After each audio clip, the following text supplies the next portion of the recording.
Actually saw a Cybertruck today. That has to be the most embarrassing car to drive at the moment. Just nothing comes close. What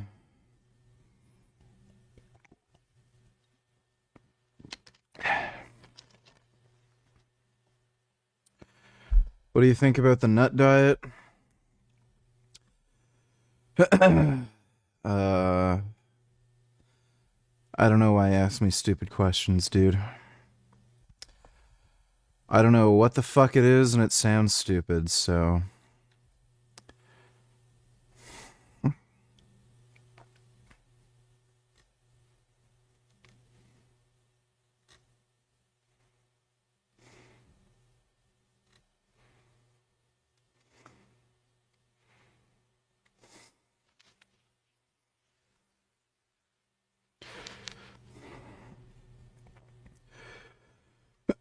What do you think about the Slate truck? I think it's still overpriced. I know it's supposed to be, what anybody who's a millennial or younger is supposed to be able to afford. Because, we basically set up the economy to fuck over younger people. But, it's still too expensive. I think it probably has something to do with DOT regulations, but I think it being electric is a dumb idea. It's gonna be obsolete pretty fucking quickly. It automatically raises the price of the vehicle, which the whole point of that thing is to be cheaper. Because of the stupid battery. And the dumbass battery that they have in it is going to wear out in a few years. And especially if you live in a colder climate, it's going to be like that much less practical. So, again, it kind of defeats the point of that fucking Slate truck, where it's for poorer people, but you have to replace the fucking car or battery every so often, which is the most expensive part in the whole thing. So they should have just put like some shitty 4-cylinder that makes like 120 horsepower or something, and just keep the cabin super lightweight. Like, it's also absolutely useless for towing. It's just weird that it's a truck, So. Congratulations, Stitchting NoFap, you are indeed first.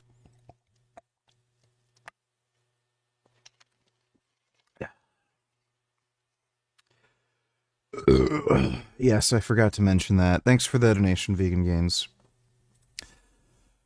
Let's see, is Frank Tufano still losing his mind?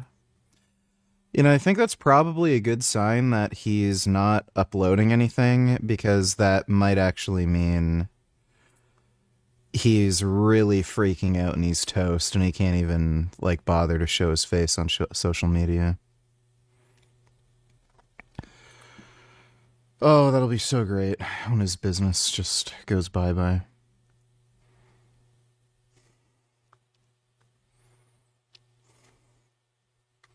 What a dumbass. Dude, he was making $5 million in gross income. How are you so you have to be such a fucking moron to fuck that up. Oh. She looked like a cotton ball with legs. Oh, poor baby. You actually couldn't even see her legs. She was so matted, and brought her to us. Oh. Her back.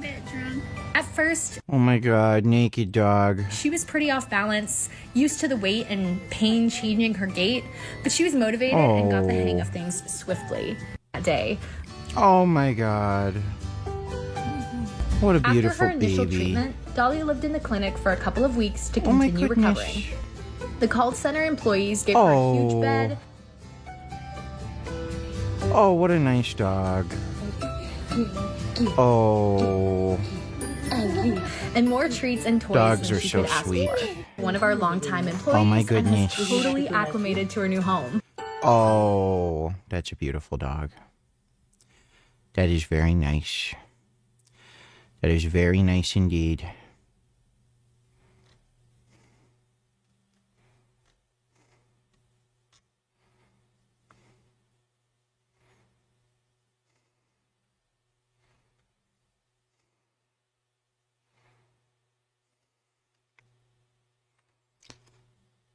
It's kind of weird. This is actually more than a little weird. Greg is responding to random horseshit from fucking China. I have to wonder if he's getting paid by the Chinese? Like, how does he even hear about this fucking nonsense? Like, there's just no way. So, like, Greg, a fucking 50-year-old Canadian from Nova Scotia, is gonna be on, like, fucking Chinese... Like, gonna hear some Chinese fucking news story? Weird.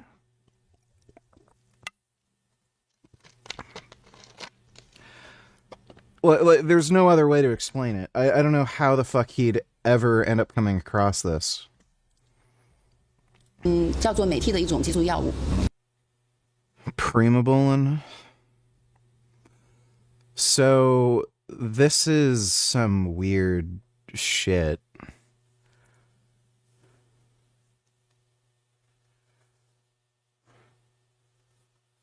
So, the only actual Primobolan that's made from the pharmaceutical industry is made by Bayer. And they don't even call it Primobolan anymore. They call it Rimabolan. So, this is made by an underground lab. And what's also strange is this is all in English. So, I don't know where this fucking Chinese lady is getting this shit from. I know they make the raw materials for this in China, but it's just strange that this isn't an English language thing. I know you're not a fan of Islam, but do you sympathize with Muslims being discriminated against in India, where they're a minority? Bro, No. you heard the words Islam, he said, get out my No, there's a reason they're discriminated against, and it's because they're terrible. face. I've heard here that they don't like Muslims, right? And at first, when I first arrived, I thought, I don't know, maybe that's just like a media misrepresentation. But the more that I've been here and spoke to people, I found out that no, it is real. They don't rate Muslims at all. They really don't rate Muslims, man. It's a weird one here. Like, there are a lot of people like that, man. Nah, get out of my face. Even This guy looks and talks like a retard. Thanks for the donation, R. 然后呢，一共注射了半年吧，从 She injected it, forget this, 6 months, half a year. Half a year, she was doing one shot on the left and one shot on the right, 1 week apart. Even if she were... I have a few questions about this, or some of this doesn't make any sense to me. So, for one thing, Primo is extremely painful to inject. Like, it's not... It's one of the least pleasant steroids you can inject into yourself. The only other thing that might be worse is,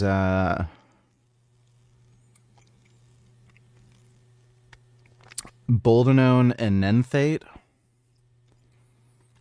which, like, practically nobody makes. And also injectable Winstrol can also hurt like fucking hell. But Primo's really unpleasant to inject. So she's injecting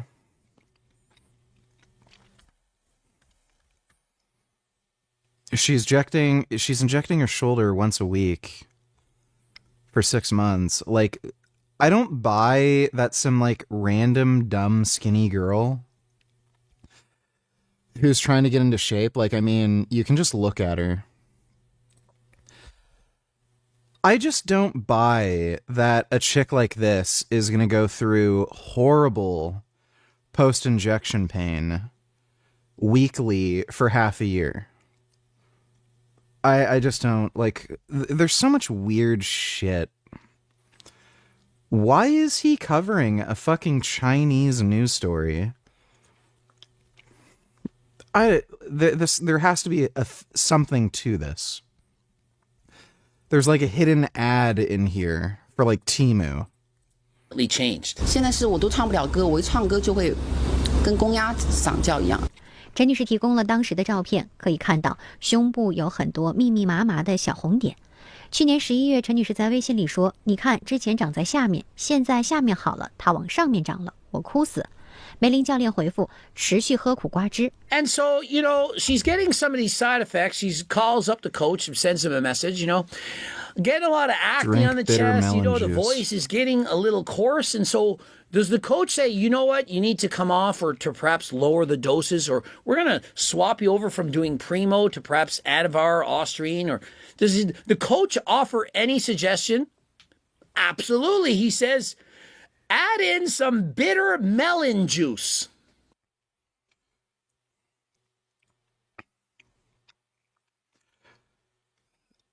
There's just something so fucking odd about this.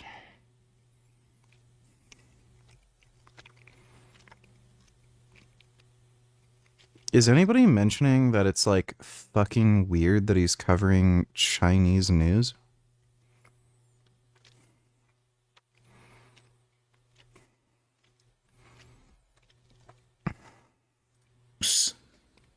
What's bitter? Regulation, digestive health, immune support, and weight management. None of the coach saying, you know what, just add in a glass of milk. Just blood work comes back in, and what you want you to take note is women's testosterone should be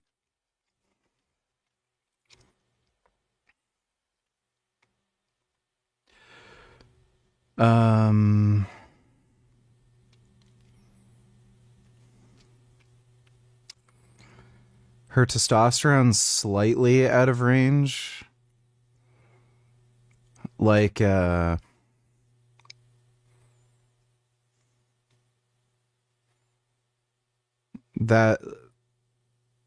Primo isn't testosterone. So she probably just has higher testosterone. testosterone should be between 10 and 56. Hers is 65. And so it's above the top of the reference range. And so obviously that's going to come with negative side effects. For example, the deeper voice, the acne, her estradiol levels. That's the reference range. Where is he getting this idea that just 10 points above the reference range, you're going to turn into a man? Where is he getting that stupid idea? Her estradiol was really low. The reason for that is probably just because she was on Primo. It acts as an AI. $8 John Bravo video on Broccoli Head. Oh yeah, I gotta react to that. But first, remember that Thanks for the donation, dude. Lamborghini Cyan, $3.5 million. He was back on payments on that, right? And they took away the repo man.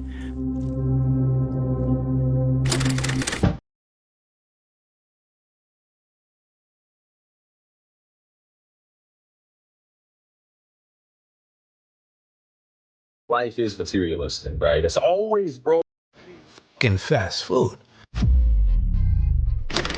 So do you guys remember that asshole Vincent Fisher with that pubic hair on his head thinking he's that is Daryl from embarrassing. Coming to America? You guys remember him, right? With that Lamborghini Scion that he was showing off all on social media and telling us all that we're not rich enough to own. But I was like, you know what? I don't remember any of us wanting that piece of shit. Well, you know what happened? It got taken away because he was a little late on his payments. And not only that, remember his Russian Sharmuta, the one with the Lamborghini, the white Urus with the diamond cover wrap bullshit? Well, that got taken away too. And you know what they tried doing? Hiding them in a warehouse. But the repo man found their ass and took that shit away. But I was thinking, you know, once all this story that I'm gonna tell you comes out, he's gonna have to hide himself. Wait until you guys hear this shit. You want to know the real reason why I'm successful, bro? It's not because I'm extremely intelligent with a genius level IQ.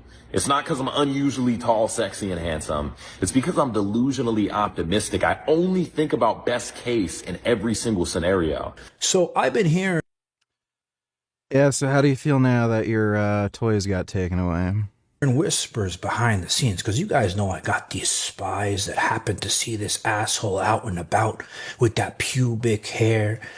You know, I'm really curious. Like, obviously, these stupid things they do don't pan out in the long run because they're not making enough money to keep up with their lifestyle. I'm really genuinely curious who the fucking like, just absolute train wreck human beings are who pay for their, like, stupid coaching service thing where, oh, I'm going to turn you into a millionaire and show you how to make money like me. Like, who are the fucking Down syndrome retard fuckwits who actually, like, give some of these people money? Like, you have to be so fucking stupid. And, like, not only is it just so obviously a scam, these are also, like, the most cringe fucking people on the fucking planet. That other guy who's, like, even younger, he looks like a fucking... He looks like he didn't go through puberty yet. I can't remember his fucking name. He's the guy who threw the dog turd off of his, like, condo balcony. Like, they're just so fucking cringe. Like, even if you believed they knew something you didn't about how to make money, like, I would just feel uncomfortable giving, like, a fucking weirdo like that money. So I'd love to see some of these, like, actual fucking retards who sign up for these people's courses. Flying in the wind, right? And they've sent me things and showed me things that made me think he must not be doing that good financially. And this is all going to make sense after I tell you what just happened. But first, remember that Lamborghini Scion? $3.5 million. He would brag about it everywhere, rub it in all our faces, saying, we're not rich enough. We'll never own one, right? You need to understand that to some degree, life is materialistic, right? It's always broke people judging rich people. They're always like, oh, well, I don't need a penthouse. I live in a box. I don't need a hypercar. I have a Honda. You can't get a hypercar. And for that reason, you're hating. Well, he was back on payments on that, right? Well, and they took that shit away. They can't have one either, apparently. But that's not just it. He had a Lamborghini Urus, his girlfriend's one, the Russian Sharmuta with the white diamond wrap, right? Well, they took that shit away, and these two clever assholes, well, they thought they were clever, tried hiding those things in a warehouse, but they found them anyway. Now, the people who broke this story is the Great Baller Busters, and I'm going to show you what was reported. And then I did some work behind the scenes to... Oh, that's funny. There's a fucking social media channel, Baller Busters, for exposing these fucktards. That's hilarious. Also give you some more information, but first let me read their report. Vincent Fisher, a.k.a. Squid Hair, but I like to call him Pubic Hair Head, is having a bad week. His Scion was repossessed on Wednesday. We can't disclose, but the information is 100% verified. Our source confirms that the sign was being kept or hidden in a collection suites at Lambeau Rule, Dad's garage. I don't know who the fuck that is. They're hunting down his girlfriend's Urus that he is hiding as well. Looks like Squid Hair is behind on payments. For those confused about how this works, Cario offers leases with balloon payments and multiple trackers. These influencers qualify as long as they're able to come up with the down payment. Then they drive away with any car, regardless of credit or income. Cario takes them back after no payment and resells it again. And look at this one. Insurance, his car insurance. This asshole doesn't... Dude, that sounds like some Grand Theft Auto 5 shit.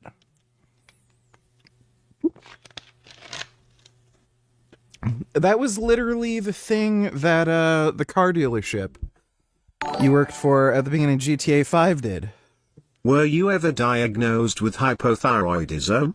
I'm pretty sure I have it. I've been getting extremely tired and having to nap like 3 hours a day even after a full night's rest. My mood has been low too. I also have other symptoms of hypothyroidism. Thoughts? Well, I wasn't diagnosed by a doctor, but I got my own blood work done, and yeah, I figured I probably had low thyroid symptoms. So I started taking Synthroid, and everything's basically better now. I would get your free T4, free T3, and TSH checked. And if your TSH is elevated, or if your T3 or T4 is low, then I would recommend probably trying out medication as needed. So just depending on what the test finds, you may either need to take Cytomel or Synthroid or both. Just depends. Thanks for the donation, though. Human Supremacy can suck my ass. Appreciate it. But yeah, just get those tests done. Go from there. Doesn't even have enough money. Yeah, so this was like the thing that you were doing in GTA 5. You had the car dealership who would lease cars with no credit check, basically. As long as you can make the initial down payment.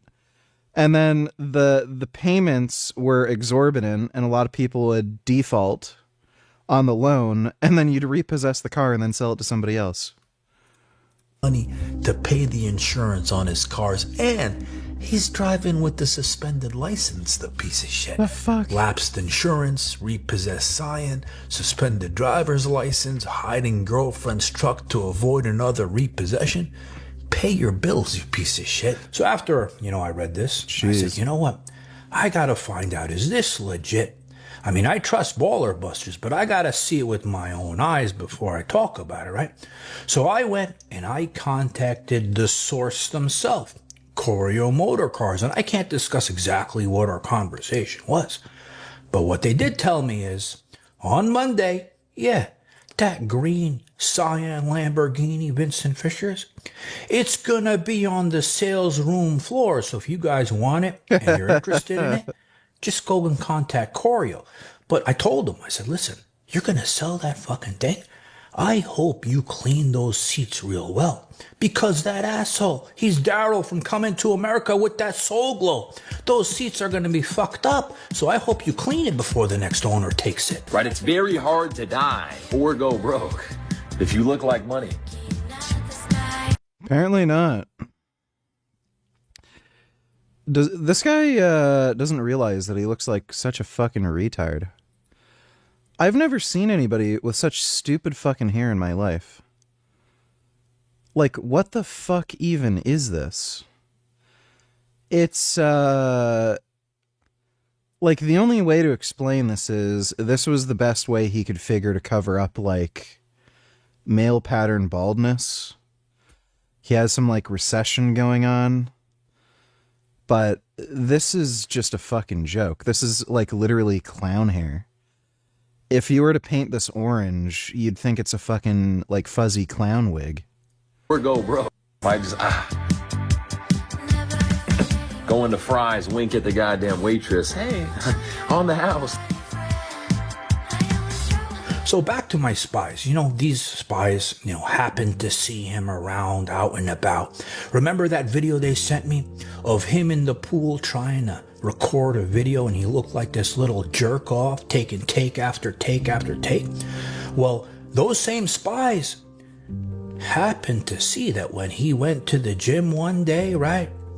And he tried to buy a bottle of water, it got declined. And not only that, right? $3. His debit card got declined. But not only that, his membership too. So this piece of shit hasn't been able to pay his gym membership. Whoa, this guy is like for real broke. Holy fuck. Even a $3 water. I was like, what's going on? Because after that, they sent me footage of him and his shamuta in a, he used to take her to these fancy restaurants, but all of a sudden now, he's feeding her fast food. So what's going on? And also notice something in this footage. Look at him, right? Do they look like they're that interested in each other? I'm like, you know what? He must not be paying her enough, because when that camera's on, it doesn't look like she likes him that much. So this is my thing. We see, he can't make his car payments on either car. They get repoed. His credit cards are getting declined on just a simple $3 charge. Actually, it was his debit card. He can't pay his car insurance anymore. I'm thinking, this guy must be, obviously, looks like he's going broke. But I was thinking, his image, the image that he built on social media, talking shit to us all. If you're not rich, you're an asshole, you're a jerk off. All this shit he's been doing, right? How's he going to handle it? Is he going to hide on social media? Or is he going to be a man and admit he's a bullshit artist? Because notice, the last thing he posted on his Instagram is him getting in an Uber because all his cars got taken away. So again, the thing I'm most excited to see is how this little bitch is going to handle things. And is he going to hide? Or is he going to be a man and admit he's an asshole? And babe. Oh my god, that's just so fucking embarrassing. What a fucking idiot. This is a female hormone. She doesn't have enough of that. It's below the bottom of FSH. That's about normal range. LH.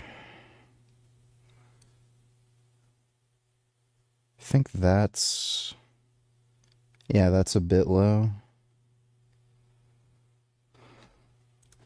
the reference range, and so she has too much testosterone and not enough estrogen, and so no wonder she's getting side effects. Her FSH and LH, of course, are down. They're being suppressed from the exogenous hormone, the primobolan that she's injecting, and her prolactin, it's also...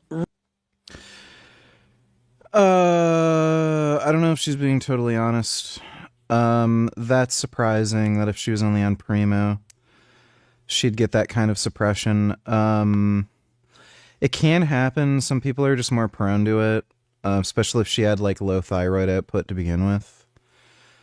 But Anavar in particular is pretty suppressive, and since she's a woman, wouldn't surprise me if she was on Anavar and Primo. That's kind of the go-to female stack.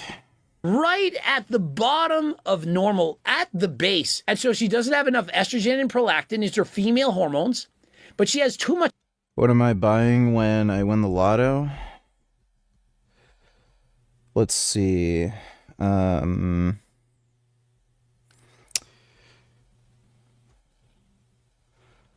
I think I will get, what is it?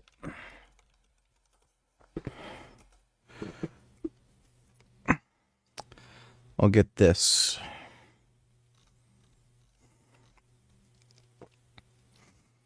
Get the Honda Monkey.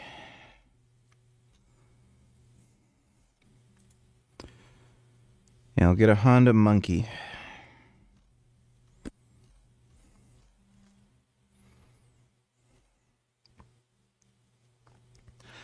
That actually does look pretty sick. I'll get that when I win the lottery. Much testosterone. And so you give somebody too much testosterone, not enough of the female hormones, and she slowly transitioned to that of a man. No wonder this was happening to her. Oh, and let's not forget that Primo, was it actually Primo? Perhaps it was testosterone mixed with... I'm not entirely sure if I can't fit on it. I might be able to just squeeze on it. With Primo mixed with God knows what. We don't know what's in there. It's not like it's a prescription from your doctor. And so please be careful. If you're in the United States, you can get your blood work taken from AlgoRx. They can prescribe to you prescription. 然后我的雌激素只有1，就是我也问过医生，1是什么意思？1的意思是，相当于我已经进入更年期了，就是我的卵巢已经不分泌激素了。 And so her doctor essentially looked at her hormones and said, well, funny, you're in menopause. She's only in her 20s. She's perhaps 30 years old at best. And That doctor's literally fucking retarded. so there's something going wrong. The doctor should have said, are you on steroids? But hey, perhaps in China, they don't assume that people would ever dare to use performance-enhancing drugs. Oh, they assume. That's where they all come from. Do you really think that people in China don't use steroids? Or are they just better at keeping it quiet? As in keeping it a secret? 陈女士表示，当时听医生 I don't know what the laws are in China, because all the raws come from China.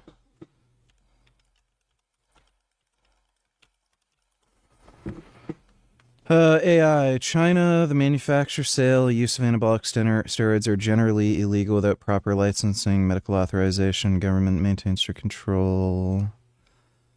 I can guarantee you nobody fucking cares. Yeah,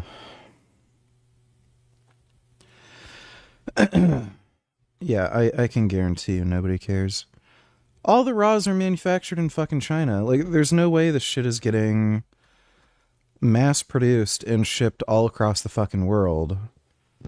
And they give 2 fucks. 这么一说，惊吓之余压力很大，他马上向职能部门反映了情况。 This is what I don't agree with. She used this coach. She listened to this coach. Her husband agreed to it as well, and the husband is already into steroids. The husband is not natural. He uses steroids. Do you don't think that he wanted his wife to use steroids? Like, Oh, yeah. think of it. If the husband was against... Booty cum donning teller's quick little injection of autism. Be careful, guys. I ain't risking it, bro. I ain't risking it, man. I ain't risking it. It's too risky, man. I ain't risking it, man. Ice, baby, ice, baby. It's too risky, man. I ain't risking ice. I ain't risking it, man. It's bad. I ain't risking it. It's too risky, man. That's bad. I ain't risking ice. I ain't risking it, man. It's bad. I ain't risking it. It's too risky, man. That's bad. I ain't risking isolate. Quarantine, man. Quarantine. Such a fuck up. Shit sucks, Coronavirus. So fucked up, man. Quarantine. I stay home. I use all my money. I don't have no money. Like, Jason Genova's retarded, obviously, but you can see where he gets his, like, weirdness from. Like, there's plenty of retards who aren't weird. But, like, yeah, he got his weird shit from his mom. I can't breathe. Oh boy. Isolation. Go crazy. Isolate, risking it, man. I ain't risking it. Yellow freaks come from Florida. I ain't risking it. Isolate, risking it, man. Stick yourself in an ice chest and bubble. And bubble it up, baby.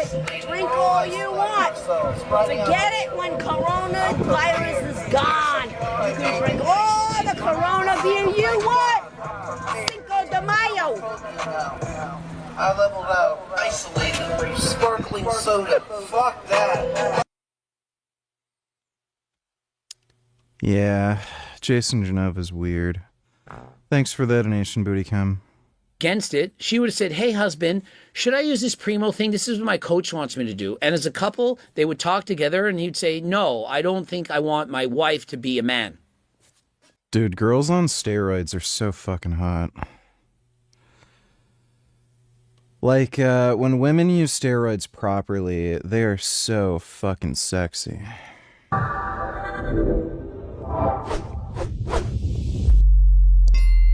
What the Vatican is hiding about Jesus. Amon Hillman. That should be interesting. Welcome, gentlemen. First of all, just to start this whole thing off, I want to have both of you guys introduce yourselves and your academic backgrounds. Luke, we'll start with you. Yeah, my name is Dr. Luke Gordon. I have been fascinated by the ancient world, by ancient languages for most of my life at this point. I was very fortunate to take Latin in 8th and 9th grade. I had no idea what I was getting myself into when I did so. Everyone had always told me, you know, languages are hard, Latin is hard, like, where are you taking that? And then I took it and it just clicked. I just loved this stuff. I had no idea that I was going to love it this much, but I did. I ended up taking Spanish later in high school, and of course, as we know, Spanish is descended from Latin. It's one of the Romance languages, and that got me hooked on connections between languages. How are languages related to each other? How do languages evolve from, you know, an older language to a younger language, or whatever? I went to college. I majored in Spanish. I also majored in religion, especially early Christianity, Second Temple Judaism, Mediterranean religions. That's when I first took Greek. Was in college. I took 3 years of Greek in college. And questions to you. What are the biggest misconceptions about the Bible? Oh man, I think a lot of it comes down to what we were just talking about. These cultural gaps, right? Yeah. So a random person who might, you know, go to church every once in a while, considers themselves a Christian, probably has never read the Bible, like almost at all. Right. I think the vast majority of Christians have either never read the Bible or maybe cracked it to a few verses here and there. And when you do that, you are missing the context. And if you crack it to a few verses here and there, you're actually missing the intra biblical context. So you can't just pull a verse out of context and say this is what it means. I mean, you can if you're trying to make some spiritual argument for your life. That's whatever. But if you're trying to make an academic argument about what a verse meant, you have to get your methodology straight. I think one of the big things that I learned in grad school is methodology matters. What is methodology? It's the way that we get from point A to point B. So how do we arrive at what we think we know? How are we going to get there? So there are sloppy ways of doing methodology. There are more careful ways of doing methodology. The scientific method is a classic form of methodology in scientific fields, right? Where you can't, if you're doing science, you can't just throw a bunch of data up in the air and see how it falls. Like, you have to organize it in a specific way and then go through that data in a specific way. So that's important methodology. So pulling a verse out of context is bad methodology, because when you do that, you're not being careful to take a look at what's around that verse in the same book in the Bible, right? Like, so that's the first piece of context, is what does this book of the Bible say? Not just in this one verse that I like, that speaks to me or whatever, but what does the whole chapter say? What does the whole book say? Why was this book written in the first place? Who was it written by? And then you kind of just go out from there, because there's these concentric circles of context: the chapter, the book, the whole Hebrew Bible or New Testament or whatever it is, and then the culture that those works arose in, and then the other people who may have agreed or disagreed with what's being written. Their voices are sometimes found hidden in the Bible, because sometimes a lot of the Bible is arguments between people. Like they're arguing about the nature of God, or they're arguing about who Jesus really was, or things like that, right? So those arguments are oftentimes hidden in the Bible, and we do the Bible a disservice if we try to bury those arguments instead of bringing them to light and trying to understand what the original authors were living through, like what that cultural context was. What is your view on, I know there's varying opinions, but when the Gospels were written? Yeah, so I tend to take a pretty standard view on this, but I'm open to other ideas. I don't think anybody knows for sure. But the standard opinion, and I'm interested to hear what Amon thinks, but the standard opinion is that Mark is the earliest gospel. There are a couple of reasons for thinking this. It's the weirdest gospel. It's got some Mark 14. Yeah, well, yeah, I'm sure we're going to get into that. It's got some unexplained, like, only verse I've ever read in the Bible, by the way. There you go. So you need some context. You need some context. Yeah, it's the only one you need. So I'm sure we'll get to the context later, since I just spent 5 minutes on a soapbox about context. Mark is probably the earliest gospel. Again, we'll never know this for sure, but we're trying to build theories based on the data, which is what we do. By the way, those of us who work with the ancient world, we always live in a state of uncertainty, because we have a fairly limited amount of data about everything that happened in the ancient world. And so when we're trying to seek understanding, which is literally our job in our training, we have to have. So Goku to NHLers think he makes a really good point. What do you think?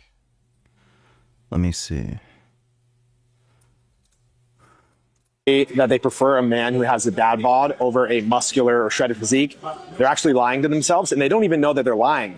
And the reason for this is they have something called competition anxiety, which tells them, hey, if I date or marry a man who has a great physique, there's other women that are going to want them, right? So hypergamy says that they want to be with the man that is going to be the best for reproduction. And the man that's best for reproduction, which is the biological drive, is a man that has high testosterone. So naturally, they're actually attracted to men who have great physiques, broad shoulder, chest plate, they're lean, lower body fat, higher muscle mass. That signals that they have high testosterone, and they're going to be better than the man with a dad bod for reproduction. But because their competition anxiety seeps in, they're going to tell themselves and other people, hey, I don't want to date that guy because it's going to make them anxious when they're in a relationship. I think women lie and bullshit about that crap for a wide variety of reasons. Like, dude, it's just bizarre. I remember somebody was like doing an interview with random girls asking what physiques they prefer, and they showed a picture of Chris Bumstead. So the fucking Mr. Olympia classic physique champion. And they said, yeah, that's a really good dad bod. Like, what? So some of them are just fucking insane and retarded, and they don't even know what, like, words mean. Yeah, some of it's, like, competition anxiety, where they'll kind of gravitate towards some uglier dude because they think they can control them easier. But, yeah, like, women are just fucking crazy, dude. There's no sense trying to rationalize why women do anything. Like, most of them are just fucking nuts.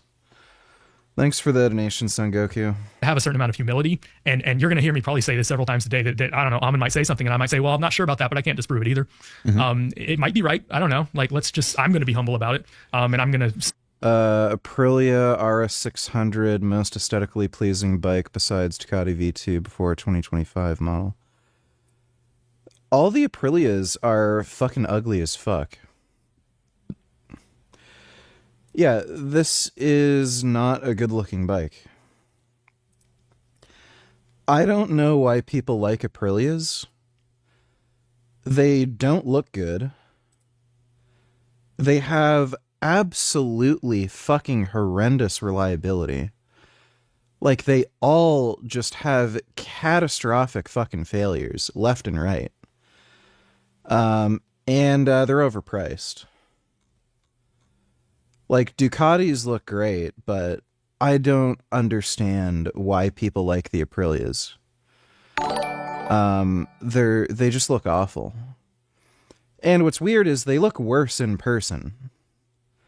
I was at some like motorcycle store a little while ago, and they had some Aprilias in their inventory. They all look worse in person. They're just awful bikes that I hate. Sengoku donate chillers, is this worth reacting to? Let me see. We used a powerful AI model to create... No. No. I have absolutely no interest in AI debates. Just complete waste of fucking time. What the fuck do I care about a chatbot arguing with a chatbot or another person? Like, it's pointless. Thanks for the donation, though, Sengoku.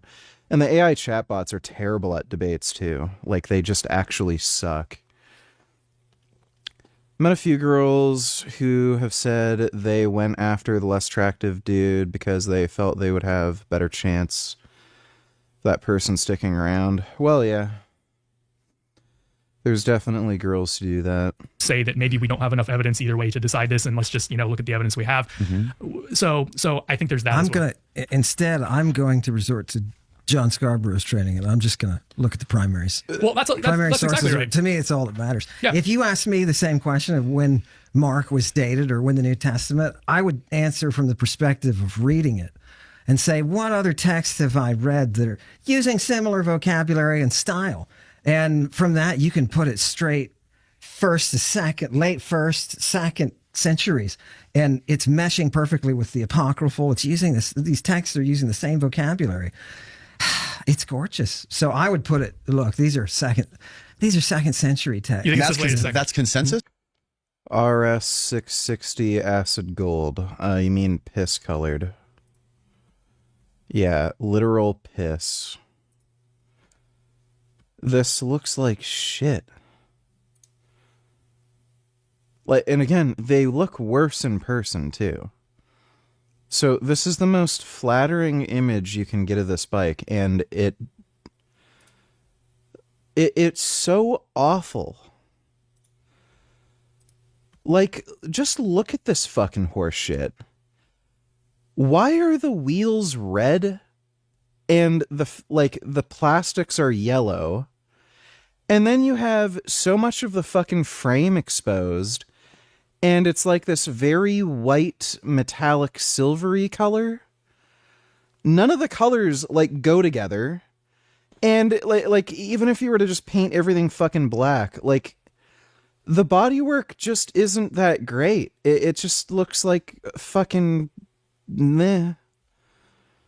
So their colors are fucking awful.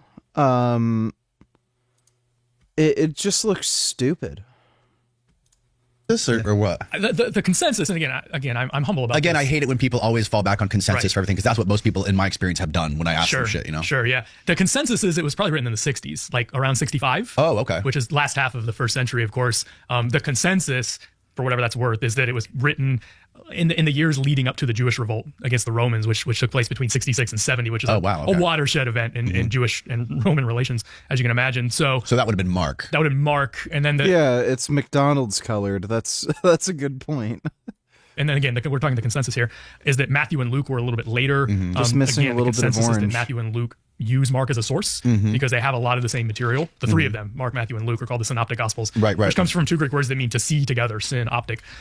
So they have a lot of the same material. The consensus is that Matthew and Luke already have Mark in front of them. So Mark had already been written by the time Matthew and Luke are writing their gospels, which can help explain why they have so much similar material. Luke, right in his prologue, says, I wasn't there, but I've done my research and I'm using sources. So Luke tells us right up front that he is reading earlier material and talking to eyewitnesses, because Luke wasn't there. He didn't see Jesus. So Luke tells us right up front he has earlier sources, and it seems like Mark was probably one of them. John is kind of off in his own world, doing his own thing. He has a lot of different material from the other three gospels. Most people date John as the latest one, maybe in the 90s, but some people would put it later. Matthew and Luke maybe being in the 70s or 80s. But again, I think these are all estimates. What Amon said about looking at the text is always good, but then of course, what's our methodology? How are we looking at the text? What kind of connections are we making? It's useful to do what you said. I absolutely agree. It's useful to do what you said, but it doesn't necessarily. It's not necessarily a slam dunk either, because you can copy style. Right. So like, for instance, I can read a bunch of Shakespeare, which we know was written over 400 years ago, and I could write a Shakespearean play in Shakespearean style right now. If I bathe my mind in Shakespearean English. If you're a weirdo, right? Yeah, well, I am a weirdo. Yeah. You guys are two weirdos wearing sunglasses. No comment. No, I haven't, but I could, and that's the point, right? So you're right that we can look at similar styles and similar vocab, but that can be counterfeited. Sure. By me, I could write a Lost Shakespeare play tomorrow, and I could make it look pretty realistic. One of the best tools when you're looking at just the language is the use of quotes. So you know that Paul, for example, quotes Medea ultimately throughout. Paul has a lot of classical quotes. Yeah. He seems to be a classically trained individual. Those influences can The Apostle Paul. Apostle Paul. Okay. Yeah. Those influences can be read in the language. Because, for example, just the dialect-wise, you can tell that somebody's been reading the Ionian physicians by the dialect that they're referring to, if they're using technical terms. So ancient Greek is so gorgeous in so many ways. One of the ways is that you can trace the influences of the person who's writing that text through the language that they're using. And so that's how, for example, you can see people reading Nicander. I know we talked about Nicander a little, just mentioned him. Right, he is one of the most famous ancient writers. People are quoting him all over the place. Nicander. What we have, you probably never heard of Nicander. Who the hell is Nicander, right? But he's a priest of Apollo who is. Kid Boot on $82. Let me see.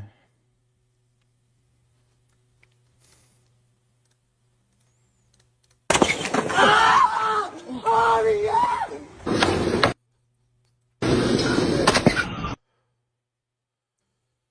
That is quite an owie. I don't think I've ever seen somebody's leg.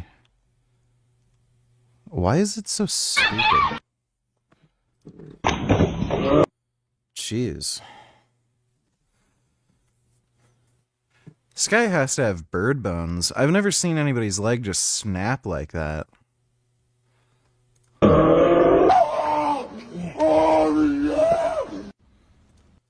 I hate...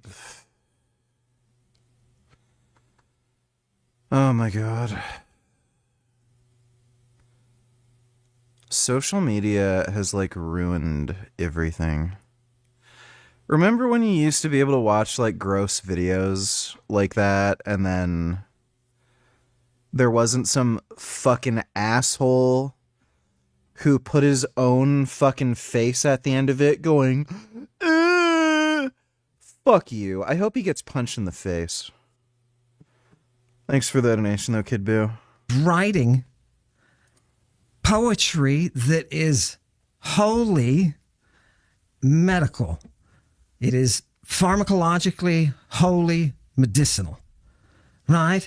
It's polypharmacy. So it's a whole bunch of, if you get this problem, if you're bitten by this animal, give this antidote, which is a combination of these 8 different plants in the form of a song that would be transmitted by a priest who is a priest of visionary experience. He's a priest of Apollo, Clarus, right? Mm-hmm. So these sources are sitting there all surrounding the Bible, these sources, and nobody reads it. It's hard enough to get a classicist to read Nicander. Have you ever read Philuminus? He writes on antidotes and he writes about different... Yeah, no, I haven't. No, I right, read, you like, don't know little who the fragments. fuck That's it. is he, right? By the way, people, there's something special about Greek. There is so much material. It's a big language. There is so much material. How much, in antiquity, how much Greek was there compared to Latin or Hebrew? It's hard to answer that question for sure because we've lost most of all of it. Like most of the Greek, most of the Latin, most of the Hebrew is gone. And almost all of the Persian is gone. And almost all of the Egyptian is gone. Like what we have of old Egyptian is what they inscribe, in hieroglyphs that survive for thousands of years. But there was other stuff written on papyrus that is just gone.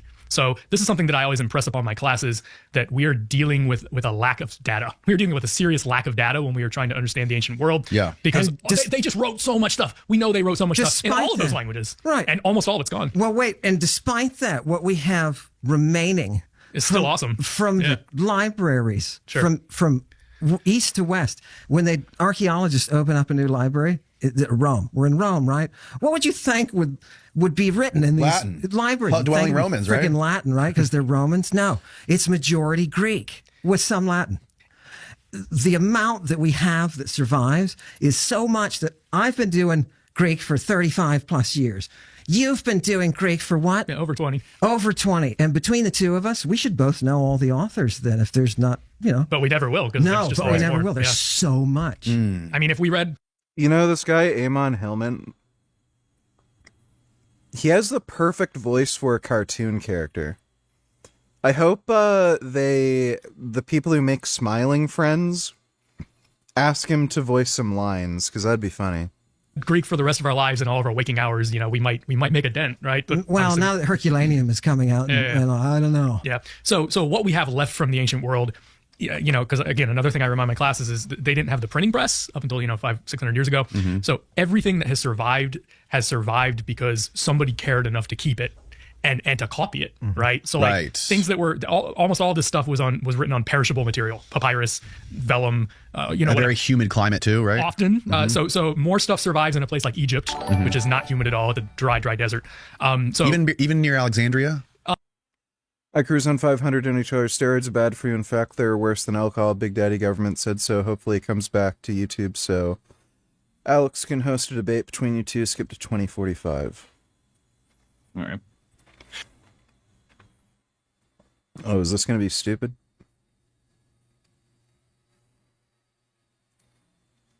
And steroids. So oftentimes we'll hear people who take drugs say, well, everyone drinks alcohol and no one is against that. That's technically true. The two are drugs and one is socially acceptable and the other one isn't. But I think that where we need to draw the line is the fact that we know quantifiably that steroids is multiple times worse than most of these substances. Steroids. Oh my god. What an outrageously stupid thing to say. Steroids are worse than alcohol. Okay, well, you better cut your balls off and become a eunuch because your testicles are more dangerous than drinking. What a fucking idiot. Steroids are hard drugs. And people don't like to face that fact, but when you inject something in your body, when it's illegal in pretty much every country on earth, yeah, it's a hard It is not illegal in most countries. Drug for a reason. It's because we know that the complications that come with it are extremely severe. So I think the comparison is unfair because to be able to match the lethality of steroids with bacon, you need to eat a whole pig by No. This guy is like actually fucking retarded. It's like so insane. yourself every single day of your life, and then maybe it starts making sense. So this to me is where it's important to be able to say, well, this thing is bad, but this thing is worse. So we need to combat this thing. Wow. Steroids are worse than alcohol. You know, it's funny too, because there's bodybuilders who have gotten alcohol addiction. That guy who used to work with Jason Genova, what's his name? He was an IFBB pro. Even on contest prep, when he was taking more drugs than normal, his blood work would come back like pretty fine. Like maybe a few things would be a little elevated, but like not bad, and it'd just go back to normal after the show. He ended up developing an alcohol addiction, and everything was absolutely fucked on his blood work. Like lipids were through the fucking roof, kidney markers were fucking terrible, liver enzymes were super elevated, felt like fucking shit, couldn't do anything, his business went to crap. Like it's verifiably true. Like even anecdotally, you can find people who are like, yeah, I've taken both drugs. Alcohol is way fucking worse. Like, oh my god, what an idiot. Yeah, I don't know what... I'm not entirely sure what he's really doing. With... Because he was picking up some steam. Like, he was getting decent views, and then he, like, kind of just stopped uploading. I don't know if he just realized, like, he's a fucking retard or something. I don't know. Thanks for the donation, though. I cruise on 500. That is just so fucking outrageously stupid. I'd love for him to show me the data that steroids are worse than alcohol. Like, there's literally no amount of alcohol that is safe. Any amount increases your risk of all-cause mortality. That's not the case with steroids, clearly. So out in the desert. So there were a lot of our interesting finds, like the PGM from Egypt, have been found in ancient trash dumps that were out in the desert. Oxyrhynchus. Yeah. So they would dump their trash out in the desert, and sometimes that trash included manuscripts that had writing on it, such as this document that's really interesting, the Papyrus Graecae Magicae, which is Latin for the Greek magical papyrus, as you might guess. Whoa. And there's one copy that was thrown out, and that's the only reason we even have that book today. It wasn't handed down. The people who were in charge of handing these texts down didn't hand it down. It was probably supposed to be a semi-secret document in the first place. Really? But at some point, this one copy got thrown out, and it's such a dry climate that it didn't biodegrade. Some bugs ate holes in it, so we have some gaps. Classicus translated it. Yeah. And they found purple in it, right? And Scarborough was one of them. And Scarborough told me, this is the crappiest translation in existence because it is so completely difficult to step from that base level of reading to the higher magical reading. And what do these words actually mean? Are they using code here? What the They hell? are. Well, they are. They come out right out and say they're using code, yeah. Yeah, right. So Backwards, wait, hold on. forwards. So the Greek magical papyri is what you're discussing right now, and it's written in Greek? Yes. We found it was written in Greek. With magic writing. Words that have codes that don't look like Greek. It might be from something else. Yeah. Things that they're doing, directions for, But the text this is how you do the ceremony, and this is what this is the god you invoke, and this is these are the drugs that you use. Okay. Yeah. And do we know, or is there an idea of when those were written? Again, I think the consensus is maybe 2nd to 4th century of our era, but it's probably based in older material. Right. Right. And it from the hymns, the invocations, it's heavily Orphic, and it has elements. I date the Orphic stuff earlier. I'm of that group, just because the Orphic hymns are so packed with technical terminology that meshes with everything else contemporary in an early time. So I'm talking 6th, 5th century BC is what I'd like to push. The ideas that are in the PGM, not necessarily the text coming out. No, but the language itself, the language itself. So yeah, I mean, it's got root. It's 2nd century is a nice place in Anno Domini. It's a good place to put it, right? But you've got to realize when you're looking at it, you're not dealing with just the 2nd century. You're dealing with hundreds of years before it. Yeah, right. And there's a lot of cross-cultural fusion that shows up in the PGM. So it's written in Greek, but there's a lot of cultural ideas from other cultures because the ancient Mediterranean world was a very diverse place. As I was talking about earlier today, we kind of think of these two major cultural traditions in the area of the Mediterranean, Christianity to the north and Islam to the south. But back then, neither of those religions existed yet, right? And so there was just a fantastic diversity of local religions all over the Mediterranean basin, local languages, local cultures, local gods, local ways of worship, local ways of doing magic. And so what you get in the PGM is a lot of that kind of that material is kind of being brought together into one document. And you can see because they're writing in Greek, and the reason they're writing in Greek is because just like English today, it was the cosmopolitan global language of the day. So if you wanted your message to get out or just to be understood by as many people as possible, you'd write in Greek. Just like today, if you're on the internet, you're going to write in English to get the widest audience possible. Like we're recording this podcast in English, and obviously we're native English speakers, but we might be doing it in English anyways, even if we weren't. Right. There's also a level of superiority to Greek, though. Well, the Greeks thought so. To the Greek, yeah. They and called the everyone else Romans. barbarians. You're right, the Romans agreed. The Romans agreed. Yeah. Lucretius Sure is writing in Latin. He says, I'm sorry I have to write in Latin because it restricts me with what I can explain to you. If I could, I'd be doing this in Greek, but hey. That's true. So the Romans looked up to the Greeks like a big brother. It was kind of a big brother, little brother relationship is kind of how I describe it, which is interesting because the Romans militarily conquered the Greeks. Right. So the way that the Roman Empire expanded is they conquered Greece, they conquered Egypt, which was Greek speaking by then not the upper crust, like not the regular people, but the upper crust was Greek speaking as a result of Alexander the Great's conquest of the whole, what we would today call Middle East and over to India, right? The Romans militarily conquered all of that, and they had the military power if they'd wanted to impose Latin. They never did that. And the reason is that, as I was just saying, Greek's better. They looked up to the Greeks. They looked up to Greek culture. Yeah. They knew that the Greeks had been working on science and medicine and all this stuff. And for they were longer. colonized, for fuck's sake, by the Greeks. I mean, there was sure. And instead of coming up with their own mythology, they tied in all of their own mythology to the existing Greek mythology, right? The Aeneid is basically just a fanfic. The Aeneid is basically just a fanfic on Greek mythology, right? I love that. Yeah. So they're tying in their own Roman origin story to this pre-existing Greek mythological narrative in the Iliad and the Odyssey, going all the way back to Homer. So yeah, the Romans 100% look up to the Greeks, even though they owned them, like they conquered them, right? They're just like, wow, this is a really cool language, this is a really cool culture. The Greeks are the first. Would you rather have a gyno and tiny legs or scoliosis and lanky body? I guess gyno and tiny legs because those are easier to fix. Grammarians, grammar, right? It's a Greek word, for frick's sake. This tech that they are exploiting, this beautiful, beautiful Mother Greek, is driving all the science, everything. So, it's no wonder that the drug-using Marcus Aurelius is writing in Greek. Why would he choose Latin? It's inferior. Yeah, he's the Roman emperor, but he's writing and speaking Greek. Wow. The mushroom you've seen before, the one with the bright red cap and the white spots, straight out of Mario and your favorite Christmas fairy tales. It's not psilocybin, and it's not psychedelic. It's Amanita muscaria. It's legal, and it's provided stress relief I've never experienced before. I never would have touched Amanita. Isn't that mildly psychedelic? I thought that was the type of mushroom that gives you like a body high rather than a psychedelic like head high.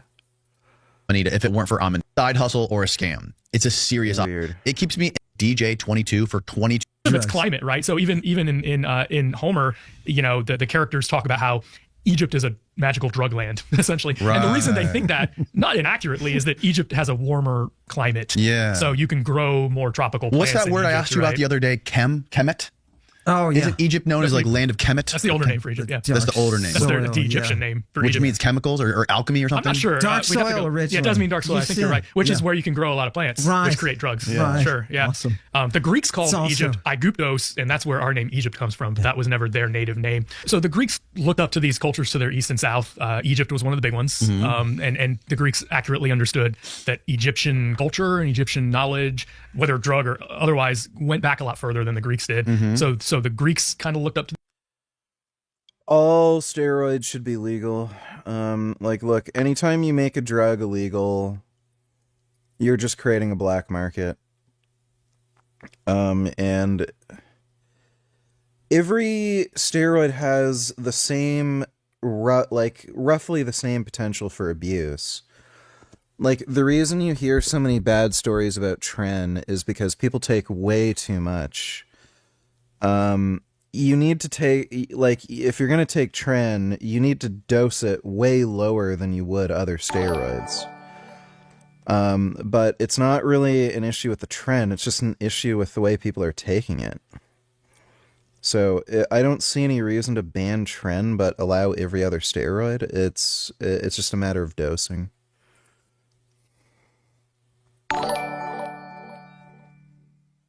Do you have a good fiction book recommendation? Last year, I read a lot of biographies and non-fiction, and this year I'd like to expand my reading to fiction books. You might want to check out, what is it called? The Vampire Hunter D light novels. You might enjoy those. I'd recommend getting into manga. So Berserk, Gantz, Chainsaw Man, Dorohedoro, and Akira, and I guess Vagabond. Those would be my 6 manga recommendations. But yeah, Berserk, Gantz, Chainsaw Man. Right now, those are probably my top 3. Thanks for the donation, JP. What do you think of the Tylenol panic? It's fucking stupid. There's no problem with Tylenol. To the Egyptians as a big brother in the same way that the Romans looked up to the Greeks as a big brother. Other cultures of that area, of course, were the Babylonians. The Sumerians go way back. The Assyrians were a little bit later, but they're still very old compared to the Greeks. The Phoenicians, who lived on the eastern edge of the Mediterranean, basically what's now the country of Lebanon. Yeah. The Phoenicians were well known for building boats and sailing all over the Mediterranean. When they did so, they brought trade goods with them. That's the reason they were sailing, is to try to make a profit mostly. Dope. They were trading in dope. Well, they were trading in all sorts of things. Sorts of things, right? Opium. So we have the vases. Did you see that? Which one? The little opium vases. I don't think so. Are you talking about the couple on a vests? ship. Whole bunch of little opium. Have you They're seen shaped like the opium head capsule? Have you seen the University of Tampa maybe a year or two ago? Steve, you can pull it up. They did an analysis of this Egyptian vase, small little like cup or a mug of the god Bes. Yeah. And they did this analysis and they found all kinds of crazy shit in it. Like like what was it? Vaginal fluid? Like sick stuff. Blood. They identified vaginal proteins. Find that article. That was pretty wild. Yeah, ejaculate, because we were talking about ejaculate being used, and there it is in this jug that's in Tampa. And it seems like that had something to do with some sort of magical drug rituals or something like that, right? That's not my bailiwick. Here it is, right here. Tampa Museum of Art once held psychotropic drugs, human blood, and bodily fluids, research reveals. The object was probably used in rituals by cult worshippers of the deity Bes, one of the most popular figures in ancient Egyptian pantheon. Talks about vaginal. Yeah, scroll down where it says there you go, look right here. By analyzing proteins and metabolites using genetic techniques and synchrotron, whatever that word is, radiation-based Fourier transformed infrared microspectroscopy. A lot of words. The authors found that the mug contained residues of the psychotropic substances. These included Pergamum harmala, also known as harmal or Syrian rue, Nymphea nocalii, blue water lily, and a plant of the Cleome genus. They also found evidence of human blood, bodily fluids such as oral or vaginal mucus, and breast milk. Yeah. Fun stuff. Fantastic. The polypharmacy of using... This was University of Tampa, right down the street. Using the human body as a means of making drugs. Look, there's one right there. That's what they're doing. Well, they were very creative. Yeah. And they didn't have a lot of boundaries. Right. Right. They didn't have the cultural boundaries that we Sure. have today. No, they didn't. Right. In many cases. Now, they had boundaries. Every culture has boundaries. Right. The question is, what were their boundaries I don't take serostim. and how did they differ from ours? Why do you think Jesus offers Mary his semen in the Greater Questions of Mary?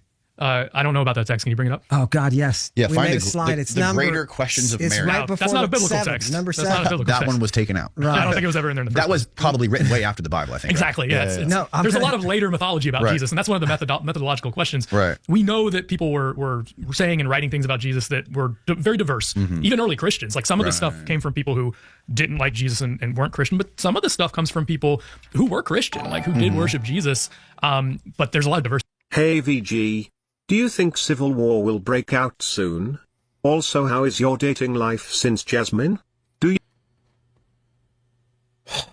A ton of diversity. So the question is, what group do these texts come from, and what kind of historical accuracy would we assign? Find to the context for Steve. This is why, as soon as I win the lottery, I don't think I'm ever streaming again.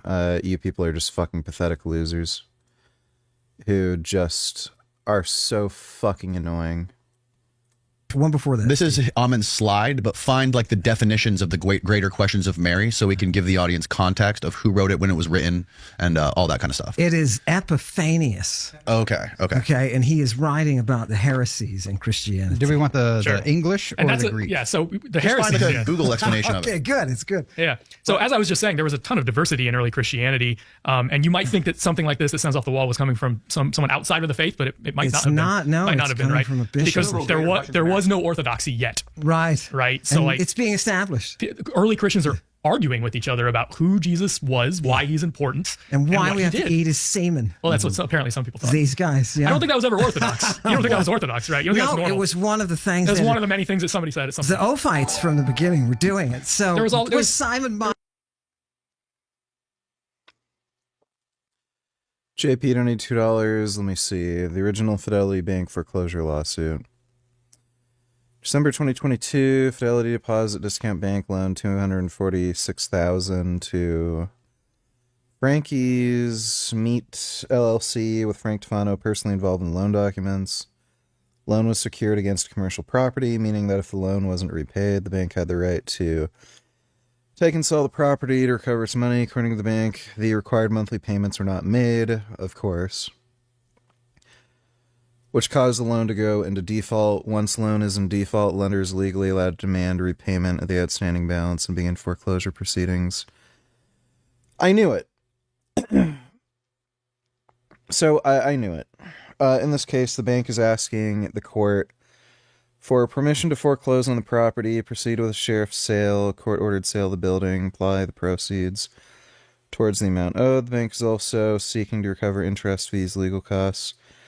As of the filing date, the bank claimed around $13,000, with daily interest, legal fees continuing to accrue until the matter is resolved. This is an expected outcome when a business loan isn't paid. Oh, yeah, no shit.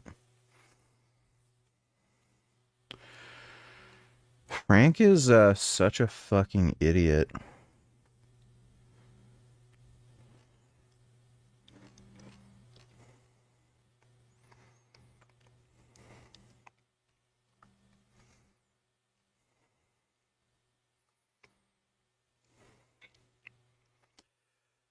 So this is it for Frank's meat business. Like, this is actually it. So this should be done and over with in like another month or two.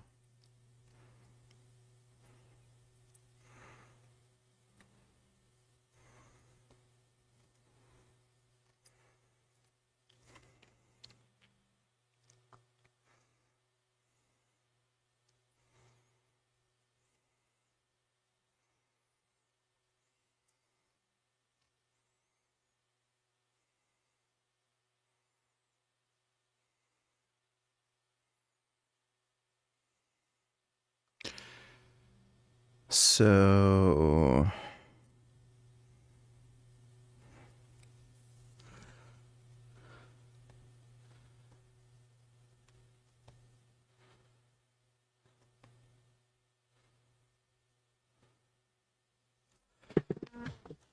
this isn't even that much money.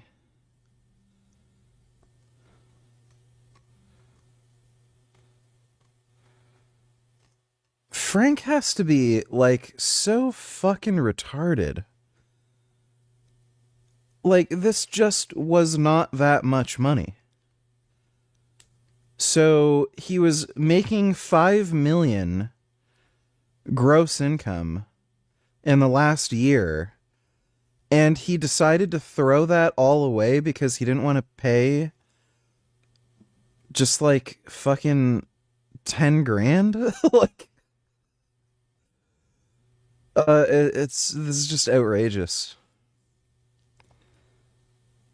What an actual fucktard.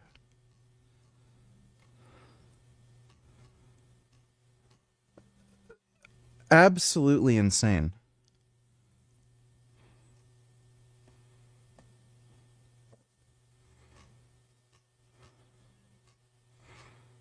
Wow, he's stupid.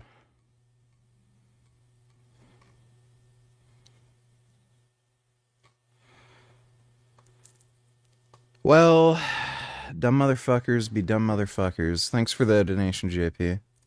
August and all Crazy of his diversity. groups. Crazy and in the diversity. book of Jude, it says, hey, stop doing all that sexy sex. Okay, early Christian writings.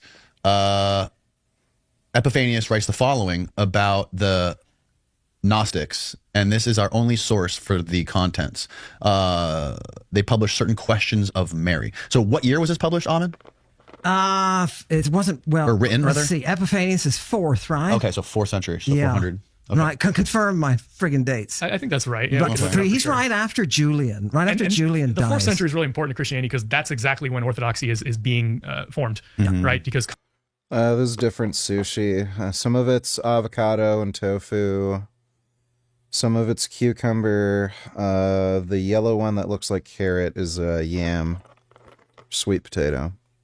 Constantine converts to Christianity in 313. Yes. And for the first time, there's a top-down power structure where somebody at the top can say, and Constantine did say this, guys, get your act together. Yeah. What do we believe? Like, what is this religion anyways? Who was Jesus? What's the official story on him? Right. And so then you get a guy like this who's cataloging some of the diverse and maybe unusual stories about Jesus, right? If that's the way we can refer to it, exactly. That's perfect. And remember, this is Epiphanius. We're talking about after Julian tried to restore the pagan. Yeah, 360s, yeah. This is the hard thing to me about trying to figure out. I think, and I also think that that's kind of like coming at it from the wrong perspective, trying to figure out exactly what was going on, because you're never going to do that. All you can really do is just sort of read it and then take it for face value. You can't really, because my question was like, how many people in antiquity that were writing stuff like this had an axe to grind against someone else? Most of them. Like, how do we know this wasn't the ancient National Enquirer? You know what I mean? Something like that. And yeah, this guy is reporting on this thing that he's calling a heresy. He doesn't agree with it. The guy who's writing this doesn't think that's true, right? No, he's saying he's reporting that there's another. He's reporting another guy. He's not saying it's not true. He's saying this is what they do. The people who eat the semen. Right? This is how they justify it. Jesus said, "Eat my blood and flesh." That blood is his hyma, his excrementa, his semen. Well, hyma and semen are two different words, right? Originally, hyma is what? An essence. It's a blood. bodily essence, blood. right? Yeah. Little blood. Right? Yeah. Blood. Okay, not just. This guy is so weird. Semen. It's not just blood. Now, I mean, let me tell you this. This will help you. The ancient Greek physicians, and you know this, thought that semen was a highly concocted form of blood. Whoa. They did. That's what they thought. They thought that a highly concocted form of blood. So what they thought is that your blood if you produce semen, your blood goes through your brain and it picks up thought and air bubbles and spiritual essence, which is why it's white, by the way. And that's where it comes from. It's a question of essence that you and I can sit and debate about. What the earliest references to hyma. Can this be? So here's what I'm saying. Yeah. But in what the Christian author here is saying, I don't know of any good Mexican places in Ottawa. This is what these people. Sure, he's reporting. He's reporting. He's. How are you feeling? Did you sleep well? I am feeling pretty chill and relaxed. Just trying to enjoy life. You know what I'm saying? And yeah, I slept well. Did have some good sleep. I had some pizza and sushi. Had a nice long nap. And now I'm having more pizza and sushi. Thanks for the donation though, James. He's reporting it, and he's Orthodox, so he doesn't agree with it. He's not this Christian? section, I think he is Christian. Okay, he is a Christian. Yeah. And in this section, he's talking about aiskrurgia, which is fellatio. Fellatio. And Why he do you think says that's fellatio? right up here, watch. He says, right, let me just translate. And now Luke is, of course, here to make sure that I don't, pull any wool over anybody's eyes. But Not my taking us friend- into the back alley. Yeah, I'm not taking you guys into the back alley, right? He says these people aren't ashamed to say that he himself, Jesus, revealed to her this aiskrurgia, this terrible, shameful act, right? And in the questions of Mary that are called the greater, because he says there's also, in the parentheses, he says there's also these lesser questions of Mary, right, that have been created, right? He says they assert that he showed her this by taking her up into the hills, praying and positioning her at the level, throwing her down to the level of his groin. Where are you getting groin And from? began pleuros. Where's that? And Oh, that means his side. That means side. Yeah, His side, not groin. Right. Right, but it's in the region of the side. Right? Well, it's the ek takes plural, so from the side, which means by is his side. telling you It's by positionally. his side, We're talking right? about position. By his side. By his side. Okay, so her head's by his side. Which is vague. Okay. Not necessarily groin. Okay. She's on her fucking knees for some reason. It Why? doesn't say that Okay. where. Let's keep going and see if maybe as we translate. So this guy is like making shit up. Like, where does he say it in front of his groin? Well, it says side. Then he's like, yeah, well, side just means like by his side. Doesn't mean anything about his groin. Well, she's on her knees for something. It clears it up, right? Okay. And Oh they my said God. that he began oxamenon to do what to her? To inkatamignosthai. Now, mignomy is Mix, literally involving mix, the yeah. fluids once again. Oftentimes it means sex. And it's Doesn't have to. sexual. But mignomy means to mix the Literally, fluids. yeah. And what do we do with the compound form, the kata and the in? When you put kata, it has a sense of consumption, somebody consuming. This thing is being consumed. Yeah, it and means it can also down, mean literally. wasted, positionally down. It can also be wasted, like you used it up. And the in, positionally within. This is referencing fellatio. The act of sex that is that exchange of fluids, that life-giving fluid. Because what does Jesus say? What is the word that's highlighted there? Aiskrurgia, the shameful act. What does that mean? The shameful it's act? fellatio here. Watch. Do you agree that means It fellatio? does not mean fellatio. It literally means, so iskros means shameful, as you said correctly. Org means act, work, deed, something like that. So aiskrurgia means some kind of shameful act. Now, the question is, what kind of shameful act? Now, Amin, you're taking a step further and putting your own Okay, interpretation why am I of this doing word. that? No, why am I Well, doing you that? are, which is Because fine. no, As because long as of we're my clear that you are doing experience. it. No, I'm not. Well, I you mean, are. yes, I'm You're doing it. interpreting it. But I'm You're doing interpreting that it. because of Yeah. my experience with the Greek. I have Because a an lot of experience, I'm telling you that's not necessarily what that means. Because do you know what an iskrotes is? We talked about this, yeah. What is it? Look it up, Steve. Look up iskrotes. It's a person who performs fellatio. Not necessarily. Okay. Is it Let a me- person who performs fellatio or not? Not necessarily. No, It's not really a good answer. Okay, so let's Can it be talk more a than little- that? Can it be other things? Can it be? Is it possible that is that also somebody who performs fellatio as well as other things? Okay, let me talk about this a little bit because I think Okay. it would help to kind of make an analogy so that we're all Yes. sort of on the same page methodologically, all right? So let's say that there's a scholar in 2,000 years, because I like to do these thought experiments about, let's say somebody's studying. So Eamon Hillman is a whack job and just is obsessed with Jesus' semen. Classical English in 2,000 years. And I think we are living in the era that will someday be called classical English because we're a global language. We've spread to every corner of the world. Everyone's speaking English. There's so much English literature being created. It's diverse though, right? So the English that's spoken in the United States is not the same as the English spoken in Britain or Australia or some place like India, right? That's Right. colonized by the British. So let's say that there's a scholar in the future who notices that there's this particular word in 21st century American English, and I don't know if you're gonna have to bleep this or not, but I'm just making a scholarly point here. That is the word dick. Okay. All right, and those of us who live in and speak 21st century English, we understand that this word today primarily refers to male genitalia. Right. Or it Okay? could be someone being an asshole. Exactly. Okay, so this one word. It refers to male genitalia, but then we can use it colloquially to say like stop being a dick. Right. And when I say that, I'm not literally saying that you were male genitalia. Right. I'm making a reference, Yes. right? And we understand that, okay? Now, there's also another use of this word that's older. And so from my understanding, this use of the word dick as male genitalia is pretty recent, actually. Is this in idioms? Is this kind of like what idioms yeah. are? So every language has idioms. Yeah, I think dick used to mean like this is like in the 1950s or 60s, I think. where dick would like refer to just having a hard conversation with somebody. So you'd say, we need to go over some dick tonight or something. It was really weird. There's a hilarious Marvel comic that, let me, just to prevent myself from accidentally bringing up porn, let me just see.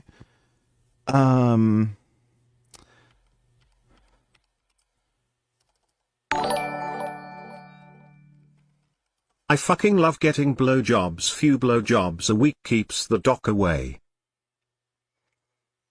Yeah, that would help. Thanks for the donation, Bootycam. Yeah. I guess I've learned a lot since the days I reveled in my enemy's death. Still brooding, eh? Maybe what you need is some solid advice from an Iron Man. Maybe I do. That's the changed. So that's the altered reprint. This is the original. Maybe what you need is some solid dick from an Iron Man.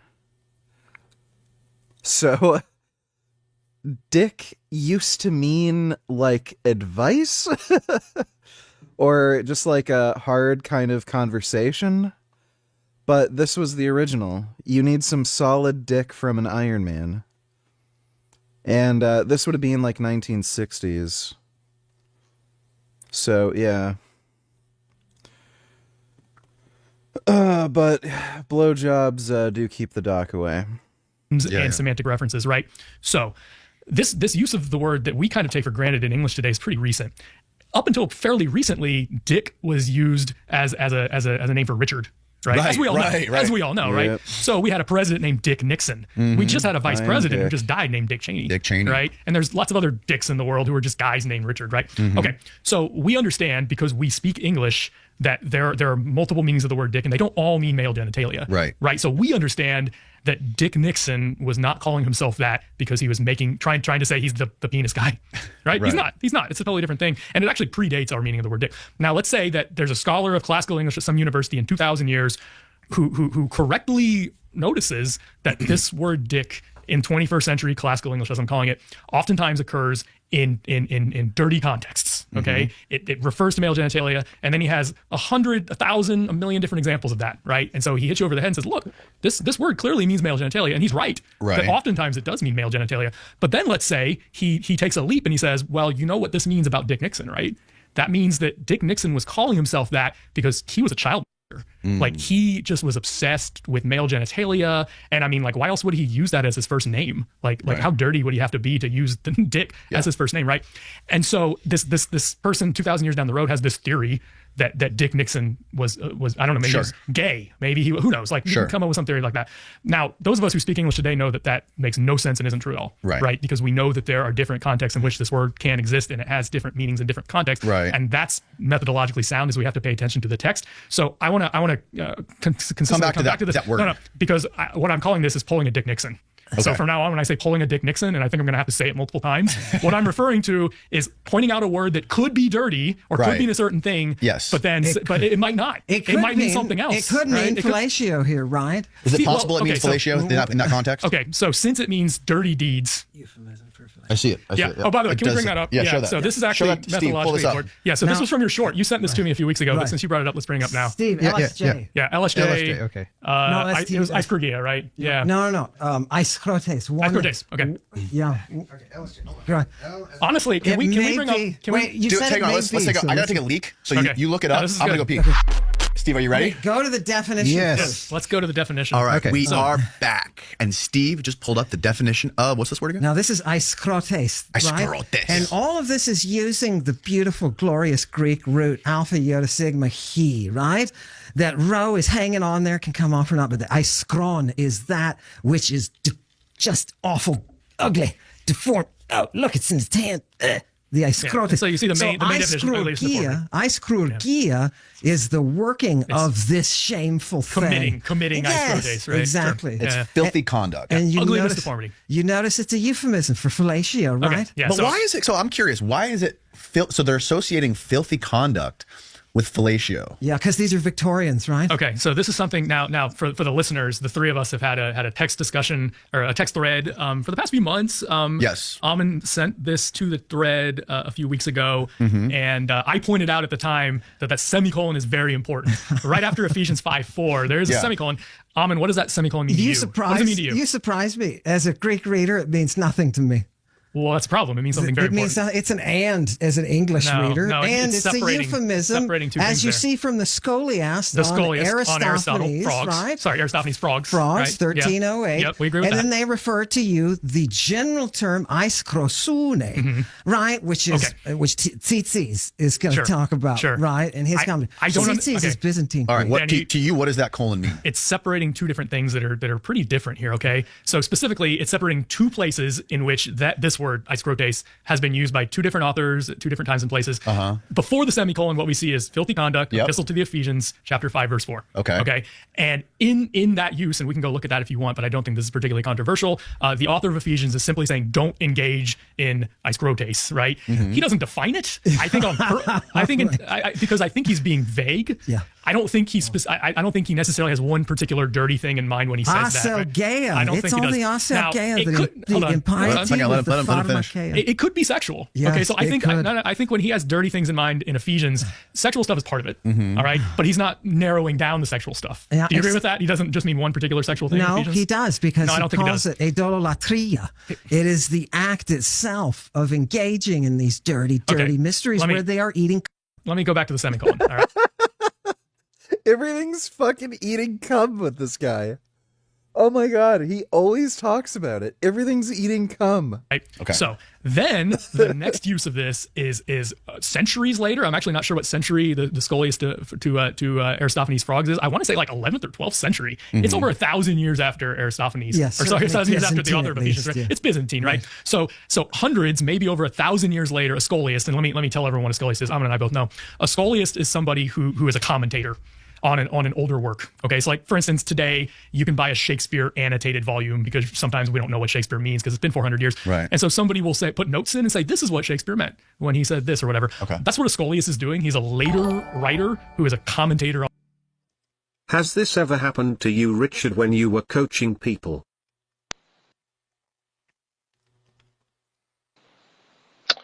Dog's on his way to the glorious house of gains, bright and early in the morning. Hit that morning cardio on a Saturday, 45 minutes on the Stairmaster, done some abs afterwards, normal early morning routine. Man, dog's got to get this off his chest. Top five knobbery that I've had to deal with to date, possibly.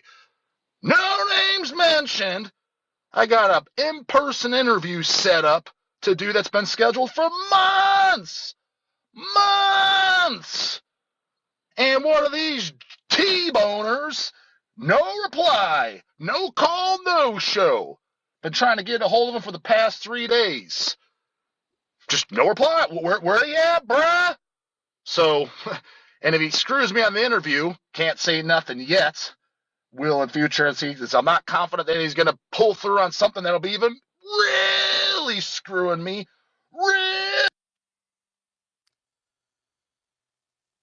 Oh, that was annoying. I don't even know what the fuck he was talking about. Thanks for the donation, dude. On an earlier work. Usually grammarians. Okay. Grammarians. All sorts of nerdy people, as you can imagine, are Scholiast, right? Yeah, linguists, ancient linguists. Oh, yeah, sure. Right. So this is a much later commentator on this classical Greek play. So Aristophanes, 5th century, late 5th century, early 4th century BC, okay? So there is the use of this word iskrotes in this play by Aristophanes. In the play by Aristophanes, the author doesn't explain what he means by iskrotes. Is not experiencing or experiencing nothing an experience in itself of experiencing what it is to not experience? Would that be the first thing to exist is the experience of non-experience? Well, you're always experiencing something. So you're going to have like sight, sound, feel, some perception of something. So it's not possible to not experience anything if you are, in fact, sentient and conscious. No.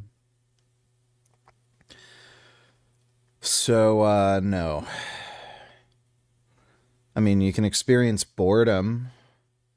If you're sitting in a room, you could call that experiencing nothing, but that's more like colloquial. But thanks for the donation, Cuck Experience. Hope that answers your question.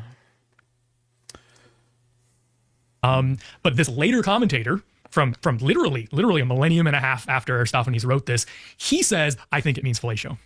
Okay. So that doesn't mean he's wrong, but that doesn't mean he's right. That's the opinion of someone from a millennium and a half later. That's important to know, for sure. That some later literally random dude who never was part of that culture at all speaks and reads Greek, but from a much later period. That's what he thinks. That's his opinion. I think you're underemphasizing. Is that not? Do you agree? No, with I think Luke, you're underemphasizing. What do you disagree with about what I said? These scholiasts are so separated from these traditions. They're grammarians. John Tzitzis, the guy on the end there, he's a Byzantine guy, and he is right up there in preserving. I mean, he preserves stuff that we don't even have. He talks about in the Odyssey what's going on when Circe goes back to visit Homer, and you're like, what? We didn't know that tradition was there. How the hell? It's the first time we see it. He preserves that from things he's read himself.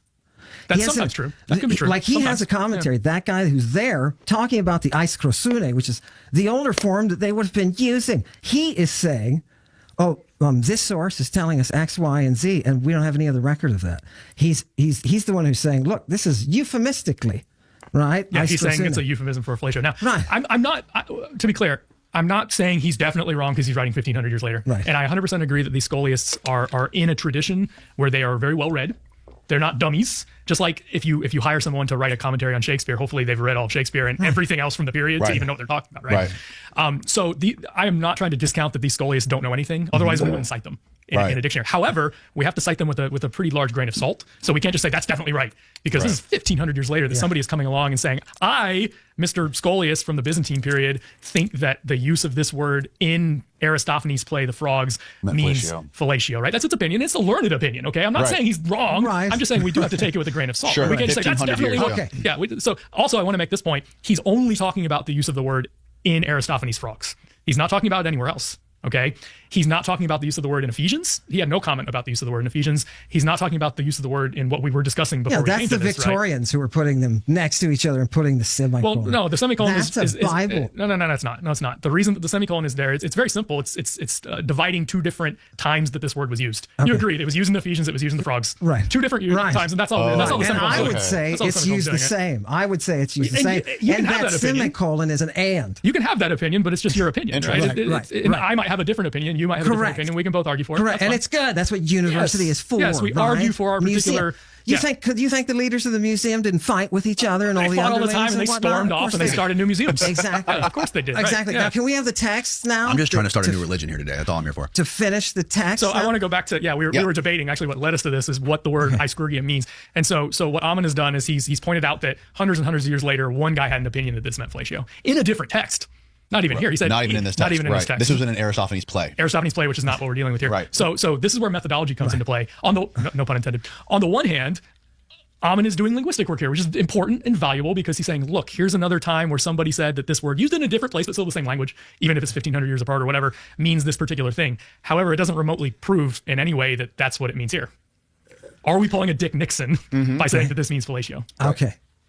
And it's up to you. You're the one who has to kind of build your case. Answer that by just translating. I don't want to have any ideas about in Amon's defense, let's get real. Weirdo cult leader lived in the middle of the desert. Yeah, he probably came in some girls' mouths. Ever watched this channel? What does this guy not review? I feel like he reviewed every type of consumer product and it's not biased non-sponsored reviews too. I do watch this guy's channel sometimes.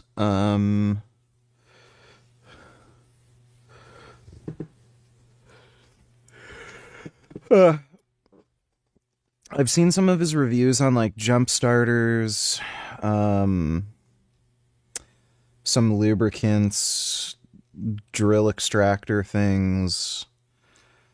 So like occasionally if I'm looking for some hardware stuff that I need, I might look at his channel and see if anything's decent. So yeah, I've looked at his channel before. Thanks for the donation 3. But I just want to translate it, right? So what does it then say after he entered into this act, the sexual act with her? What really happened? Dathan is really emphasizing that he took the metalavonta, the aporoian. He took the off-runnings, right? What is that? His own off-runnings. It could be. His effluescence. Vague. His effluescence, right? Yeah, I'm sure it's vague, though. Right. It could be, except we know Could be blood. also contextually, though, he's been talking about semen eaters. So, right. Context matters. Right. But then you got to build a case. Spermatophage. He's been talking about semen eaters. Right. Right. He's been talking about it. So it's a little bit of a cheat, but he's been Dude, they have to get this guy on Smiling Friends. This guy has the perfect voice for him to be a character on Smiling Friends. talking about already. Who And has? the author of this, Epiphanius, who's writing Epiphanius. it. And he says he showed her that we do this in order that we live. Right? How are we going to live if we don't do this? And then it says, look, and it says Mary Taraktheses. She was taken aback and falls down More than all that, she the was way. deeply troubled. That's what Tarek thinks. She's not happy about this. Yeah, no, yeah. She's like, what? It's like she's stunned fundamentally. What the hell? She falls all the way Hamai to the ground. Yep. And he picks her up and he says to her, why are you so freaking unfaithful, you faithless bitch? Right? Oligo, That's the Amen translation. Right? I had the bitch part. Right? I had the bitch part. Now tell me something. Where is the off-runnings? What is he doing? He's making her eat something like the ophites that Epiphanius has already talked about her eating the semen. It goes on. This passage goes on to explain what the people who were eating the semen believed about why he was doing this. Okay. And they use a half a dozen verses from the New Testament. So they're quoting when Jesus says X, he means this. When Jesus said, eat my flesh and blood, this is the offering. When he said, I'm going somewhere. They need to get somebody equally as crazy, but have like a different theory about them eating poop. And it'd be great for him to argue back and forth. It's cum. No, it's poop. Like, that'd be great. And I'm going to return from the origin. The origin is his semen. Is I'm that your going interpretation? somewhere. I'm ascending to the place. It was his semen. That's how they explain it. There's all sorts. There's a half a dozen justifications. This is how Epiphanius explains it. Yeah, of why these people were doing what they did, and it's through Epiphanius's. So do you believe that this is Epiphanius's theory on what was happening in the Bible? Or what He's Jesus quoting somebody that he calls a heresy that believes this. Oh, I see. Epiphanius is talking about people who are doing it, saying this is not good. Right? This is one of the heresies. And in this one, they justify the eating, this ischurgia. They justify it by saying Jesus specifically showed Mary how to do this and said, look, we have to do this to live. And they go on to quote, which is to me most important. They're going on to quote Jesus when he is saying things like, eat my flesh. And that's right here? It's what he means. It's following it below where I... Okay, what is your take on this, Luke? Okay, I think context, as we've been talking about, and I'm and I both agree on this, context is paramount, right? So this is from a late document for Christian historical standards. 400s. 400. So this is 400 years after, 300 plus years after Jesus, right? So, and it's from a guy who is trying to... It'd be so funny if, like, Amen dies and he goes to heaven, and then he finds out he's the only person who went to heaven because he was the only one who figured out you're supposed to eat semen. Catalog all the weird things that people think about Jesus. But this guy doesn't think they're true. Not that we would necessarily care what this guy thinks either way, but I don't think he thinks it's true.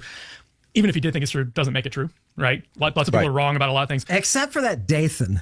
Except for why that does that matter? Dathan, which is, Why does that it's matter? like he's saying, hey, What is Dathan? you literally, you have to snap your mind out of it and realize now that really what I'm telling you is. Okay, wait. So you think so you think that Epiphanius secretly thinks this is true, and he's trying to like? No, he's telling his reader, don't be shocked here. But Okay, this is really all right. the way that they're doing it. Okay, so yeah, what I want to do is back up here, and ask ourselves why this matters. Okay.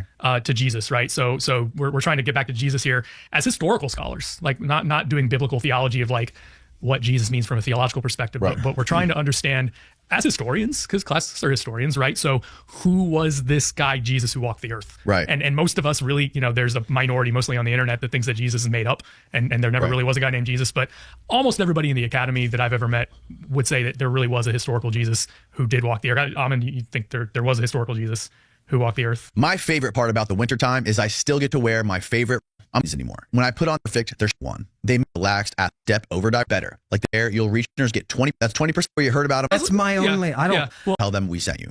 I read texts that talk about him all the time. Okay, that's my only. I don't. yeah. Well, all of the academic debate, all the myth. Is this person a myth? Is this does it fucking matter? The Greek is what matters. That's what our Of course it evidence matters. is. Of course it matters because they wrote a lot of made up stuff. Okay. About everything. Not just about Jesus, about Zeus, about, Yeah. so just because something is written in a historical text and we do want to be responsible linguists and philologians and try to dive down into the text, which is what we've been talking about here, right? And try to get a good idea of what it means. The next question to ask is, so what? So like, okay, maybe we're trying to see what this text means. Does this word specifically mean this or something else? Those are wonderful debates to have. But then the next step is, did Jesus really exist? Okay. And it sounds like, you're kind of not taking a position on that, which is fine. No, I don't take any positions. This text says Jesus was making Mary blow him, and he tried to make the apostles do the same thing after this, and they didn't. And it says they didn't follow him after that point.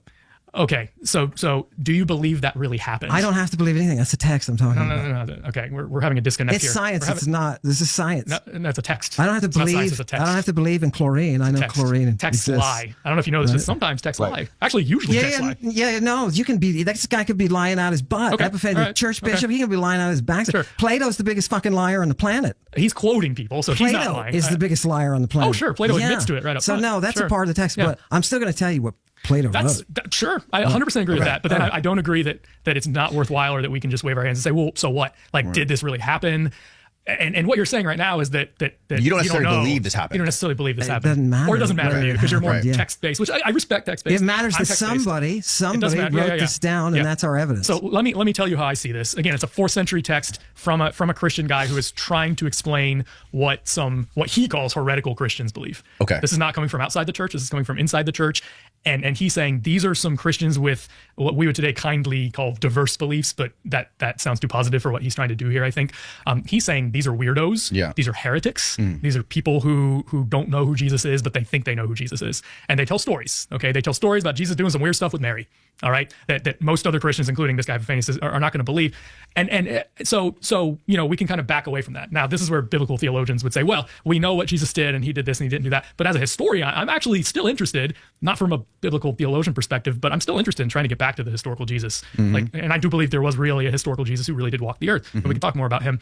So that's the question that remains. So, on your YouTube channel, you bring up texts like this, but then I think you leave the question hanging as to like whether this is true or not. Yeah, because I'm only there to present evidence to the court. Let the viewer figure out whether or not they think it's true. More trend, more men donate $2. Lou Ferrigno was massive in the 70s, early 80s, took a break, then came back in the 90s, was a legit mass monster. Still alive at 74. Doubt he did any blood work or organ scans. If you maintain your health, struggle to see how roids will kill you. Yeah. Like, it's just retarded. I mean,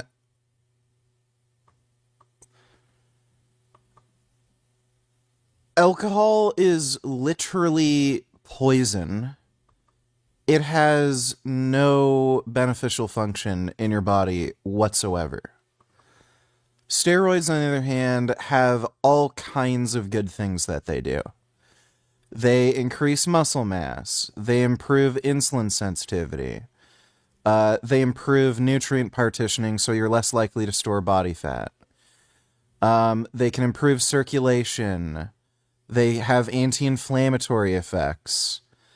Like, obviously there are potential downsides of steroids, like they can raise blood pressure and shit like that. Some of them are toxic to like certain organs, like especially oral steroids. But it's like again, you can just use these drugs intelligently and in appropriate doses so you don't have to deal with those side effects.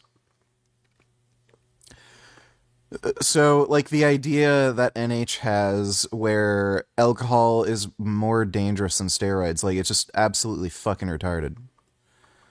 Out of this world stupid. Thanks for the donation, though. More trend, more men. And another thing, too, like, overall lifestyle kind of matters, too. Like, there's so many people who talk about, like, bodybuilders dying of heart attacks. Well, look what they're fucking eating. There's so many fucking bodybuilders who just eat ridiculous amounts of fucking meat. Crazy amounts of food, period. Like, when you're talking about somebody who weighs, like, 300 plus pounds, like, at least in the off-season, there's some bodybuilders who got well over 300 in the off-season, like Greg Kovacs. Greg Kovacs weighed, like, close to 400 in the off-season. I think the heaviest he got up to was 380. All the guy would do is fucking sit on the couch, have his wife make meal after meal. He'd eat like every hour, and then he'd go and train at the gym, and then he'd just, like, again, just lay on the couch, watch TV, and his wife would just make him a meal every hour. And the food he was eating was just fucking garbage. He was eating tons of fucking red meat. So it's like, was it the steroids that gave him a heart attack? Or was it his horrible overall lifestyle where, again, the guy ballooned to nearly 400 fucking pounds, was sitting on the fucking couch all day, and eating some of the worst fucking food imaginable? So, yeah, it's like nobody makes any sense, dude. It's just silly, stupid nonsense. Thanks for the donation, though. More trend, more men. True. Okay. When I'm a pure classicist, I only want the philology. That's all I want. Classicists are also interested in what really happened. Yeah. Are we? We are, but the actual surgery, like a surgeon, sure, the surgeon has morals to him. What matters is that surgery, that technique. You know, it's an art, and you have to do it right. And that's all I'm saying. When you go to the Bible and you see terms that are related, and you see episodes that are related, and Paul's saying throughout your book, your magic books, and in Jude he's saying, don't do this aselgeia, this stuff, this idolatry that involves the pharmakeia. Don't do it. That's sexual stuff. Don't Paul's like, stop fucking your family members, right? And in Stepmother, yeah. Alexandria, what are they persecuting Christians for? Incest, right? They go to their ceremonies, they put out the lights, everybody disrobes, and they screw. Why? Because these fluids are life. They're life. This is the salvation, right? This is what Epiphanius is trying to say. Hey, this is within Christianity. It's this is a movement, and just like Jude said, don't do this stuff. Okay, so yeah, in 1 Corinthians, which is a very early letter, everyone agrees, Paul wrote it in the 50s probably. It's one of our earliest Christian documents because it's earlier than the Gospels. Mm-hmm. Yeah, you're absolutely right. Paul has to call out some of the people in the Christian community at Corinth. One of them is sleeping with his stepmother. And he says, don't do that. Like, what are you sleeping with your stepmom for, bro? That's my translation. Which the Romans hated. Incest to the Romans was like, no, God. So that's not technically incest. Were the Romans against incest? I thought they were kind of okay with it. They're definitely okay with prostitution. I didn't know this until recently. Romans would like share basically toilet paper. They would have sponges at toilets, public toilets, and everyone would share the same sponge. It's hard to imagine that anybody would think that's a good idea. Like, even back before anybody knew anything about germs. That is just so gross. I'm glad I don't live in that time period. Like, holy fuck. That is so fucking gross. What is this? Nobody wants to die. $7. Can I ask the bank leave in life? I remember hearing about this. It's only $7. Mostly positive.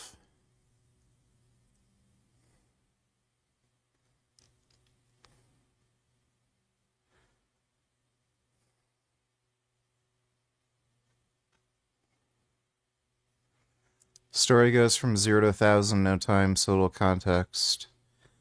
In short, that it's hard to follow. Just watch a YouTube playthrough. Most people say it's good. I don't know. Might skip it. I think I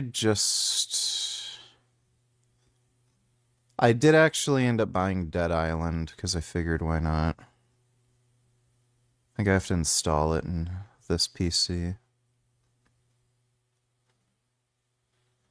We'll keep playing that dumb fucking game. What's it called?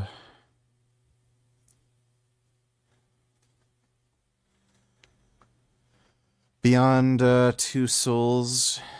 Beyond Two Souls is just baffling. It's like at least as stupid as Shenmue. At least. Don't be doing this. There were people in the Christian community that there was actually, and this actually goes to show the crazy diversity. No, I haven't played Alien Isolation yet. Within the very early Christian community, some Christians were at opposite ends of the spectrum as far as their attitudes towards sex. So some Christians, yeah, I know they shut down Anthem. What do you expect? Like, you're an idiot to buy that game in the first place. Heard Paul's message of a resurrection and that we're going to get new bodies. Okay, that's one of Paul's central messages. It seems like that we can reconstruct from his letters. He's going around telling people Jesus is coming back soon. And we're going to have our bodies transformed. He says this in 1 Corinthians 15. Mm-hmm. And so some Christians, like apparently some of them at Corinth, took this to mean that we can do whatever we want with our bodies because we're getting new ones anyway, so who cares? That seems to have been their attitude. And so some of those Christians, this is not people outside the church, but some of those Christians were sleeping with their stepmother. They were sleeping with prostitutes. They were doing whatever they wanted sexually, right? Because they actually internalized Paul's message in a way that he didn't necessarily intend. And the way we know that he didn't intend it that way is because then he wrote the letter of 1 Corinthians to tell them not to do that, among other things. Like in 1 Corinthians, it's a fascinating piece of literature from the mid-1st century BC that offers a pretty important window into early Christian thinking, at least from Paul. Mm-hmm. Now, again, we always have to remember there's diversity, and that's one of the things I'm trying to hammer home with this text, right? Is that just because we have one Christian... Do I have Alien Isolation? I vaguely remember... Yeah, I do. I did buy it on sale. Text that said some Christians were doing it this way doesn't mean that anyone else was necessarily. Right. So we have to be careful with methodological slippage. Yes. Which means we can't just wave at a text and say, oh yeah, that proves everything. No, it doesn't necessarily prove much at all. Okay, back to Paul. So he's writing specifically to this one community, these Christians at Corinth that he had just recently converted from paganism. The recent converts from paganism to the Jesus movement. And paganism, explain what paganism is. Yeah, so I'm using this loosely, and of course that's a later term, as Amin probably knows. Polytheism. Yeah. So they were worshiping the Greco-Roman gods. So paganism comes from a Latin word that means rural.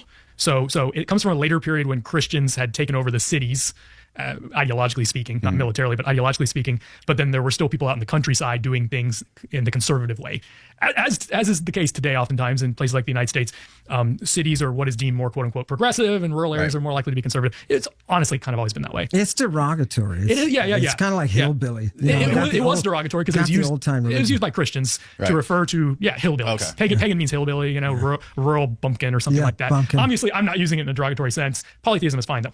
So Paul had just converted a handful, we don't know how many, 100, not that many people in the Greek bustling metropolis of Corinth to the Jesus movement. He rolled into town, told them the message of Jesus as he saw it, and then converted this handful of people. And then he left because he had to go to the next city and make more converts. That was his whole career, going from city to city, trying to make converts. Right. And he felt the urgency that Jesus was coming back soon. And getting thrown in jail a lot. He gets thrown in jail. What did he do to the Pythia? Oh my God, that whole city was mad. Yeah, well, the time that he cast the demon, according to Acts, cast the demon out of... she kept saying, you're doing the Christos thing. So, we'll get there, I'm sure, I assume. Okay. So Paul writes to this community at Corinth. I'm on 4 hours sleep, stayed up thinking about my cats. Oh, what happened to your kitties? Are they okay? And he says, yeah, so you guys need to not be sleeping with your stepmother. Right. Just because I said you're getting new bodies doesn't mean it doesn't matter what you do in this body. Right. Now, there were Christians on the other end of the spectrum who apparently thought that you should never have sex with anyone ever, even your own spouse. And Paul, never. And there was a monastic movement. It wasn't called that yet, but there was a that's what creates those sicko priests. There was a strain of self-control already within Greek philosophy that Amon probably knows about, where Greek philosophers were already saying maybe you should control yourself and like focus on higher spiritual realities, meditate. Maybe sex isn't the best way to use your finite earthly existence. Right. So Christians didn't make this up. Jews didn't make this up. This is Greek philosophers were already saying this. They weren't always living it, but they were saying it a lot of times. And so Paul also disagrees with them. So he also thinks sex has a time and place. You should never have sex. And that's basically, that's the middle ground that Paul is trying to drive in the letter of 1 Corinthians. And that's where this stuff comes up, essentially. So again, why do you think he didn't suffer the ill effects of being bitten by a poisonous viper when he got shipwrecked and all the locals were like, oh God, that dude's going to die. Watch him. That's an interpretive question. So we have the story in Acts 27 or Acts 28, where he has a shipwreck. He's being taken to Rome to stand trial before the emperor. And so they put him on a ship, load him from the eastern Mediterranean, sail him all the way to Rome. They have a shipwreck on Malta, which is an island in the Mediterranean to the south of Italy. You know, he's not supposed to be there, but the locals kind of take him and the other shipwreck victims in. And then they're sitting around a fire. It's winter, apparently. And this snake comes out of the fire and latches onto his hand. And all the locals look at him like he's going to die because he just got bit by this viper. And apparently, talking about Paul, right? Paul, yeah. Apparently it's a poisonous one. And he like just looks and like shakes it off into the fire like nothing happened and keeps going on with his preaching. And all the natives just look at him, stare at him, wait for him to die. He doesn't die. It's like nothing happened. And then they start worshiping him as a god. And then he has to be like, no, guys, I'm not God. I'm just God's representative. And so the text, and again, this is an interpretive question, right? As we were just saying, we have the text. That's what the text says. The text doesn't give us an explicit explanation for why Paul doesn't die, except that I think that the author of the text, which is probably Luke, wants us to believe that God is protecting him, right? That doesn't mean that you can't come along like Amon, I think, and say he's got some kind of concoction of anti-venom in his body or something. If we have other contemporary texts like Philuminus, who we're talking about, hey, this is the theriac that is used. You can counter the viper with this and that, but you have to Christ it. It has to be Christed. Those texts are additional evidence that there's something going on there with Paul's viper bite. I don't have to believe in miracles because I have the reason of the word. And that word clearly is reflecting a real scientific anthropological reality that Paul is walking around with viper venom, which is not atypical, is not atypical. So you think he's like the guy in The Princess Bride? So he's using his knowledge of Galen's theriac, which allegedly Galen was using as like a performance enhancing drug to keep himself safe from being poisoned by snake venoms, and he's connecting that to this biblical writing of Paul getting bit by a snake. All of that is written in Galen in a work on the theriac de Piso. Okay, and he talks about the theriac that Marcus Aurelius is on. They both passed away from cancer 2 years ago, 18 years old, spoiled every day. Oh. Poor kitties. Well, at least they lived a really good, long life. So it's compound drugs. Yep. The concept of using antidotes through the viper venom specifically traces in the Bacchic text as well. It's the same. All these priests like Nicander, that's what they're talking about. They're talking about the use of these venoms and toxins in order to induce that open-eyed spiritual experience, vision. It is a process that is biochemical. And as an investigator of the Greek, it looks to me like Paul is on that list, and that's why the Pythia calls him out for it. She knows that he's got to be Christing. She knows what Christing is. All right, we're going to get into the Christing stuff. I want to make sure we stay on track, though, and not... does that have something to do with semen? Make this thing go all over the place. Yes. I want to keep it kind of like segmented. So, does that make sense to you, how he's connecting this theriac, the idea of the theriac, and these... first of all, I'm sure you know about, or are you familiar with Galen's theriac and Nero's physician talking about this? Marcus Aurelius, yeah. Nero's physician talked about the theriac, right? Yeah.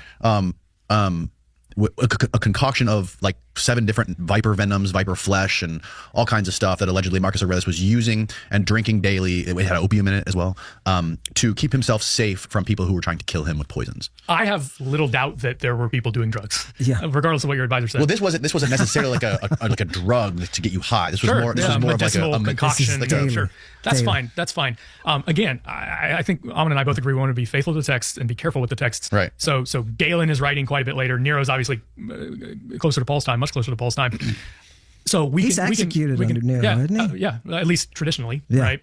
It's actually Nero's our sources aren't physician great for that. who's the Paul source. was executed under Nero? Yeah, Okay. traditionally, like that. Our sources are not great for that. Yeah, but that, for sure. that was the early rumor. Okay. Very early rumor. I think that's definitely not a later creation by any stretch. It's not in the Bible.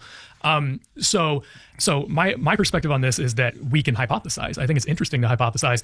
I don't see any evidence in the Bible for that. I don't see any evidence in the biblical text of Acts where this viper bites Paul that makes me think he's definitely on some kind of concoction. Sure. I get that. Yeah, I get that. Like it's not in there. Right. But it doesn't say he's not. But do you think it's reasonable how he's making the connection from Galen's Theriac to Paul not dying from being bit by a viper? I think he could write an article on it. Is that too much of a We could stretch? talk about it. I think he could write an article on it. I'm done with it. It'd be fun. It'd be fun because the community can decide if it's too much of a stretch. Sure. Now the community's wrong sometimes. Yes. Right. I think we can all agree on that. Yes. Sometimes the community's too conservative. I don't mean that politically. I mean like they just cling to older ideas. Right. Sure. I don't know. I'm not a drug expert, honestly. Mm-hmm. I haven't read Galen, so I can't really comment. I've read parts of Galen. See, and that's why I respect you, because he admits that. He hasn't read Galen. He doesn't know. Yeah, as we were talking about earlier, I'm here to call balls and strikes, and most of what we talked about has been within my area of expertise. I have no problem saying, you've read more Galen than me. Yeah. Okay? Now I'm interested. Maybe send me these sources and I'll take a look at them, and then we can do this thing with them. A good connection is your wine too. Yeah. He wrote about wine and the I know a lot more about origins of wine than any other but drugs. Yeah. It's connected because Dioscorides and others, physicians, write about the use of wine as a base for the drugs, man. A lot of times they put drugs in the wine. All sorts of wines that are drugged This is like wine. the Eleusinian Mysteries, right? This is not anything to do with cult. This is just people enjoying drugged wines. Oh, wow. Yeah, it's for health. Really? Yes, it's for health purposes. They're all, oh God, the descriptions of them are lengthy, and the amount of ingredients they're putting in. Oh, it's fantastic. And there's always a medical connection. It's always like, oh, this one cures your dropsy, right? Or your inflammation will be reduced with this wine, which has these 3 herbs that are attic herbs from so and so. Okay. Fantastic. That's But you did wine. You did history of wine. And of course, wine was the most common drug in antiquity. Yeah. Like everybody drank it, even kids. Really? Although we do have to understand that the Greeks specifically mixed wine quite heavily with water. So their traditional concoction of wine was 2 parts water to 1 part wine. In other words, it was only 1/3 wine and it was 2/3 water that they were drinking. What this did, and of course we know this now, they didn't know this, is that it killed the bacteria, or at least a lot of the bacteria in the water. They had very dirty water sources. The wine did, by mixing the water in the wine. Wow. And so they just realized... They getting plagued, just be drunk all the time. They didn't want to do that either, though. So they realized with trial and error that if you mixed 1/3 part wine with 2/3 part water, you were healthier. Oh, really? You were healthier because it would kill a lot of the bacteria in the water, where if you just drank straight water, you get sick all the time. Right. Because their water sources were terrible. Wow. But when you drank this water mixed with wine, you wouldn't get sick near as much. But you also wouldn't get drunk unless you drank a lot. Because if it's 2 parts water to 1 part wine, it's going to take quite a bit for you to even get buzzed, right? Which is why they would give it to kids. So it was a health drink for everybody of any age. And opium. They gave a shit ton of opium to kids. And earaches, toothaches, his recommendation is always opium. Really? I don't know about opium. that. Okay. I have nothing to say about that. Diarrhea opium. Yeah, it's way, way overprescribed. Way, way overused. It's like common. Very common. Okay, before we get into the Christing stuff, I want to talk about the idea that Amon brings forward about the Septuagint. And Amon believes the Septuagint was originally written in Greek and then translated into Hebrew. And he's the only person with a pulse in the cosmos, in the cosmos that believes this to be truth. And other people I've had on here, experts, I've asked the same thing. And they all say that the Greek in the Septuagint was, I think one guy, Gad Barnea, said it was Jewish Greek. Some people say it's Koine Greek. It is Jewish, yeah. It's Jewish. It's wait. Are you going to say it's Jewish Greek? Why don't you make your case and then I'll make Amon, make your case. Make your case. Lay it out for folks who aren't familiar with this, people that may not even know what the Septuagint is. Sure. So I'm not actually the first person to say this, nor am I the only person. There was a Jewish scholar, Yehuda, Dr. Yehuda, who wrote a book called Hebrew is Greek. And in it, he takes the triliteral roots that you find in the Hebrew, and then he shows you the Greek from which that term was derived. So, and he shows you through the use of colloquialisms, euphemisms, that the Hebrew is actually being constructed around the Greek. And he wrote his book, Hebrew is Greek, in the 80s, I think it was, 70s, 80s, something like that. And of course, you can imagine it did a dive, because if that's the case, everything that we know about biblical scholarship is wrong, completely wrong. There is a rabbi who came forward. Do you have, oh, there it is. Do you have, and there he's talking about the Spartans in the Greek, that the Jews are actually from Sparta and Crete. Anyway, can you, Steve, did you get the video clip, the short clip that I sent you last night? Yeah, I got it. Yeah, this is Rabbi, right? Tovia, right? Let's see here what he says. I'll be quiet. The key is that Christians are appealing to a Septuagint, a Greek translation. A translation can never be superior to the original. This, in any Western court, the law of best evidence states that an original document in its original language is always superior. Is it worth going to therapy for anxiety, depression, or is it better to stick to meds? 99.99% of therapists are worthless fucktards who will either waste your time or make your depression worse. So, I wouldn't say therapy is a bad idea. I would say therapy is almost always a bad idea because most therapists are worthless shitheads. The vast majority of people who go to seek therapy are women. And women don't actually have any mental health issues. They're just attention seeking. So they'll complain about depression, anxiety, suicidal thoughts. Like, you can just look at the rates of suicide or suicide attempts between men and women. Women supposedly attempt suicide something like 7 times more often than men, but men are like multiple times more likely to actually commit suicide. So that right there shows you women aren't actually trying to kill themselves. They just want attention. It's just attention-seeking bullshit. It's not that complicated to off yourself. If you actually wanted to terminate your existence, you can figure it out. So, I know women are fucking crazy and everything, but they're not that stupid that they know how to stop themselves from breathing. They don't know how to stop themselves from breathing.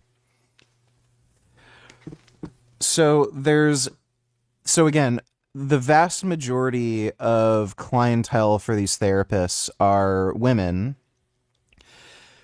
who do not actually have any mental health issues other than maybe like histrionic personality disorder. And they're just trying to get attention and have somebody that will sit there and blab to them and validate everything they're fucking saying. So what that's done is it's created a lot of misinformation within psychology that, oh, you can just talk through your problems. All you have to do is have the patient just talk to you, and then their problems will resolve on their own. That makes absolutely no fucking sense. The only way that is at all possible is if you're getting clientele that don't have any problems, and they're just there because they want attention and somebody to blab to. So it's created this like massive industry of therapists that are worthless and will do nothing for you if you have any actual real problems. And they've constructed their entire practice around a specific clientele that doesn't have any real mental health problems and just wants to waste your time. So, yeah, most therapists are not worth going to. If you're going to look for a therapist, one, make sure it's a male therapist. And two, make sure it's a male therapist that specializes in male-specific therapy.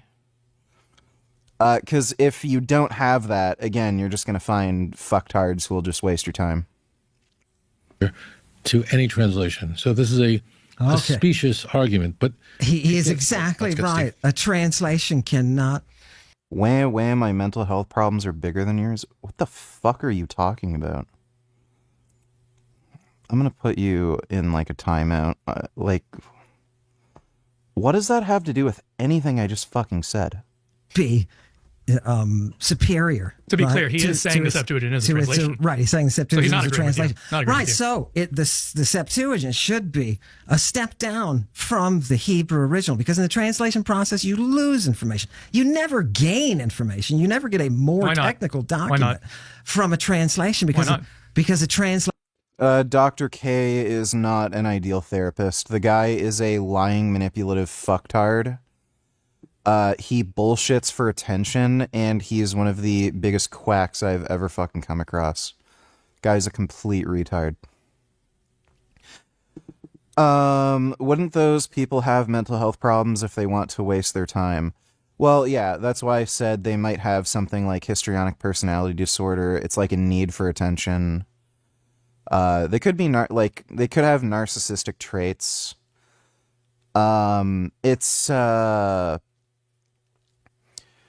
It's definitely not like normal to pay good money to just bullshit and say, I have this problem, just so that you can blab and not have anybody give you any pushback.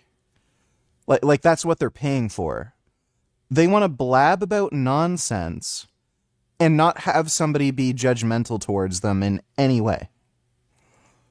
So, yeah, you could say that in and of itself is a mental problem, but as far as like anxiety, depression, stuff like that they're actually going to seek treatment for, they don't have it. They're just lying and they're looking for attention.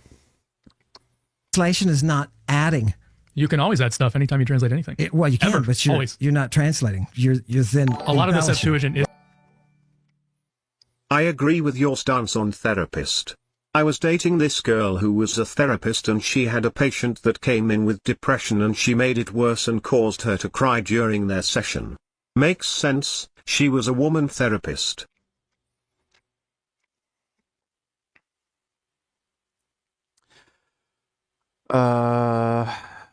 I don't know. Thanks for the donation, dude. React. Let me see. I was diagnosed as autistic when I was 24, and I would say, bold statement, the amount that my life is affected by autism, by being autistic, an equal, if not greater amount, I am affected by the trauma of being autistic. What was once a...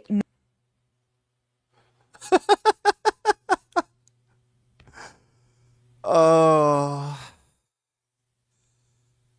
Notice how they're all women, by the way? That isn't a coincidence.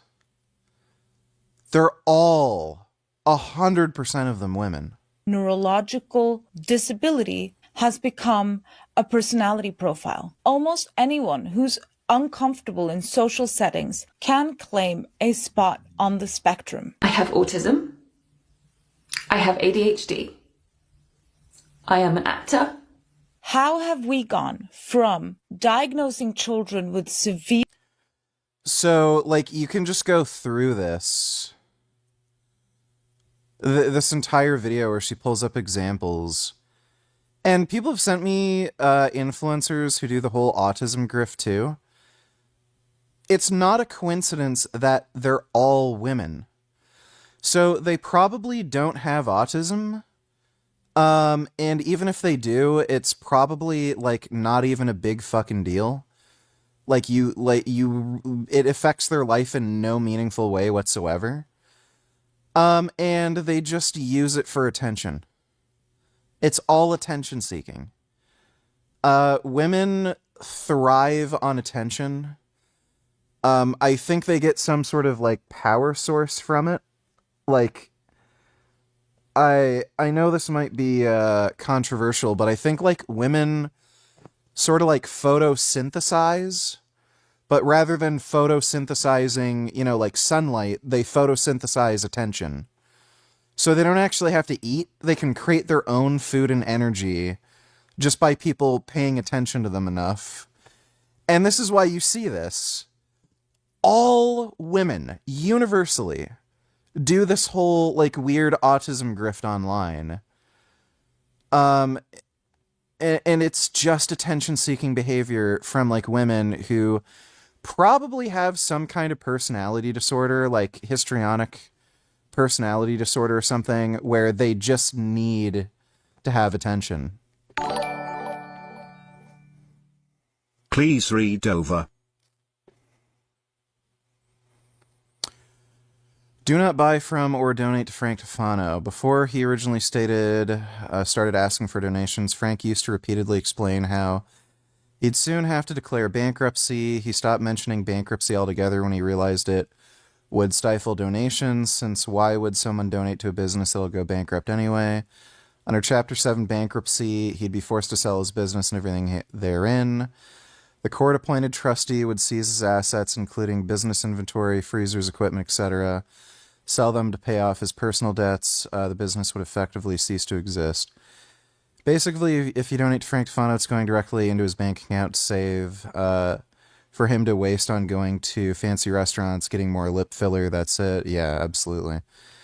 Won't save his business because his plan was to always declare bankruptcy. Keep in mind, he ran up over $400K worth of business credit card debt.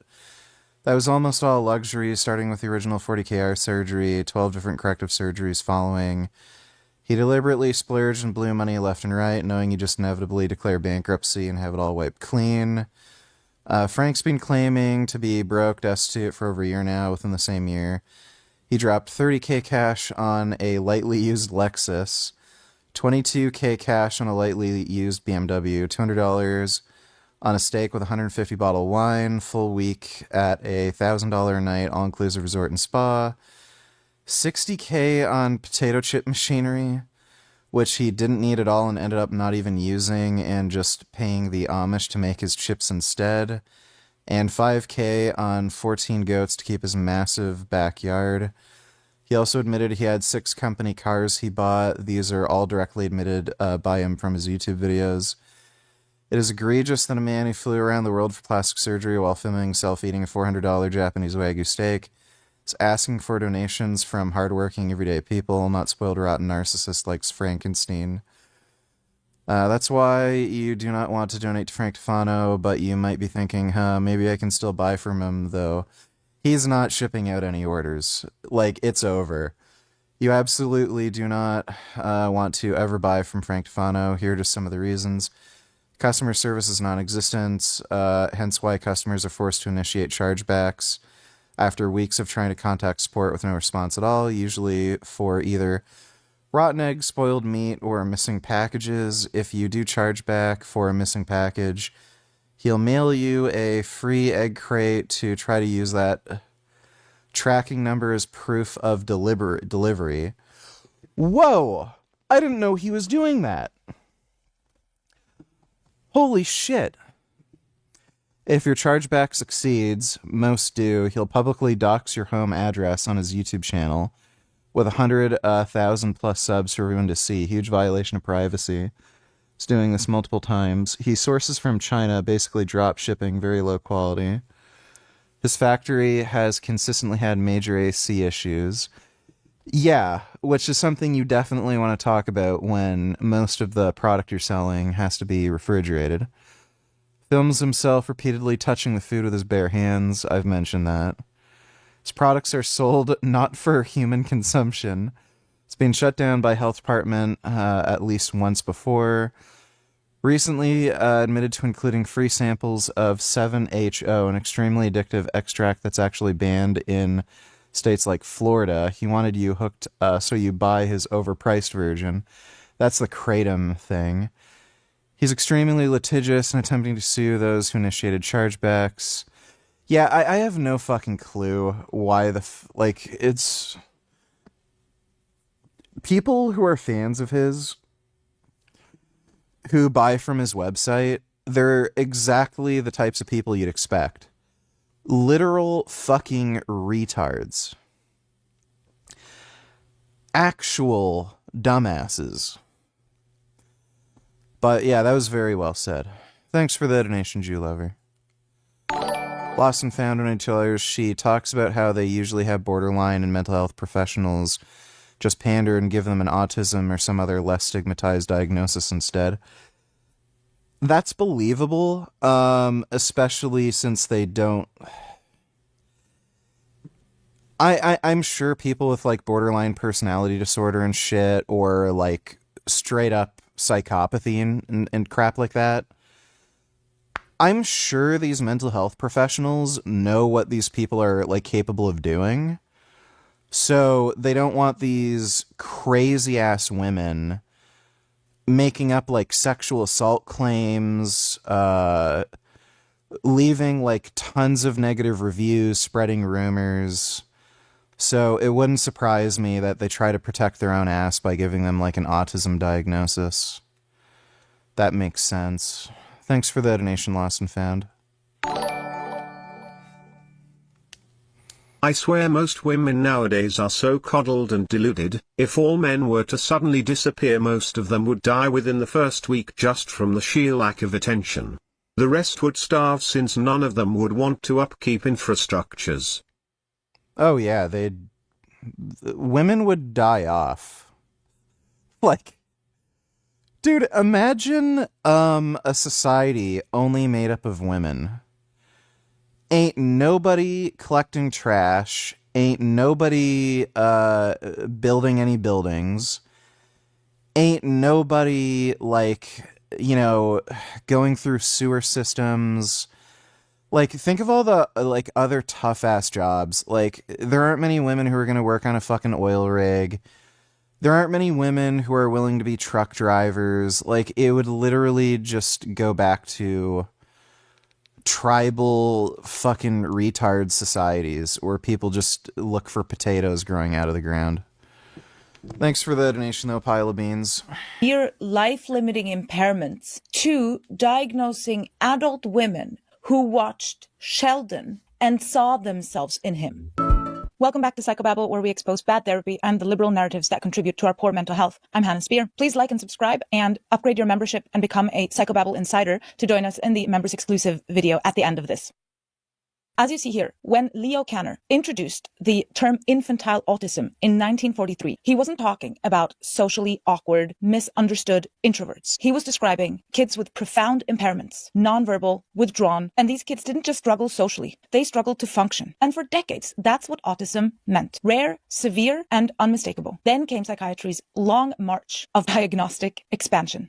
I'm showing you a table here that it clearly shows what this diagnosis looked like through the years, through the different revisions of the DSM. In the DSM-3 in the 1980s, the diagnosis requirements for autism, this was then called infantile autism and had to be diagnosed before 30 months. These were marked lack of language development, gross deficits in social interaction, and restricted and repetitive behaviors, as you see in this video. Ivan is 9 now, and he cannot talk, but he can hum.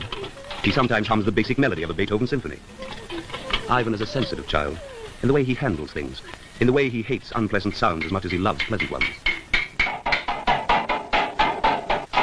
These were not on a spectrum. There was no autism spectrum. These were clear developmental abnormalities. In the decades that followed, it remained a narrowly defined diagnosis. But then in the 80s and 90s, things began to shift. Asperger's syndrome was introduced. And these were essentially high IQ individuals with... Will you ever play any actual FPS games with other players? Not the gay story games. I'd be willing to. Battlefield 6, like, is not very good. Like, it's bad. I was starting to enjoy it, but whatever the fuck they did with the last updates, like, it's ruined. I don't know if there's, like, a fuck ton of hackers all of a sudden or something, but, it, like, every other game I'm in, it feels like players are playing by completely different rule sets, where you have to shoot them so many fucking times, even if you get all headshots, you need a good 10 shots in them before they're actually killed. Whereas they can hit you once, and you're fucking down. And they're not using, like, a sniper rifle or something. They just have, like, a subgun. Matchmaking is also pretty bad. It takes too long to find a match a lot of the time. And the game's extremely unstable, especially on console. I was trying to play with a friend of mine last night. We literally couldn't finish a single game. He was playing on PlayStation 5, and the game would just crash constantly. We literally could not finish a single fucking game. So I don't know what the fuck they did. When the game released, it was pretty janky. Then after a couple weeks, it was getting better, and now it's like practically unplayable. But yeah, I'm pretty sure there's people that are like hacking the game or something, because like the damage just makes absolutely no fucking sense. And I'm good at shooters. It's not like a get good issue. Like, there's clearly a huge, weird discrepancy where they only have to hit me literally once to kill me. And then I unload on them. And like, it's the most bizarre shit. Like, they can, like, jump a fence. I can be shooting at them while they're jumping a fence, then landing on the ground. Then they turn around and see me. I'm still shooting at them. They hit me once, I'm dead. And they're alive. Like, it's just crazy. So I don't know if I want to play Battlefield 6 with anybody. Black Ops 7 is just no way. Maybe Ready or Not or something. Like, I have to find a different game. Maybe Insurgency, I could go back to that, but like I just need a different shooter to play.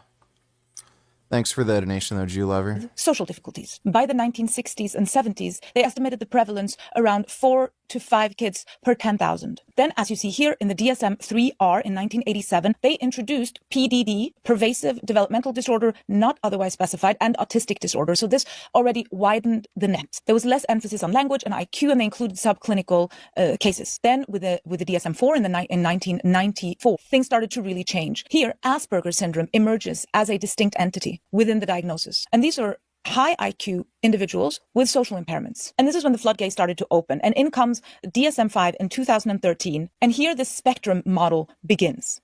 They eliminated the subtypes, collapsed everything into one diagnosis, the autism spectrum disorder, and allowed patients to meet only 6 of 12 criteria. 3 criteria in the social communication.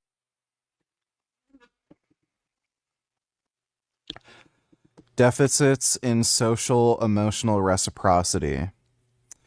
Abnormal social approach, failure of normal back and forth conversation to reduce sharing of interests, emotions, failure to initiate or respond to social interactions. I could qualify for that one.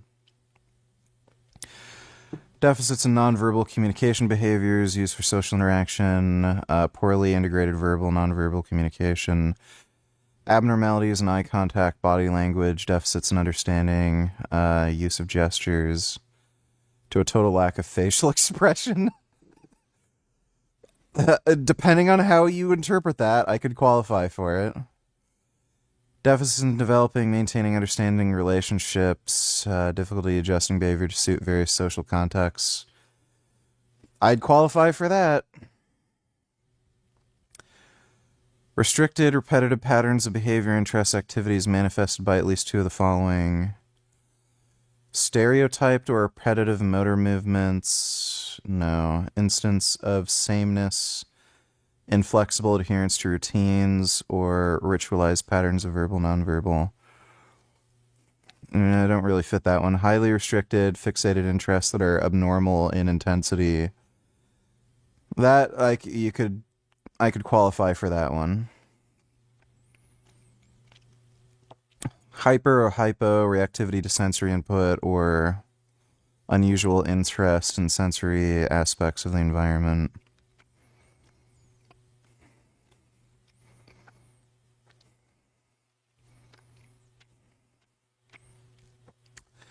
Who the fuck even knows what... So, I see what's going on here. A woman wrote this. Literally a woman wrote this. This is why it's becoming increasingly more vague and not very clear. It's because a woman wrote this. Notice how with the, infantile autism spectrum disorder, it's like a very specific thing. It's very clear. It's obvious when a kid has it. And now you have a woman writing a bunch of fucking stupid nonsense that could apply to, literally anybody. Communications domain and 2 of 4 criteria in the restrictive repetitive behavior domain. But in practice, patients only have to fulfill 6 out of 12 criteria in any of these clusters, which means the symptoms may only be socially flavored, which means you can have a person diagnosed with autism who struggles with conversations, has trouble making friends, has odd body language, uses an unusual tone of voice, has a preference for routine and highly focused interests. And that is often up for interpretation. But let me ask you, does this sound like a serious developmental disorder? Or does this sound like a shy teenager, a quirky academic, or someone who's just never been disciplined socially? Or a psychopath who just doesn't understand social cues and stuff like that. Could be any number of things, but again, a woman wrote this. You can tell, women have a weird way of writing where things are directly self-contradictory, unclear, convoluted. It could, something can mean something else. So, a woman came up with this bullshit. I mean, I took one of these tests, the usual questionnaire, the AID-Q, and I scored quite high. I'm very rigid. I like eating the same things every day. Going camping is my worst nightmare, and find, social situations tiring. I mean, my own family jokingly says that both of us are on the spectrum. So we're classic conscientious introverts. And people tend to find this odd, which is fine. It's our personality. They also removed having to be diagnosed as a child. You can fulfill the criteria historically so that now the typical autist patient looks like a verbally gifted female adult in her 20s. I thought I was the most anxious person ever, okay? Social anxiety through the roof. Turns out it was autism the whole... Oh my god. This hit me in the feels last night. Let me see. This is the story of the most loyal dog in the world. Pachiko and his owner Isaburo were basically inseparable. Pachiko saw his owner off to work every morning at the... Not watching this AI slop.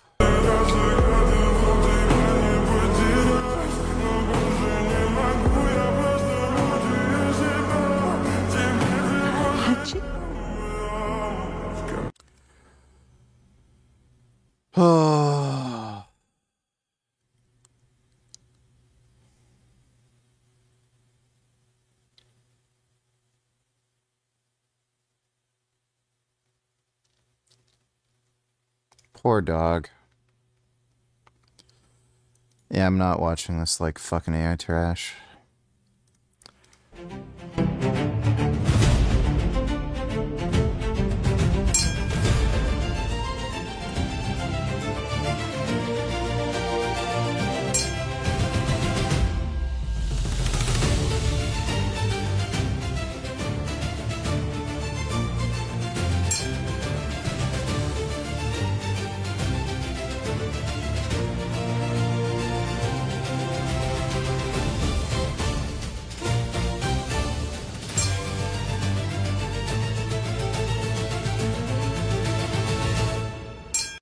I like these mammals. They're like rats.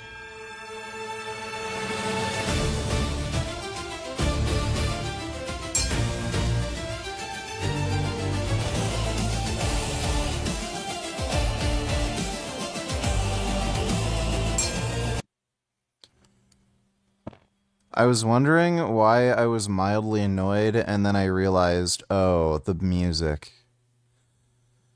It's like my brain has gotten used to listening to stupid, annoying YouTube music, so I tune it out at first, but subconsciously I can still hear it, and I just get increasingly more pissed off, and then I realize, oh, that's right, I'm hearing nonsense. Yeah, that was That was good. Thanks for the donation, SV. Whole time. So here are some things I thought were related to anxiety and social anxiety that turned out to be related to autism. So 1, I'd have anxiety attacks all the time, out of nowhere, incontrollable, exhausting. The last stages, I'd be rocking, stimming. Nope. She just wants attention. Let me guess, these anxiety attacks happen when nobody's talking to you or paying attention to you. And suddenly, somebody help! Oh, what's wrong? I'm having anxiety. Yeah, and then everybody gives you attention, right? Is that what that is? Throwing hands, just so emotional, ridiculous. And they'd be like, well, you're so anxious. Autistic meltdown. 2, I'd go quiet in group settings. I'd hate them. I'd be so anxious. I wouldn't be able to speak. I'd be quiet, especially with larger personalities. No, I was overwhelmed, overstimulated, struggling to keep up with social cues, experiencing selective mutism or a shutdown even. Then I'd come back and probably have a meltdown. And I thought my social battery was just dead from social anxiety, even one-on-one. But I was just trying to mask. That's why I was exhausted and trying to keep up. Again, notice how it's all women. There are no men talking about this horse shit. So in these few decades, autism has become so elastic, it no longer requires measurable developmental delays, language delays, or cognitive impairments. What was once a neurological disability Yeah, you can just be an annoying fucktard and get an autism diagnosis. has become a personality profile. Almost anyone who's uncomfortable in social settings, especially the chronically anxious, can claim a spot on the spectrum. I have autism. I have ADHD. I am an actor. How have we gone from diagnosing children with severe That girl was ugly as fuck. Why the fuck would you want to have sex with that annoying bitch? life-limiting impairments Dude, to you need to go outside more. She was gross. diagnosing adult women who watched Sheldon and saw themselves in him?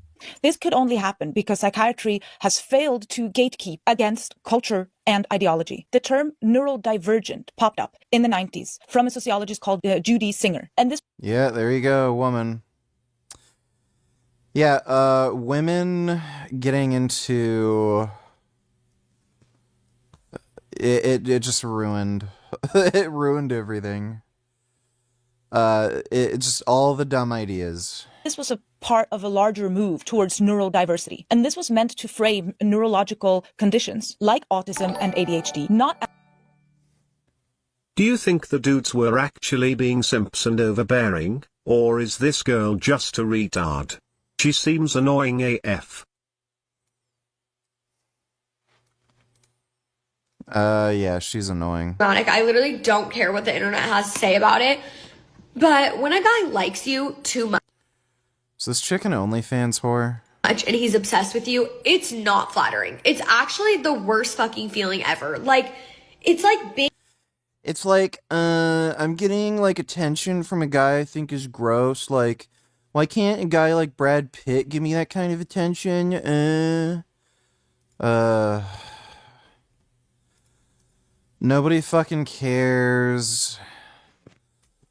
Holy fuck. Like, that's all women have to talk about? I'm getting too much attention from people I don't like? Holy fuck, bro.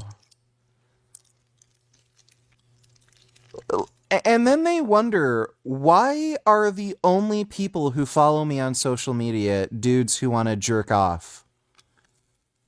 Who else is it going to be?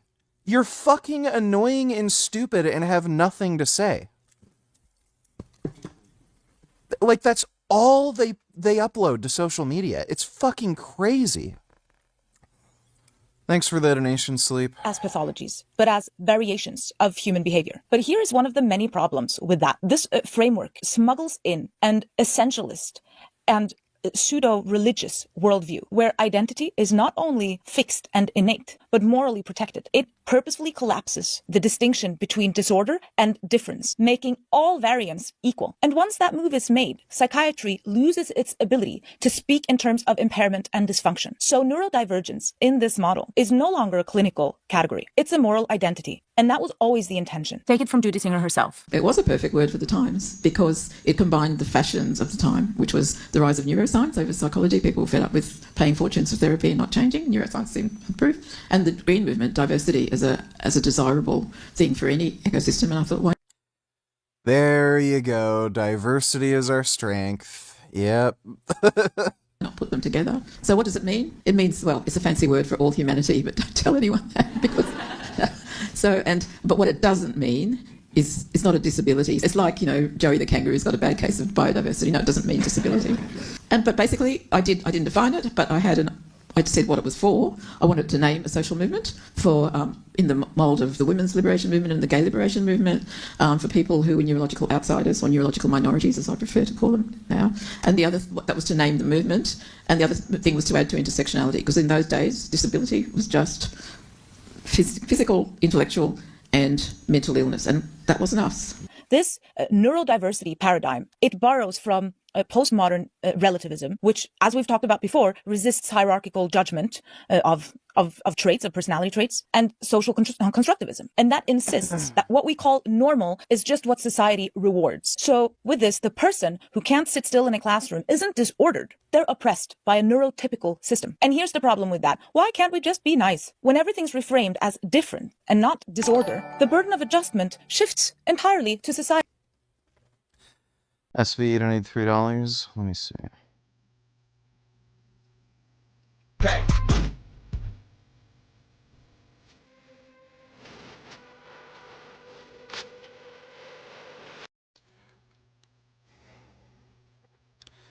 Should not do that to your dog.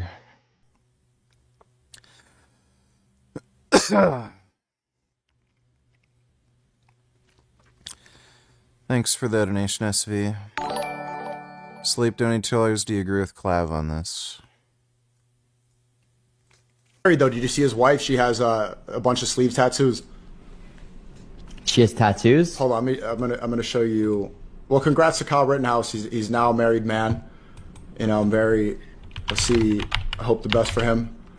Let's show you this. Dude, I find it that's like peak Jester Max and complete opposite end of the spectrum from everything I talk about, what he did, how he risked his life to go defend stores in another state. That's why I was always very anti Rittenhouse. Yeah, and the crying at the courthouse, can understand why he was upset, but okay, here's his. Yeah, he killed like a pedophile or something. Proposal. Here it is. Oh my God! Holy cringe! Are you serious? Congrats to Kyle. I'm happy he's married. Why is this cringe? Dude, look at her arms. Are you serious? Yeah, that looks really expensive. Those are getting a whole sleeve done. That must be like $3,000. I don't know. So the way I feel about tattoos for men, it's just I would never do it, but I'm not like the most outspoken if people have them. As males, I think there's a certain aesthetic that certainly fits into it. But if you're a woman and you're getting tattoos, you I don't know if I'm allowed to say this on YouTube, but you're just a trashy, I don't know what you could say. I think there's tattoos that make you look trashy, and there's tattoos that are just cool. Same with dudes. I think especially tribal tattoos at this point are probably there's still some people who get them, which is crazy to me. But yeah, when I see a dude with tribal tattoos, that looks trashy on a dude. That's like trailer park shit. So there's good tattoos, there's bad tattoos. I don't know what his deal is with women with tattoos. Just depends on the tattoo. I think you could say that word, but Kyle Rittenhouse just got married, though. No, don't agree with Clav on that. Thanks for the donation, Sleep. Dodo, donate $2. Let me see. The Iranian government's violent crackdown on demonstrators is horrific. Must stop now. People have the right to protest. Without fear of violence, support the Iranians taking the streets. Call for a better future. Great. Sure, she'd say that. Zoran Mamdani's crime advisor. I don't give a damn if they burn Target. We learned all violence from you. What the fuck? I don't give a damn if they burn down Target. Because Target should be on the streets with us, calling for the justice that our people deserve. Don't talk to us about looting. Y'all are the looters. America has looted black people. Well, yeah, New York's gonna turn into a shithole. jacked, but heavy lifting is not the only thing that matters. In fact, the right combination of training can lower your risk of death by up to 42%. So here are a few tips to make 2026 your best year in the gym. You want to start by aiming for 6 sessions of exercise per week, 3 strength training sessions, and 3 cardio sessions. For cardio, target 150 minutes of zone 2 exercise. That's a level of exercise where you can still maintain a normal conversation, like this. Or this. I do way more than that. Let's see. What is it? It's 40 minutes and it's about 4 days a week.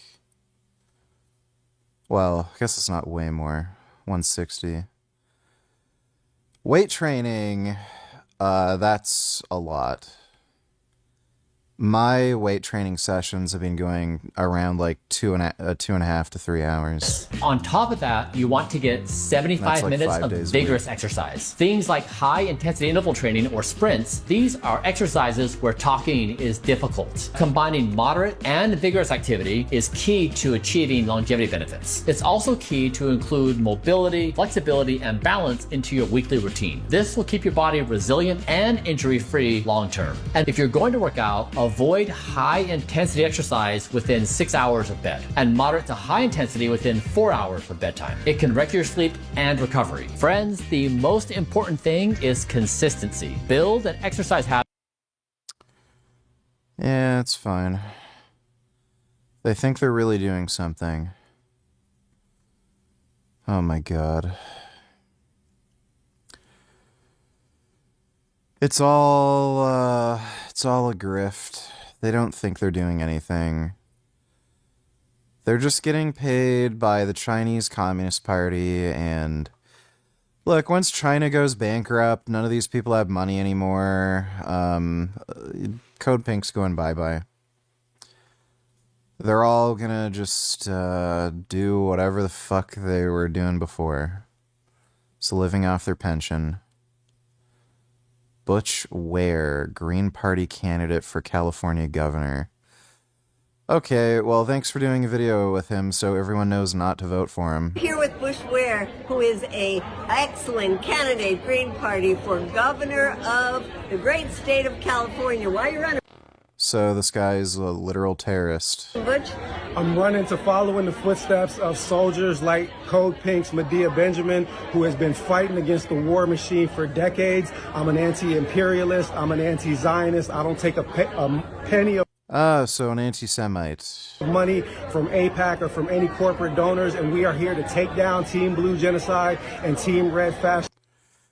Alright, well, you're a gay retard. Thanks for the donation, Dodo. Don't you think you're becoming blah? What I mean by that is he probably makes as much or more money than you at this point, or very close to. You don't make shit and your views are nearly as bad as his.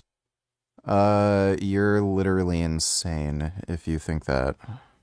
Society and away from the individual. And this allows the idea that one's inner state justifies outward exemption. And in practice, that means disruption in classrooms is excused and not addressed. I just had a couple of weeks ago, someone coming in the school of my kids saying, yeah, well, now we know why she spit on the other students. And it's such a relief to everyone that we now know why. We also allow for narcissistic fragility to be called sensory overwhelm. And you don't have to contend with your rejection sensitivity because it's neurodivergent pain. And if you have a deep aversion to feedback, that is masking trauma. So this creates a closed moral loop where you can't challenge the behavior because the behavior is identity, and to question identity is to do harm. And clinically, this flattens the entire field because it no longer matters what the dysfunction is. It matters how the patient feels about it. It's identity consumerism. And it turns the clinician into a sort of spiritual affirmation. I are both professionally diagnosed with autism and ADHD.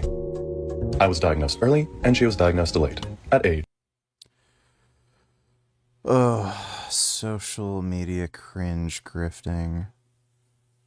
Those who are left behind by this development. Imagine if we diagnose neurotypical people in the same judgmental way we diagnose neurodivergents. Cannot possibly survive more than 30 seconds of silence without mentioning the weather. Must maintain intense eye contact at all times, or else they'll think you're lying or rude. They will talk to a cashier differently to how they would talk to a CEO. Neurotypical need to exert control over every autistic person's life. I swear this is why autistic people don't. This is just too much. Nigga, the month is half over and you barely made. Is an embellishment of the original Hebrew. You're embellishing. Yeah, so what I'm saying Okay. is exactly what you're saying doesn't happen, does happen with the Septuagint. Okay, go on. So his premise is this: superior form is the original. Who decides superior form? I'll show you right now. Let's look at an actual text. Hit it, Steve, with the Greek text there. This is from Genesis 1:2. This is from Genesis 1:2. Is it this one? The one with the, yep, there you go. The whole verse is in the middle, and the earth was oratos and akataskewastos. The earth was King Jamesy, without form and void. Kai skotos, and the darkness was upon the deep, they'll say, the abyss. And the Spirit of God hovered there over the waters. Now look at the two words that the earth is in the beginning. The earth was aoratos in Greek and akataskewastos. If you look up those words, just because you want to know what they are, next slide, Steve. If you look them up, you're going to see, right? Here we go. Look at the, just tell me really quick, akataskewastos, not properly prepared. And after that, they give a reference to a pharmacon, right? This word is used for synthetic drugs, right? These are unworked principles. Is the autism diagnosis method biased against men? The whole emotional intelligence crap. All I have to say is, wrist wraps. I mean, men, period, always seem to have higher likelihood of autism, but some of the, like, men are just more likely to have hobbies and they're more competitive. So, like, when they mention stuff like hyper obsessive tendencies where you focus on one thing, that's like any athlete. That's like any, like, scientist. like go to a university, somebody studying physics, like, you know. So yeah, there probably are some aspects that are biased against men. Jesus Christ. Yeah, I know this is gonna be bad.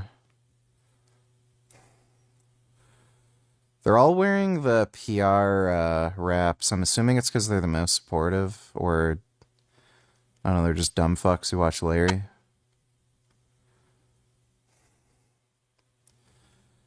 Dude, really? Okay, teenage kids are officially, like, just toast. They're not even touching their chest anymore. Like, my God, it's gotten so bad. Thanks for the donation, Killing Titan. Dodo, Donatillers, what they said their first word on Iran. Any country doing business with the Islamic Republic, pay 25% tariff. Trump's escalation of sanctions will make life even harder for millions of Iranians.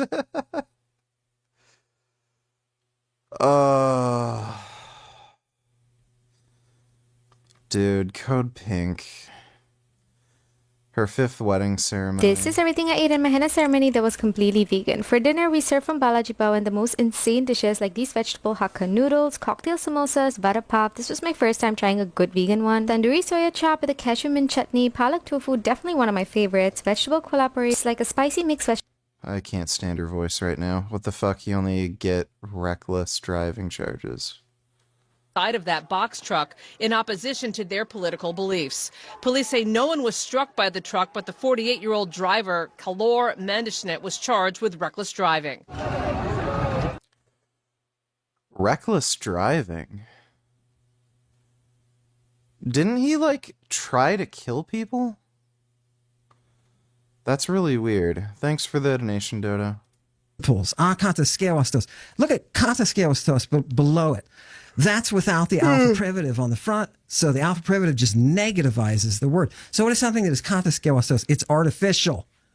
It's created or artificial. Okay. So the earth is kataskewastos, not prepared, not created, not yet synthesized. Look at the bottom, oratos. What else is the earth? It's unseen or invisible. I want you to drop down to the second line and look at to oraton. What is it when you take the substantive of this adjective? It's an unseen world. And right after that, you get ex uranu. Do you understand me? This is a part of Greek physics that you're looking at, this word aoratos. Gaia and Uranos are part of it. Are you ready? Give me the next one. Wait, let me finish. Give me the next, after that. Here's the verb, because everything comes from the verb. What does the Hebrew version, okay, let's see, is this superior or inferior? Look at the Hebrew version, an empty place. This is tohu. For aoratos, was the translator on dope? If this went from Hebrew and this means an emptiness, how did it get to aoratos? You couldn't have. Somebody's on dope or Hebrew. Can we make Nigard stop buying steroids if he has to go on food stamps? I don't want my tax dollars paying for Nigard's food stamps while he's spending money recreationally on fun Is less things he doesn't sophisticated. need. Clearly, look at the next word for akataskewastos. Bohu. Are you kidding? They just took toe and made it into a bow. And what do they got here? Again, emptiness. This Hebrew is not original. It is being constructed from the Greek. It is a terrible, terrible attempt to make a native translation out of a language that is so far sophisticated. Greek has 1.5 million word forms. Hebrew has 7,000 unique words. It can't compete. Okay, I'll stop there. You respond now. Okay, thank you. So again, let's examine our priors here. In other words, what are we sort of assuming? You're assuming as you go through this, number one, that you can make a judgment as to which language is more superior, which is very debatable. But let's just say, for the sake of argument, that you're right, that somehow Greek is more superior than Hebrew, which no linguist would. Technically superior, that it's more advanced, that it's more descriptive, has a bigger vocabulary. Greek has the philosophical tradition by this point, right? And so the translator, who must be fluent in both Hebrew and Greek to do this translation, is probably a Jewish person who knows Greek, because nothing else really makes sense. And this is a person probably in Alexandria, which is a center of Greek philosophical learning, right? Yep. And this Jewish guy who knows Greek, and maybe Greek is even his native language. Of course it is. Because he's in a Jewish colonial context, just like a Jew in the United States today would have English as their native language. Doesn't make them any less Jewish. This shit doesn't mean that they haven't been to synagogue and learned. 100%. Okay. I get it. So this guy is familiar with the Greek philosophical tradition, and so when he's translating these words, he is embellishing them. He's absolutely embellishing them. He's taking the Hebrew, and by the way, tohu wa bohu, we don't even know to this day exactly what this means. Okay, like there have been so many books written on just these few words, and it's unclear. Okay, outside of the Torah, how much Hebrew literature from the 3rd century uses this word bohu or tohu? And Donate to Larry's watch right now. Let me see. America's raid on Venezuela has paid off, or so it seems. Trump is now signaling that he can force Caracas back into line, open the door to new energy deals on US terms, and curb the influence of rival powers in the hemisphere. And while the optics suggest closure, reality points to the start of a far more difficult and dangerous phase. For 2 decades, Venezuela has been the single largest driver of regional instability, fueling mass migration, cross-border crime, and economic distress across the continent. And so, from Washington's perspective, stabilizing Venezuela is not just about oil or geopolitics. It is about tackling the sources of those problems before they reach the US border. But history warns against easy victories. When the United States toppled Saddam in 2003, the mission quickly collapsed into insurgency, fractured authority, and years of costly involvement. Venezuela now sits at a similar inflection point. Removing Maduro may clear the path for a genuine political transition, but it could just as easily pull America into open-ended commitments. Sometimes, even superpowers trip over their own shadow. Maduro is unlikely to see daylight anytime soon, but his removal does not mean the ruin of Venezuela's government or the end of Chavismo as an ideology. Power in Caracas has never rested in a single institution. It functions as a coalition stitched together by patronage, access to oil revenues, and control over hard power. With the arbitrator of that system gone, the coalition is now at risk of splintering. The decisive variable is the military. Some commanders will move quickly to bargain with whatever authority emerges. Others will hold out, betting that uncertainty works in their favor. Civilian power brokers, such as governors, party officials, and business tycoons, will move the same way, hedging rather than committing. Trump, however, has other plans. He prefers Vice President Delcy Rodriguez as interim leader, on the condition that she delivers on US demands. If she fails, the White House has threatened to use its naval task force in the Caribbean to cut off oil exports, Venezuela's economic lifeline.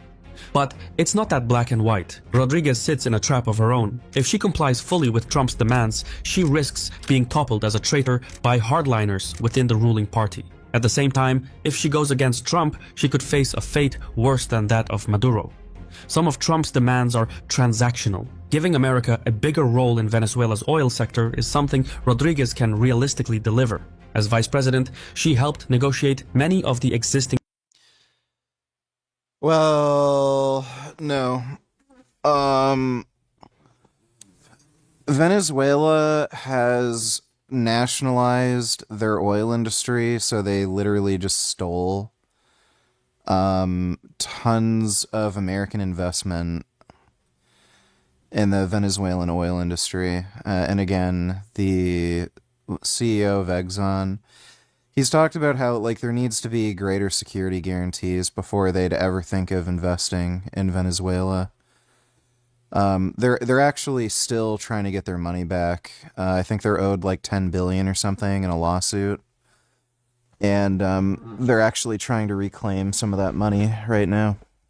Contracts. But the other demands, such as downgrading ties with Russia and China, expelling Colombian Marxist guerrillas, and dismantling the illicit flows that go through the country, are more complicated. Meeting those conditions would directly threaten the military factions that profit from them and set Rodriguez against some very powerful associates. Long-serving Defense Minister Vladimir Padrino and Interior Minister Diosdado Cabello control most of Venezuela's hard power. Padrino runs the armed forces, while Cabello commands the colectivos, which is a collection of paramilitary forces used to intimidate rivals and snuff out dissent. Both figures remain under US sanctions, and neither has shown any indication of surrendering power. In the foreseeable future, Venezuela will likely see an intensified, violent struggle among these power brokers rather than consolidation. Meanwhile, Venezuela's democratic opposition is under pressure to act and may take matters into its own hands. Many Venezuelans are disheartened that Maduro's ousting has led to a government that looks identical to the previous one they despised, minus the leader. These distraught citizens could take to the streets and try to topple Chavismo altogether. Opposition leader Maria Corina Machado has urged that her ally, Edmundo Gonzalez, be recognized as the legitimate successor to the disputed 2024 election. Washington and several foreign governments had endorsed that position at the time. However, Machado has so far stopped short of calling mass mobilization inside the country, telling them only to be ready for what comes next. She has vowed to return to Venezuela, which could galvanize mass protests against the government. Keeping a lid on all these moving elements is not easy. A peaceful transition is still possible, but only if the process offers calibrated pressure, political amnesty, and a roadmap towards reintegration rather than blanket punishment. Without such measures, spoilers will emerge, not only ideological hardliners, but rational actors acting in self-preservation.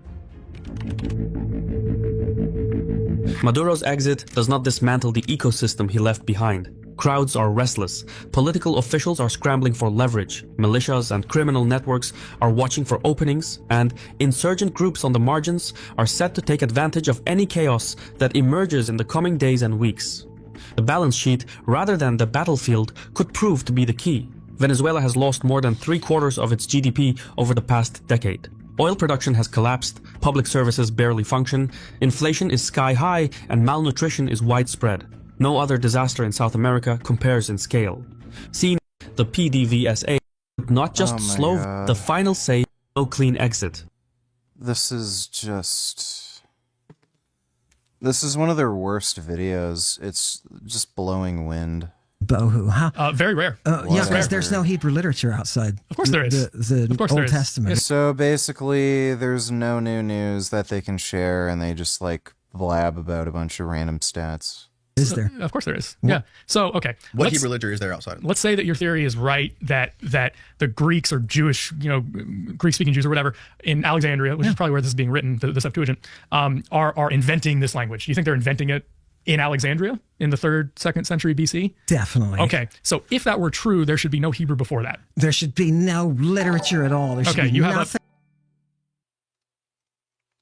have And you have a problem because there is Hebrew before And that. what is the Hebrew? The archaeological evidence. We have a Which is lot of what? archaeological Some evidence. scribblings. No, it's not. It's okay. You have no work. You have no.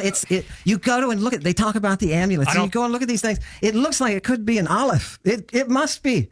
It must be Hebrew, or no, it's Proto-Hebrew. You have no works. Like Danny just said, you have no works in Hebrew. Let's hear what he has to say about it. We have the priestly blessing, which is in the Book of Numbers, attested from an archaeological dig dated to the 7th century BC. Yeah, you have that's 500 years before the Septuagint. You have the that Hebrew, text. That You have Hebrew a text for radically, this? that Hebrew radically predates. You have the text. You can go look it you up. Have It was the in an text and archaeological numbers dig. on a. It was an archaeological dig. Written Find on it. the entire Book of Numbers. No, I said 3 verses. The priestly blessing in Numbers. Let's look at this. Let's look this up. Let's look this up. Look up Ketef. Hold on. That's fantastic. Ketephenom. Ketef. Hinnom. 2 words. Space. Two words. Ketef space.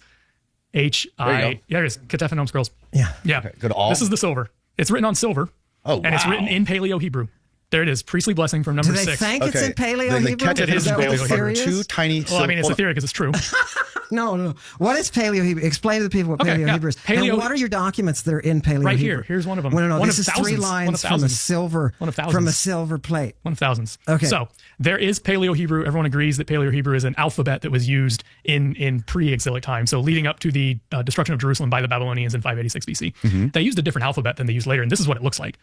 This is what it looks like. That's Paleo Hebrew. That's silver? Weird. That's silver. And written. Yeah. So can you zoom in a little bit more, Steve? Yeah.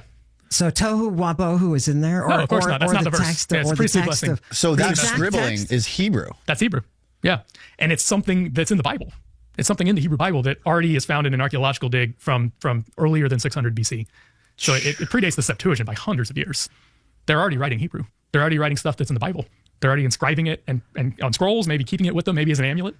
What is Paleo Hebrew? Paleo Hebrew is this alphabet we're looking at. This is an alphabet. That's an alphabet. Okay, and it's Aleph, Bet, Gimel, Dalet, Hey, That's Vav? it's an abjad. It's the exact alphabet of the. It's an abjad. What we call it's a different classical script. Hebrew. It's a different script, but it's the Hebrew. exact same alphabet. Yeah. Yeah, and they're sure it's completely been identified as Hebrew. It's very clear. Right, I see a Hebrew rendition. I see a Hebrew rendition, on the right. But they are certain. Wait, and they base that on what? It's just from this one? There's thousands of these. This is just the most famous one. But there's no. Is there a translation of this from antiquity?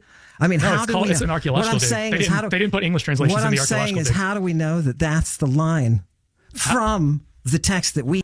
I like how this guy just knows Amen is insane. Yeah, because it's the exact same word. I like. When is he going to start talking about semen again? Somebody put that. Somebody put that. Oh, you think it was planted? But no. Is this like an alien theory? I'm talking. They do the same thing with Phoenician.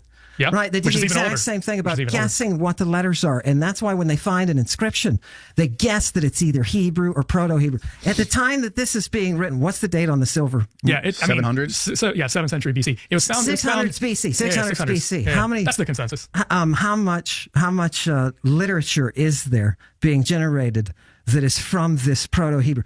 What other cultures are referring to Proto-Hebrew? It's none. There's several cultures around them that refer to Israel and refer to specific kings of Israel that are in the Bible. They think they found the name Israel in an inscription. They found it multiple times. I don't think anybody debates that, except you apparently. What is the Israel? Where does it come from? You're a linguist. It's a Semitic, yeah. Where does the word Israel come from? Yeah, well, it's a Semitic word. It looks like a verb, but it's a name, of course. So Semitic names are often compounds of a verb and a noun.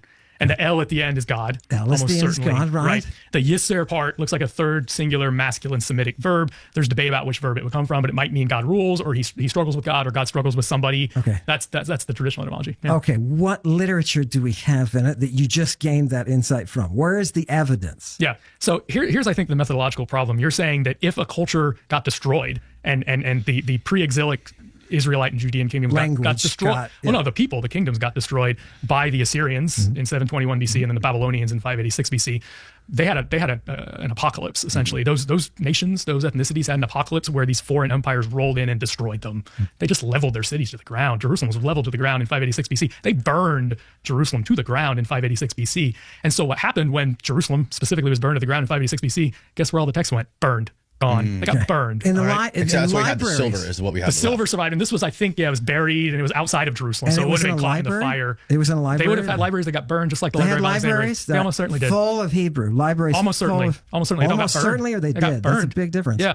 Okay, and let's back up and talk about methodology again, because I want to make sure. I just want to know if they had Hebrew libraries. I want to keep our eye where this language was preserved. I want to keep our eye on the ball. Yeah. We've already said 2 hours ago at this point that we don't know much about the ancient world. So what we're dealing with usually is probabilities. I like to think of this from like the perspective of a Vegas gambler. We don't know, if you're gambling on something in Vegas, you don't know for sure what's going to happen or whatever, but you have probabilities, okay? You can say, well, it's most likely or it's less likely, and so I'm going to put money on things that are more likely. And so we have probabilities. So you're asking me for 100% probability of something that happened 3,000 years ago. Evidence. And I'm asking for evidence. It's right up on the screen now. I mean, No, this it's is not. This That's is evidence. somebody's interpretation of what that is. That is not the evidence. No, you don't know. What I'm telling to you is, if this is if this language is being used at the time, if this language is being used at the time, what other surrounding peoples and cultures record it? I just told you there's multiple ones. But the problem is that those same empires that rolled in and destroyed Jerusalem destroyed those other cultures too. Right. Why isn't there a Greek record? So, Amin, are you saying the Greeks weren't doing anything over there? Hold on. Are you saying that the Hebrew writing on the right is not accurate to what's on the silver? How do we know that it's accurate? I'm questioning the evidence of the people who made this translation or interpretation of what it is, because what other documents are they using? Do they have? That's why I asked, do they have libraries? You can't do this with Greek. There's no guesswork about what it is. There's no guesswork. It's pretty clear. Proto-Hebrew versus no. Greeks had different alphabets. No, at this time that you say this thing is existing, there's Greek works all over the place. Society is run guess what? by that Greek work. You know what the Greeks avoided? Getting burned to the ground by the Persians, which almost happened in 480. Okay? Yeah. So if the Greeks had not managed to fight off those two Persian invasions, we'd probably be in the same position with Greek literature, where it would have all got burned to the ground, and then we'd be in this position where all the Greek we would have is digging up stuff in archaeological digs. I hate to guess. We'd be in a difficult position. We always have to guess. But when the Christians anything we do is guessing for the ancient world. We don't know anything for sure. I hate to guess, but when Greek began to lose its glory, as the oracle shut down and as the 4th century lurched over its loss of its pagan origin, the language was affected, and you see that. But in the influence of the Byzantine Greek, the problem is throughout the use of the Greek, we've got Greek grammarians, we've got Greek scientists who are working on the language, right? What I am saying here is, at the time that the Greeks are doing that and noting these other histories and these other societies around them and forming anthropologies and explanations of history of the cultures around them, nobody ever encounters anything like this. The only reference that we have to anything Semitic is the Phoenician. And we know the connection to the Phoenician. The Greeks even argued themselves that the Phoenician was not responsible for Greek. There's Greeks who say it was and Greeks who say it wasn't for the alphabet, right? So this is theoretical. There's no contemporary documentation of any of this. This could be somebody sitting in the desert copying out BS. And then planting it in the ground for an archaeological dig to be dated to 600 BC. Do you realize how you're getting into planted. alien No, I'm not theories saying it's planted. That's why I hate ideas. If we stick with the text, what I'm saying is this thing that you've got here just showed up in a vacuum. It showed up out of the ground. Where does this Paleo Hebrew come from? Did they build buildings? If they got to this level of writing, they must have structures. They must have history and archaeology. Where is it for this? This is the archaeology. It's not. It's coming out of the ground. This thing is not the archaeologist. It's coming from the archaeologists who found it in the ground when they were doing an archaeological Everything has to start somewhere, right? Yeah. Right. But when you find, let me tell you what I'm talking about. When you're doing a Greek site, for example, and you find Greek writing, the Greek writing builds for you exactly what's going on. You see those columns, you see this type of architecture, you see what they're using, the mathematics, they're in these Greek texts. This is in isolation. It's got no relatives. That's how archaeology works. It's just sitting there by itself. They didn't find anything with this. Wait, they didn't find anything with this that was a building dedicated to some guy with using this in his name. Using this alphabet? Why do they There's have so to? much stuff in this alphabet. They just found widespread. It's widespread. This alphabet is very common. Right, but it wasn't in a building with the dude's name on it that was using the same. There's a lot alphabet. of stuff with dudes' names on them in this alphabet that has been found in archaeological digs from the 6th to the 10th century BC. There are cities that use this Proto-Hebrew. Yeah, it's widespread. As their in Israel. In Israel. And they have libraries. They had cities. Yeah, Jerusalem and was a city. And there's libraries in Jerusalem. They were burned to the ground. There's libraries by the Babylonians. Okay, so was Herculaneum. Okay. We still have a shit ton. And then they built a bunch of stuff on top of it. I don't know if you know about Jerusalem. That's no evidence. You're not giving me any evidence. I just don't think you're willing to look at the evidence. This is in isolation. This is in complete isolation. Jeez, this guy's an asshole. You don't like the evidence, so you're discounting it. That's all that's happening here. It's not the thing that really bothers. This is like every debate I've ever had. Bothers me is that there is no Hebrew literature. When you talk outside the Torah, there is no Hebrew documentation. There are no Hebrew doctors. There's no Hebrew architecture. There's no Hebrew geometry. There's no Hebrew anything. Because it got burned to the ground. Everything. So you're saying they should have just done a better job of not getting burned to the ground. Lost. You're saying everything got lost of any Hebrew writing at any time. The only remnants were there was a small group of captives after the city got burned to the ground and lots of people got slaughtered and taken into slavery by the Babylonians. No, that's not how life works. Of course that's how life works. That's how all ancient work. There's a small group of people who were taken into captivity by the Babylonians to Babylon, and they could only carry anything they could carry. They carried their most sacred text, and that's all that survived that conflagration. That civilizational conflagration. That's all they kept. That doesn't mean they didn't have more. In fact, they almost certainly had more. It's gone. And they're the only culture that happened to. Of course, they're not the only culture that happened to. You have language. The language will survive. It did survive. You just don't want to see it. It survived in the Torah. It survived in the Hebrew Bible. And it survived in the grounds. That's all you've got. Okay, you just made a statement that is false, and that is this is the only culture that's happened to. Of course, it's not the only culture that's happened to. Let's talk about the Persians. Yeah, let's talk about the Persians. Yeah. The Persian Empire was far mightier, far more scientifically advanced than the Hebrews. Do we have classical Persian? We have inscriptions. We have the Behistun inscription. And then we have a few things from Herodotus where he's transliterating words from Persian. So we have contemporaries. We have contemporaries talking about the language. We have Herodotus talking about That's exactly what I'm talking about. We have no Herodotus who can say there is Paleo-Hebrew. Yes, we've got the Persian. We've got the Phoenician. We've got 200 years after all of these. Well, I'm saying, and a dude like Herodotus. Yes. Actually, you're nobody for this. You're wrong about that too. You're wrong about that too. Okay. The Nebuchadnezzar Chronicle has been discovered in Babylon. So Nebuchadnezzar was the most powerful king of Babylon. He, from 605 to 562 BC, he was the guy who came over and burned Jerusalem to the ground with his armies. Historians generally cite this. We have found his chronicle. So most kings would write a chronicle of the things that were ongoing during their reign that they thought was important enough to be kept for future generations. We found his chronicle from 605 to 594 BC. Unfortunately, it cuts off in 594 because we just haven't found the rest, or maybe it got shattered or lost or something. In his chronicle, he talks about Jerusalem and the Jews. In his chronicle that has been found from that time period. So when Amin says there's no other records, he's wrong about that, because King Nebuchadnezzar, the most powerful king in the world at that time, talks about them. Okay. It's in the chronicle. And he says, I'm going over there to talk about them. There it is, right there.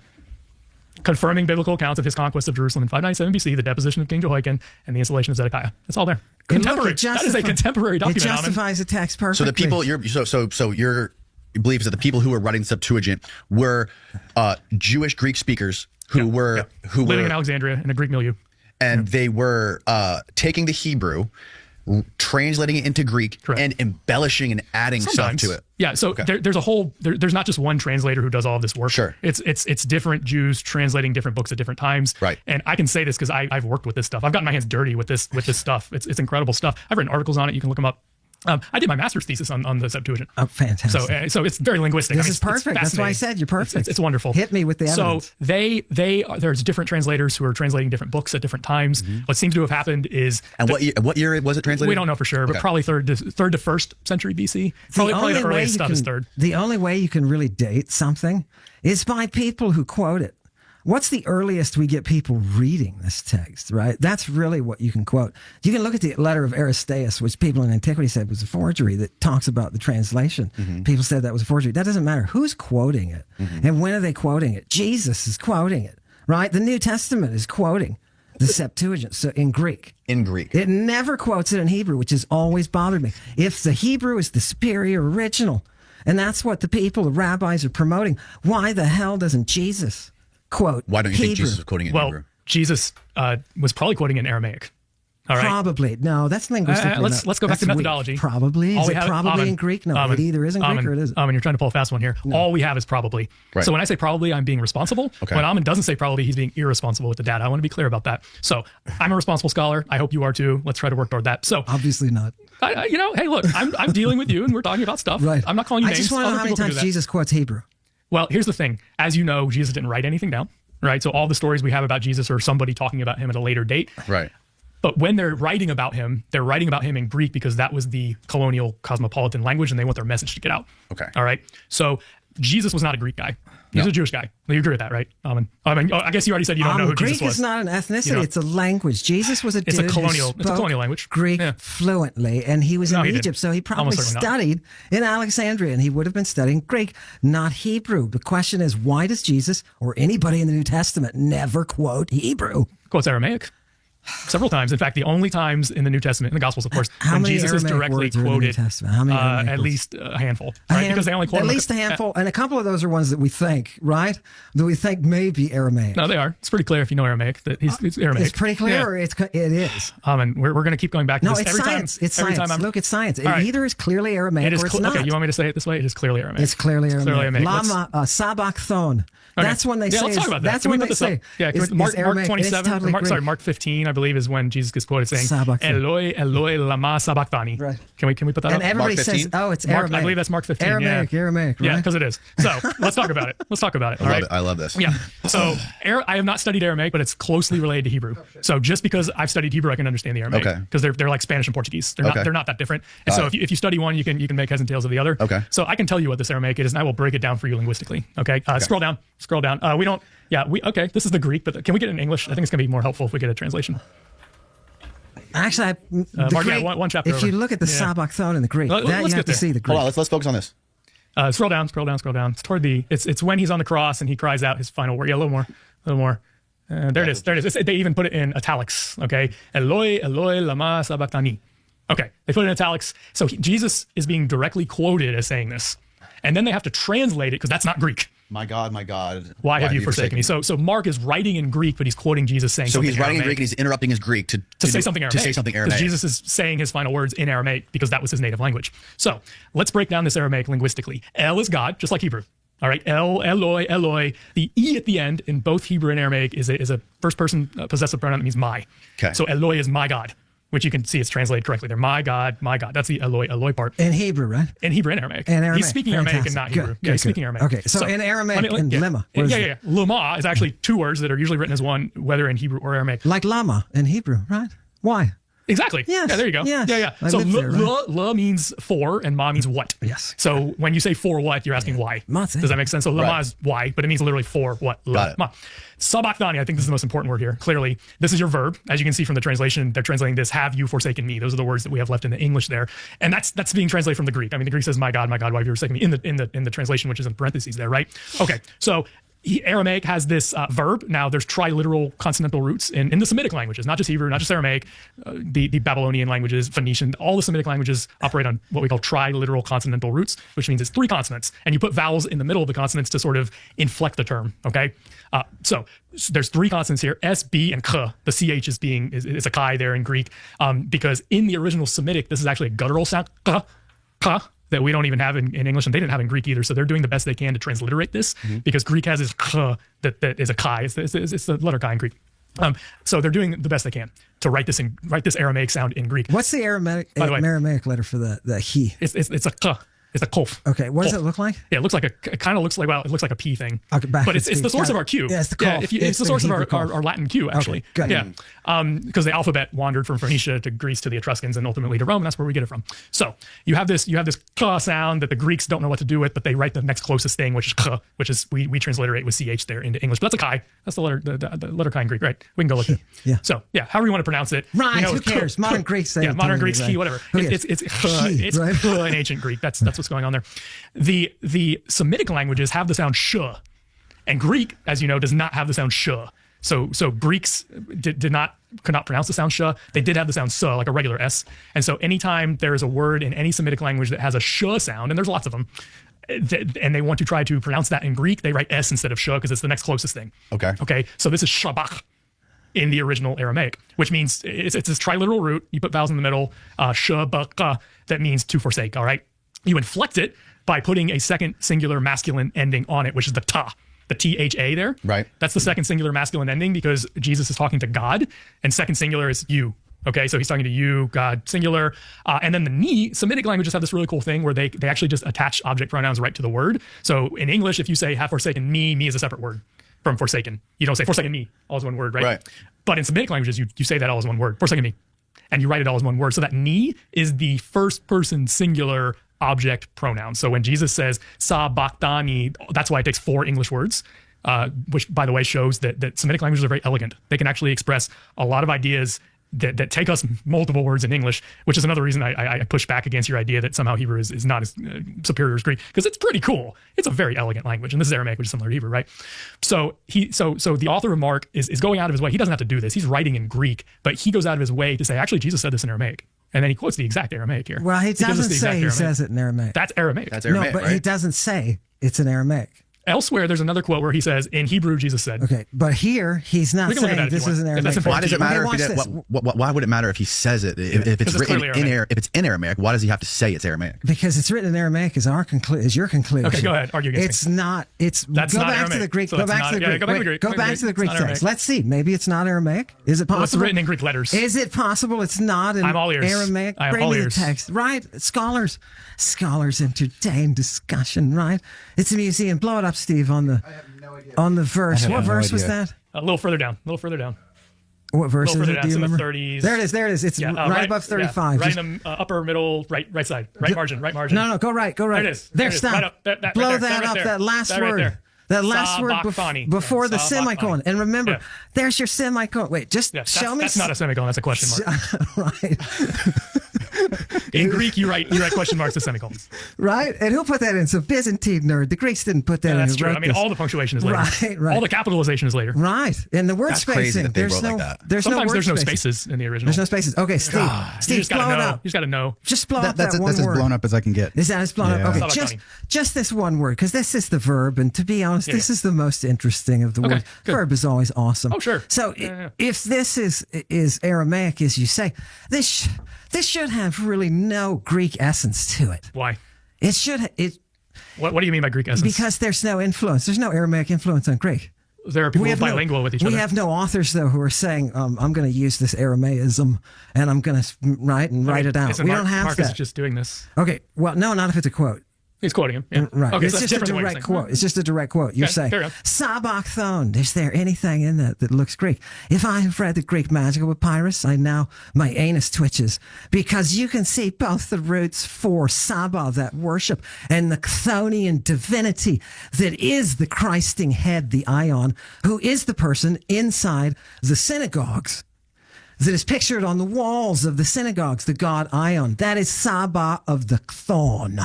This is used in magic. Jesus is from the cross using magic Greek. And he's talking about that God that induces that transfer from death to resurrection. And if you look up, if you know the Saba root, right, that I'm talking about, and you know the Chthonian. Seba root, not the Sab root. Are you talking about sebomai?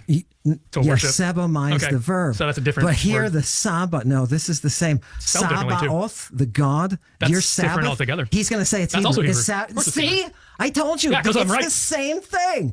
Where is the literature that backs you up? What do you mean the literature that Where's backs me the up? literature outside the Bible that backs you up? Because I can give you literature outside of this that backs this We've up. already been over this mythological It doesn't territory. We're just exist. beating a dead horse. It doesn't exist. Because it got though. burned to the ground. No, it doesn't exist. You it got burned don't to the have ground. evidence that it exists. You don't have any Hebrew literature that's going to use the term Sabbath. What you have is Greek, and you have Greek in the magical. You have Greek that is telling us. Even the pharmacology does this. His reasoning for that is because he thinks it all got. Well, he says we know it all got burned down, burned to Magically the ground. got All the disappeared. libraries are It gone. There was nothing magically got magic. It was disappeared. imperialism. If your evidence got magically disappeared, it's easy to make whatever argument you want. The Sure, fact you can is, say that. We have Greek evidence that where these roots are coming from. What are you talking about? Okay, Sabachthon. When you look in the PGM, we're just talking about the PGM. You've worked with professors who helped translate it, right? Sure. And so did I. Yeah. Go Right. on.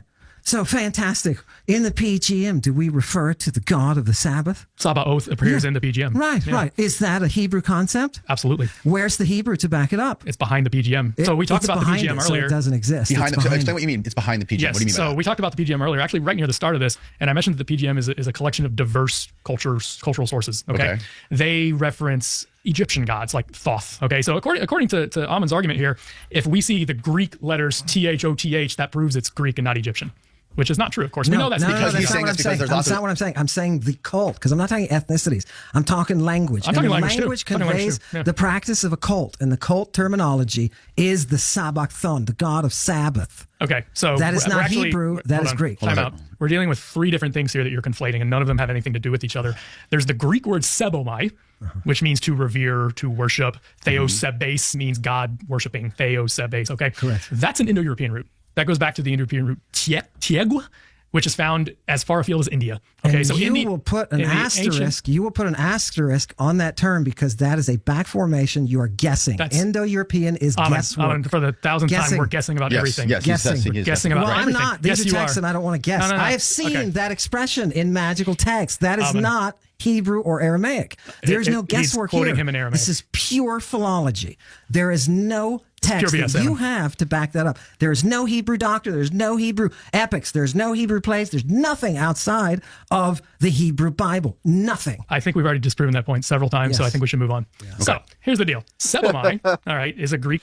I love how he's like, yeah, you're full of shit. Let's just move on. Can't even be fucked with the guy anymore. Oh, man. He knew exactly what he was getting into. Word goes back to an Indo-European root that is found, and you're right, back formed, because the Indo-European language, Proto-Indo-European, that was spoken by very early Greeks. Tell people what back formation is. Yeah, what it means, and I did my master's degree on this for 2 years. Perfect. Okay, so and honestly, I think anyone who's interested in ancient text should probably become a historical linguist. It's fascinating stuff. So what we do is we look at the texts that exist, the texts that exist in the real world, whether Greek, Sanskrit, Latin, Old English, whatever, and we notice similarities that are highly unlikely to be accidental. Okay, and the scholars, the European scholars who first noticed this, they already knew Greek and Latin. They went to India as part of the British colonial project that was there, and then they learned Sanskrit. Some of them learned Sanskrit, and they said Sanskrit is suspiciously similar to Greek and Latin. Okay. Now, there were always theories, like in antiquity, people already noticed that Latin and Greek were suspiciously similar. Their theories usually ran in the direction of, well, like Latin is like a borrowing of Greek or something like that.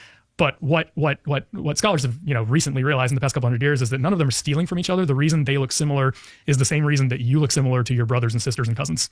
It's not because you stole genetic material from your brothers and sisters and cousins. It's because you have a common ancestor. There's an evolutionary tree that's going on here. And so the Sanskrit word tyaj means to worship. It means to revere. It means to do that kind of thing.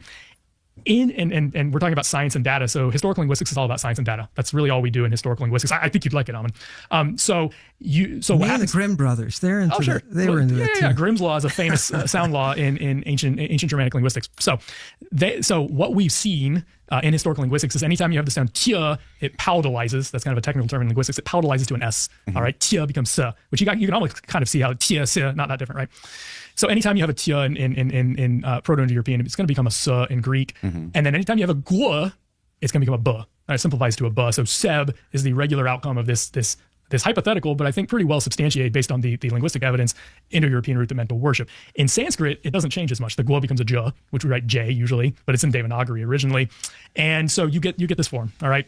So sebamai is a well understood Indo-European root that goes back thousands of years in the Greek language that means to worship. It's a native. So back formation is the creation of a word that you don't have a text to back it up. That's because there were no texts 6,000 years ago. Right. Yes, we've already said that. Right. So the back formation is a creation. It's not a reality. In language and philology, it's not a reality. That's why they have to put an asterisk next to it in linguistics to show you this is not a real word. Do you think those are all made up? There is no evidence. Why would they they make are all speculation, just like you were saying. Everything is. We are speculating. The question is, when we go to Vegas, what odds are we going to get on that speculation? I don't want to speculate. Then you can't do this When you work. talk about All you can do is historical speculation, Amin. linguistics, Everything's speculation. When you talk about historical linguistics, the Greeks themselves, the grammarians, I don't know if you read many grammarians, but I do. And the grammarians will talk about the influence of languages like Pelasgian with the double sigma.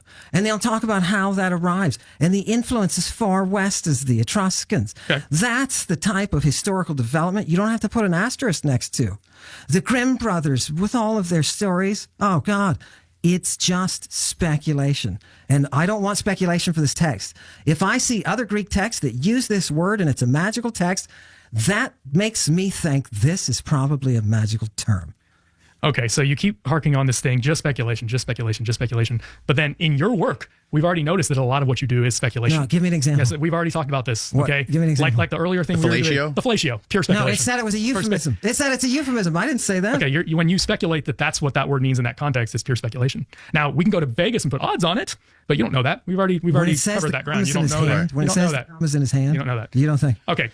Another thing. Something's wrong. There's something a wall is wrong, here. Amin. There's a something is wall wrong, here. Amin. So it seems it seems like you think that texts are divine.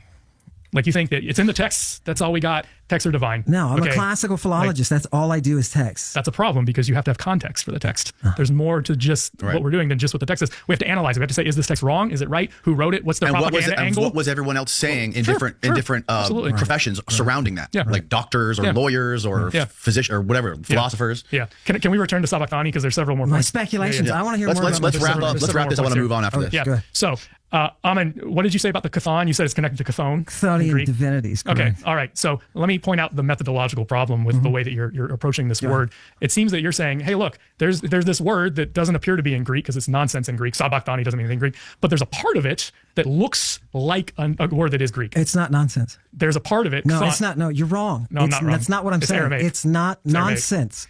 Sabachthani is tested in the PGM. You can go and look at a goddamn ion wall. Are you mixing up see Sabaoth and Sabachthani? Do you know who the god Ion is? Yeah, I'm familiar with it. What does Ion give the Jew or the Christian? What are you talking Ionic life. It's why he's sitting it in means the eternity, synagogues. Ion. Yes, and Idios. Why does that also mean eternity? What does this have to do with Sabachthani? What is no? Can we focus here? Let's focus. Listen, I'm telling you, read so much Greek.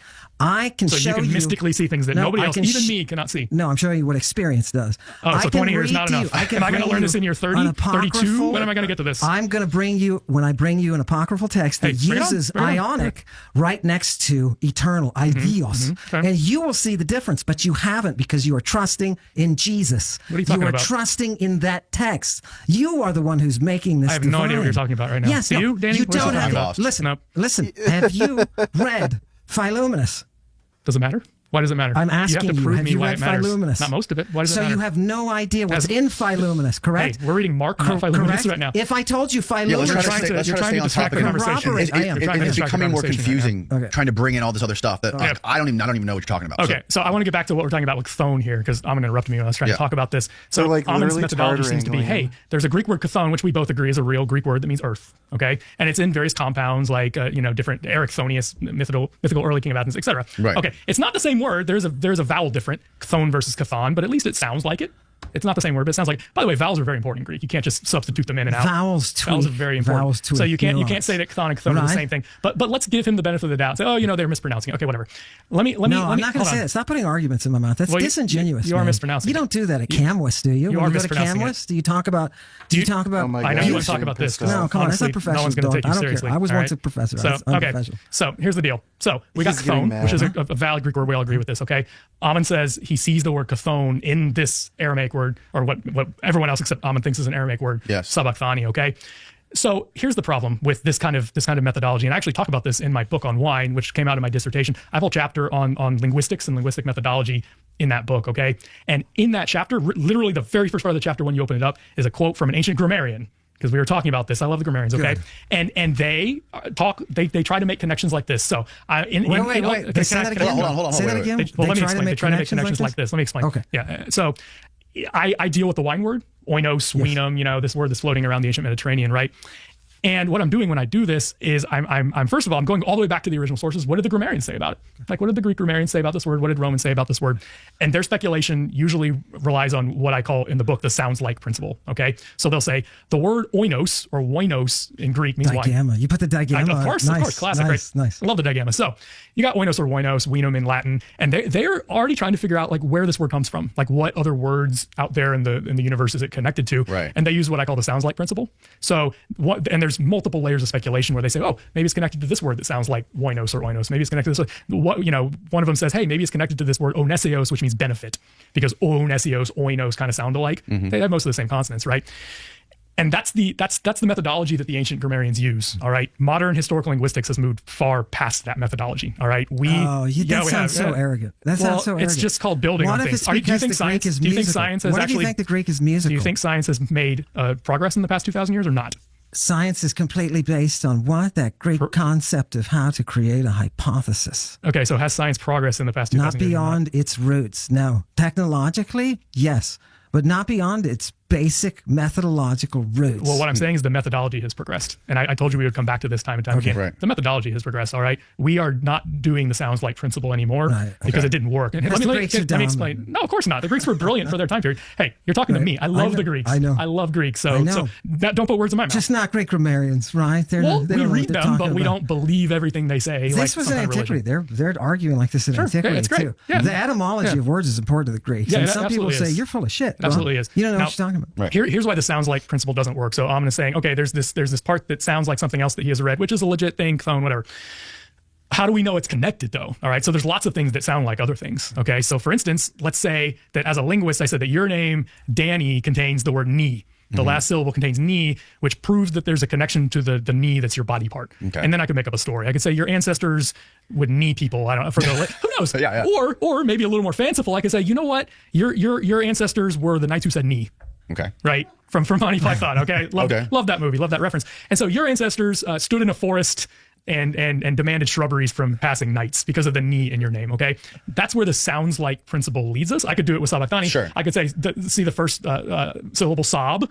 That proves that it's connected to the Swedish car company that produces Saabs. All right? That's where the sounds like principle can lead us. It can lead us anywhere random. Anything sounds like anything. It's not good enough, right? So we need a more principled way of acting, and that's where the modern discipline of historical linguistics comes in. So the modern discipline, to go back to your name, I assume Danny short for Daniel. Okay, so Daniel is a Hebrew word. I don't know if Amon believes this or not, but everyone else does.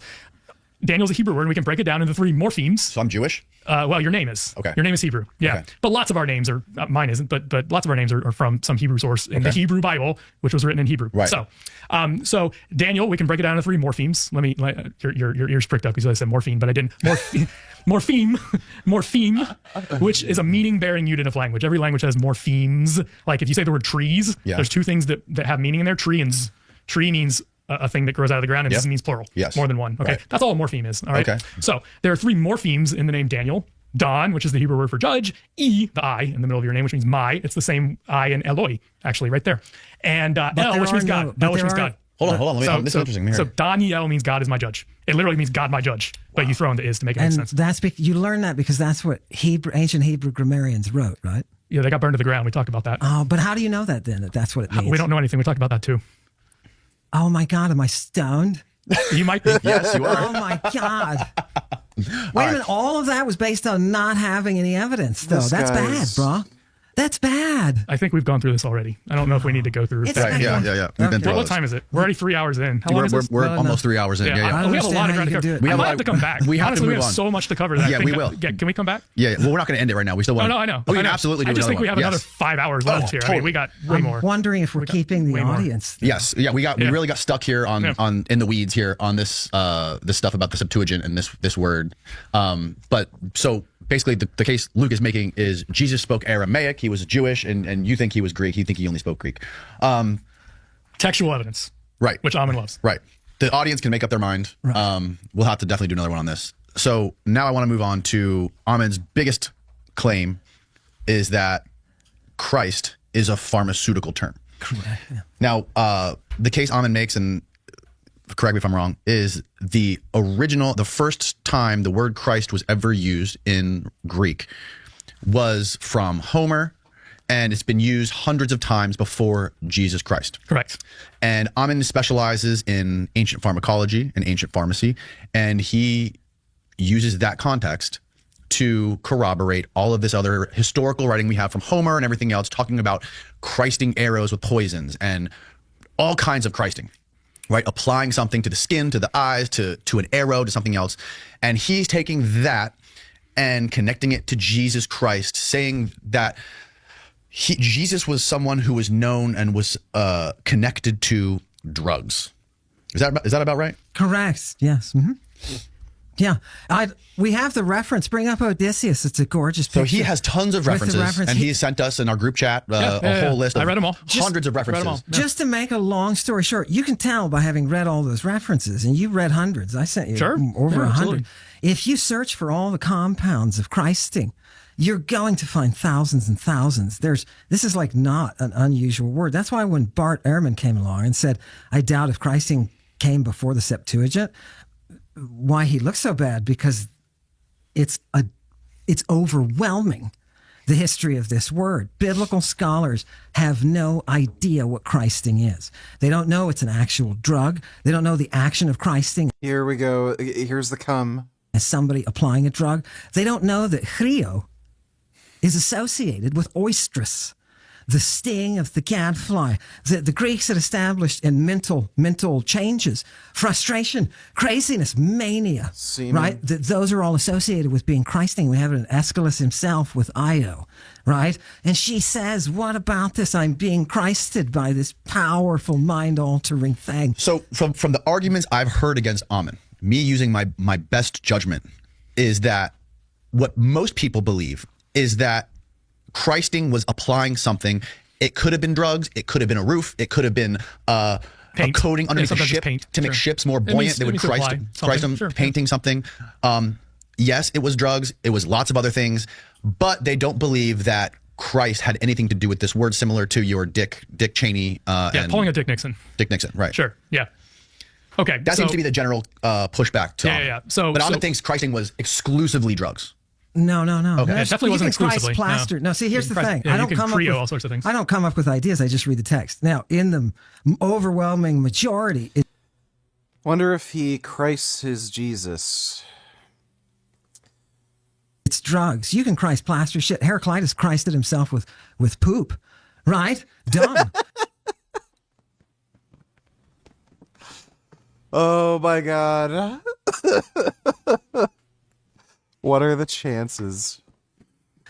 There's all sorts of things. You can Christ a ship with a pitch so that it's not waterproof, right? Oh man. But the overwhelming majority are drugs, and the texts that I read are talking about the use over and over, and even texts like and how notice his paraphrase of John. He talks about the antidote. That's the Greek word, right? That was given to Jesus when he was on the cross. So this is not the association of Christing. You can Christ your penis. There's a very well-known satyr's rite where you Christ the penis, and you introduce that Christ penis to the vagina, and that process is to kickstart the mystery. It's a Bacchic satanic chorus. You didn't know? Did you know in Greek that you have the expression the Bacchic satanic chorus? I mean, Satan is a Jewish idea, not a Greek idea. So what are you talking about? I'm asking you, did you know that there is a Greek text that uses the Greek term Bacchic satanic chorus? I'd have to see the text, and I think you would agree. I would love to show it. This is probably not the time. All right, here's the point. Here's the point. Here's my question. Are you just saying it's overwhelmingly associated with drugs because you specialize in drugs and read drug texts, or have you looked through everything? I'm saying performing a TLG search on everything that we've got on Christing, the overwhelming majority are drug associated. That should be pretty easy to prove or disprove, right? Yes. With the TLG. Yes. Okay, so do you think inject is a drug term? The English term? Inject, yeah, English inject. I think it's a pharmaceutically associated term. I agree. Yeah, so it's a term that is often used in drug contexts. Sure. It's also used in other contexts, like let me inject myself into this conversation. Right. Correct. And so the verb creo in Greek is the same way. Okay. It can be used in various terms because it means to apply something to the surface of something else. Right. So if you're applying an ointment, which is a medicine, which could be called a drug, then sure, if you want to call that a drug term, go for it. I'm not going to argue with you on that. And you have all these references where there's some kind of ointment, some applied, medicine, drug, pharmacon. Right. That's fine. There was Euripides. He said, "Was it a potable or a Christ?" What kind of drug is it? He says in Hippolytus. Is it a Christ or is it a? Is it one that's anointed? In other words, smeared on like an unguent, right? Or is it one that you drink? Right. And those are two main different kinds of drugs. Right? There's also a big catch. You probably didn't catch this, or you did, and you went past it because you accepted the common modern notion. In Greek, the expression in Christoi, right, is coupled with Jesu, a genitive form of Jesus, in the Christ of Jesus. Every time it occurs in Paul, it's in the Bible in general, it's translated as, but Paul uses it most, it's translated as in Jesus Christ. We have faith in Jesus Christ. We have this in Jesus Christ. The problem is that genitive is just a genitive and nowhere else in Greek are you going to translate that as part of that dative. So it literally should be translated in the Christ of Jesus. Jesus was performing the mystery openly. The fact that he is casting out demons is perfect evidence of that. He knows these terms, or he wouldn't be called the one who was Christed. And there wouldn't be a naked kid with a medicated bandage. I think we're getting ahead of ourselves here. With him there. So do you think Christ spoke Greek or knew Greek Probably at all? Not. No. Oh my God. No. Oh my God. Right. Who knew Hebrew? If there's that much Hebrew. He didn't speak Hebrew. He spoke Aramaic. If there's that much Hebrew, and if there's that much Hebrew, then there would have been documents left. This magical disappearance of all the Hebrew. It's literally quoted. We're not talking about Hebrew anymore. We're talking about So Aramaic. if you agree with Luke that Christing was similar to the English word inject. Christ was similar to inject. I think that inject is commonly associated today as injecting something into your body, but you can also use other words. I would say it's overwhelmingly associated with a syringe, right? Obviously, but you can use that expression for other things like a conversation or whatever. If you could expand it to, would you agree with him on that? When you say inject, though, you're not including things like injection. What is the substance? That Christ becomes the substance as opposed to the act of Christing. So inject. this is important. Maybe injection. An injection. Okay, I see what you're saying. Yeah, and then you have like fuel injection engines, right? Which doesn't have to do with drugs, but has to do with something else. We're being put into something else, right? Yeah. Sure. Okay, I think we agree on that mostly. Okay. So where do we disagree here? Yeah. So this is an important thing that you just brought up, which there's different parts of speech. There's inject, there's injection, there's past participles, there's present participles. You have this verb krio in Greek, which is a well understood verb. You can make a present participle out of it. In English, our present participle ending is ing. Right, so you are anointing. If we just used the sort of whatever term anointing, like I'm anointing my body with some drug or all of it doesn't matter. And then there's the past participle, which means you have been anointed. Okay, I want to use the word just to kind of make this point here. I want to use the word bite, which is a different word, but the reason I'm using this word is going to become clear. Specifically in English, our past tense, like I anointed my body yesterday, and the past participle, my body has been anointed, are often identical with most verbs, but that's confusing the point because in Greek they're not identical. As Amin knows. Greek is sexy. Yeah, because Amin thinks Greek is superior, which I love Greek too, so whatever. So I'm using bite because in English, bite is one of the relatively small number of verbs where the past tense is different from the past participle. I bit into a cake yesterday, but I have been bitten. So bitten is the past participle. If you were in a state of having been bitten, then you were already bit and you have been resulted from that action. Like I was bitten by, and I'm going to get into this. I was bitten by a vampire. I was not. That's not a confession, but that's how we would use the term, right? So bite, bit, bitten. Biting is the present participle. Bitten is the past participle. Right. So the first point I want to make is I just want to make it clear because I'm here to call balls and strikes, and I think people know this. Yes, this is the simplest grammatic thing in the world. Right. Christing is not a word in Greek. And let me explain, because I'm not accusing you of anything super. I'm just explaining here, all right? Right. Christos is a past participial form of krio. So the kri in Christos is the verb part. The tos part at the end is a past participle. It means like one. Yeah, like bitten. Exactly like bitten is one who has been anointed.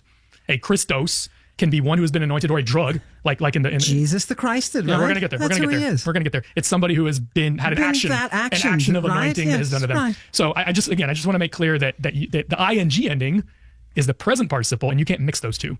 Okay, so when Amin says Christing, he's actually taking the T of the past participle and then putting a present participle onto it, and you will never find that form in Greek. No, I'm making an English word. Yeah, correct. Yeah, you're making a neologism. Yeah, and we deal with neologisms all the time. So I just want to make it clear. Just because I don't want to say anoint, because it sounds like something else. The verb is krio. The verb is krio. So just use the Christ. Just use the root. Okay, it's Christ.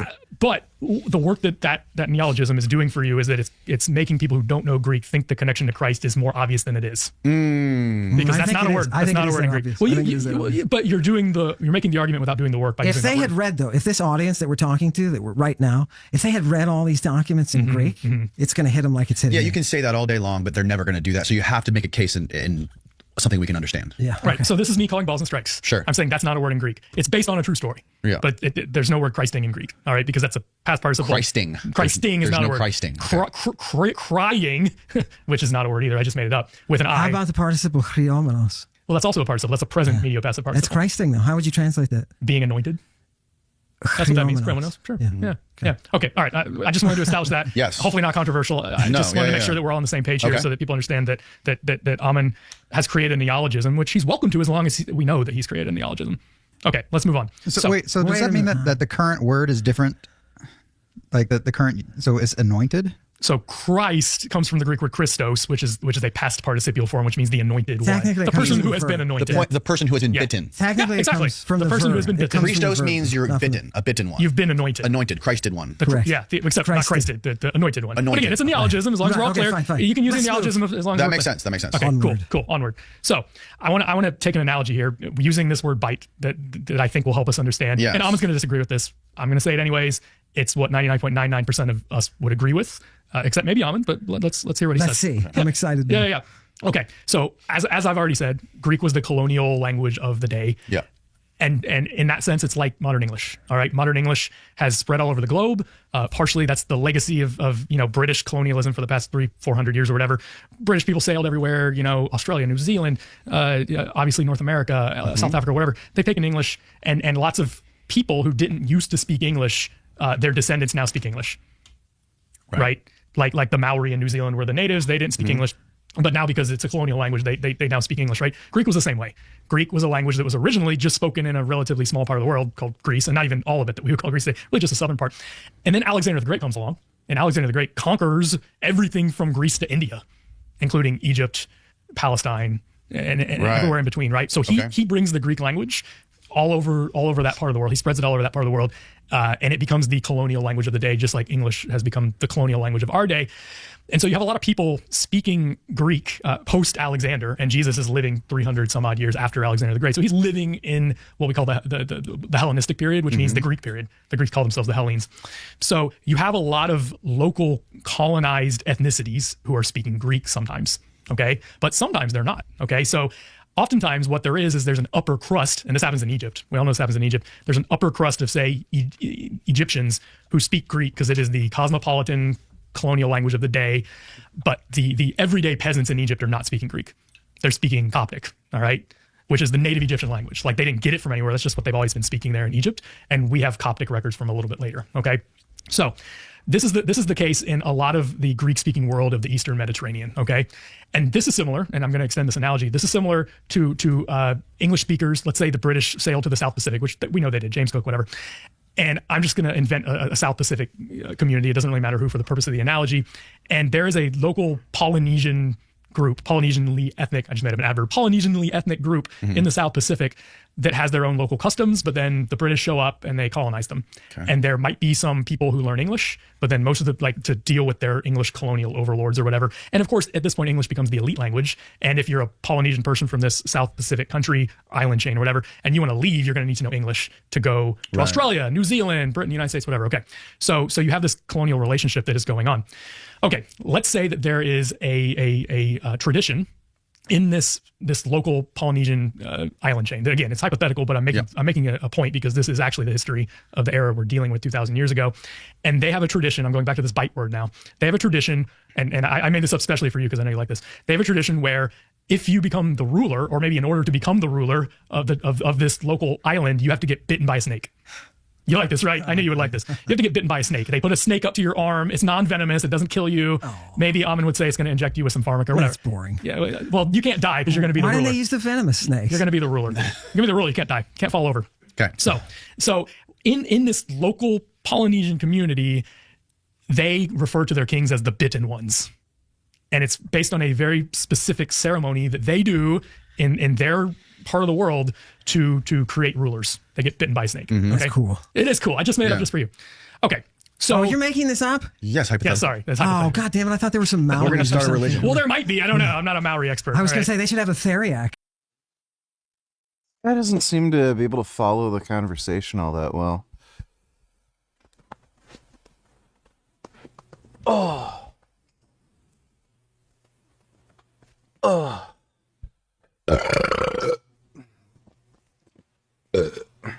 I got a pee-pee. I'll be right back.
Spaghetti.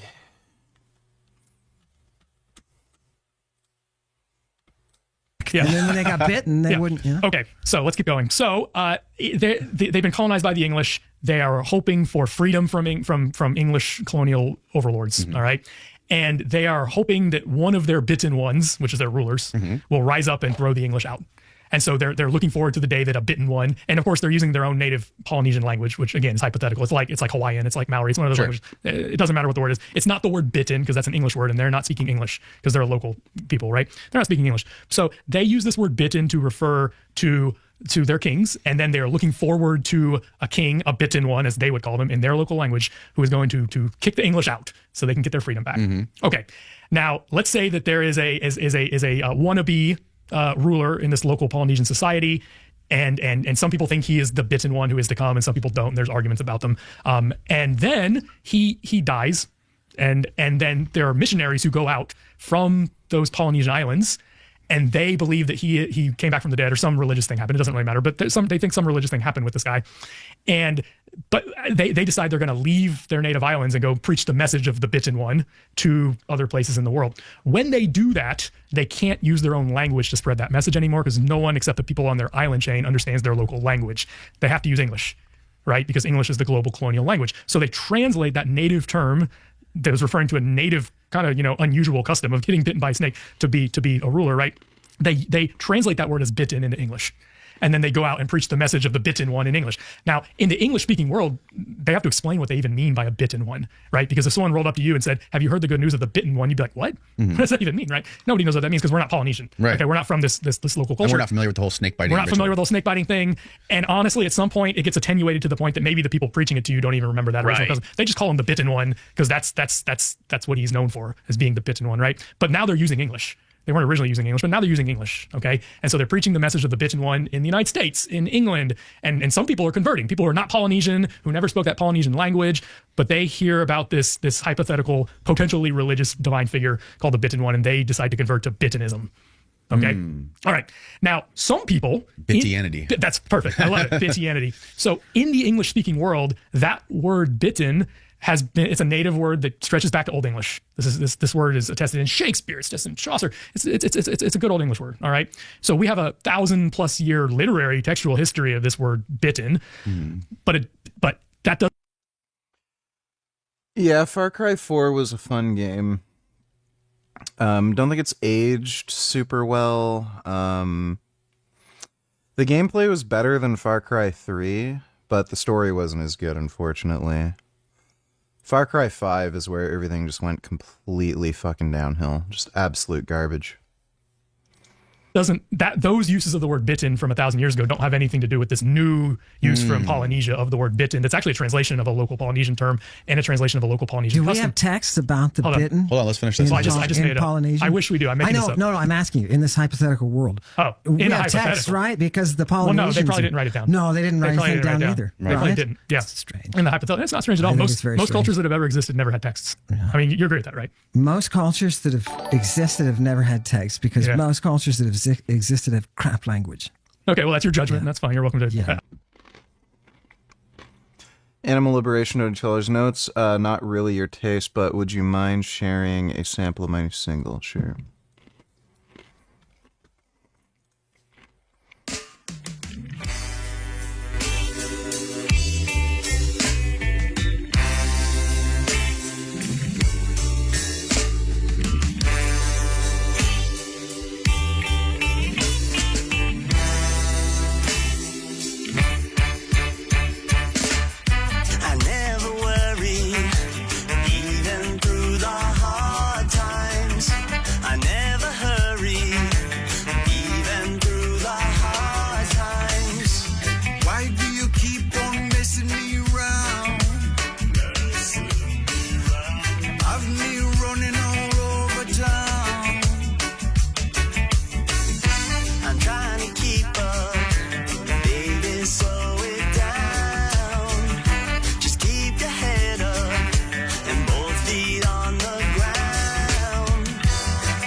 seems like a weird mix of two different genres. Kind of started off reminding me of like 70s disco, and then turned into like island music. I don't know what you'd call this exactly. Yeah, it's definitely not my kind of thing, but thanks for the donation, Animal Liberation. Let me see.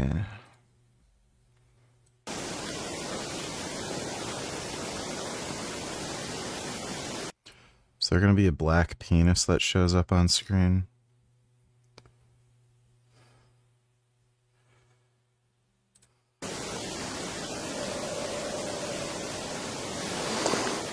That's pretty weird.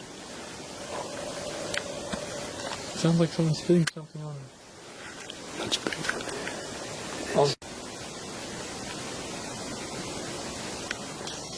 Trying to hit a stick on a tree.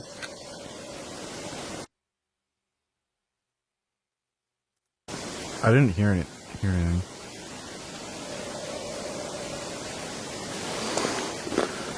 I heard like wind. Alright, thanks for the donation, dude. I don't think that's why. I'm totally biased. All right. That's fine. You I just want to know, in your hypothetical example, if there was written, why do these cultures always not leave anything written? Most of them don't. If what you're saying is true, that do, it gets destroyed. Interesting. So why? Can I say one more thing about this? Yeah, continue. Okay, so just one more thing. In English, we have a rich tradition of vampire literature. Mm-hmm. And in vampire literature, there is a clear connection to the word bitten.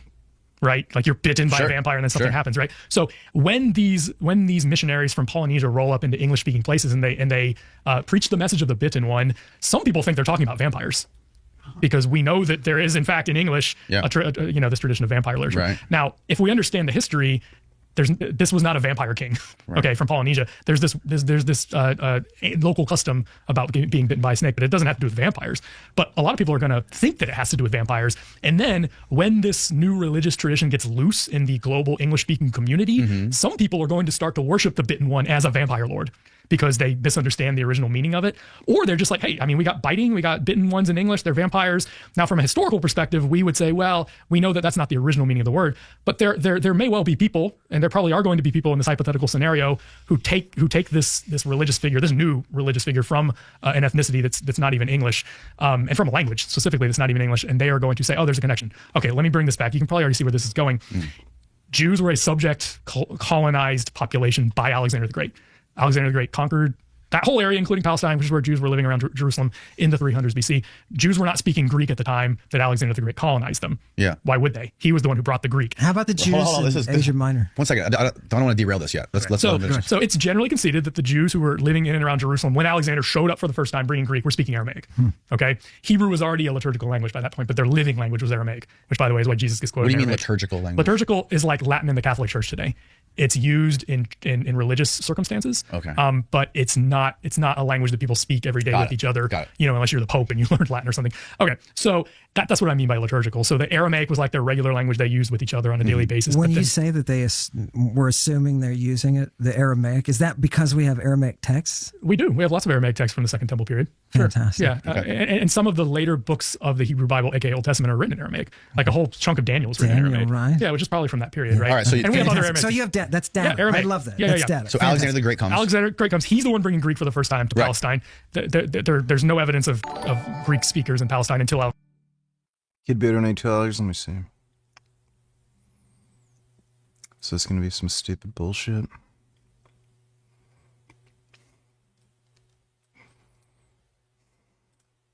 Like it's gone mad. Why can't we agree on even the most basic facts? What a man is, what a woman is, what's real and what's not. It isn't confusion or coincidence. It's the logical outcome of a society that has replaced truth with equity as its highest value. Equity, the pursuit of equal outcomes rather than equal opportunity.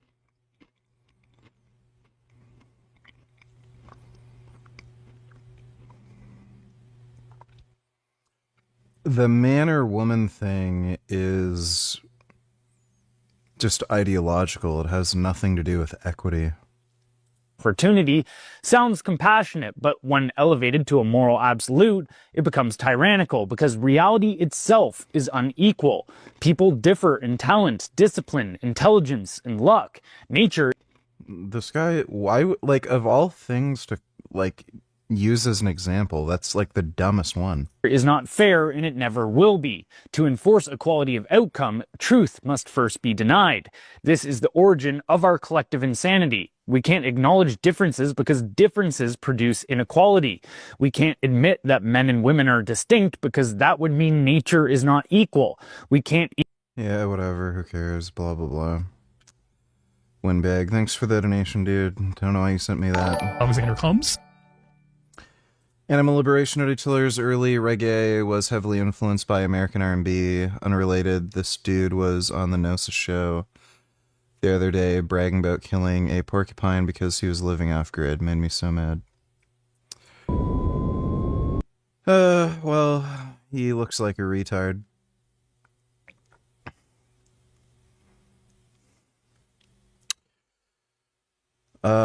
What the fuck does he mean living off-grid? This was 13 hours ago.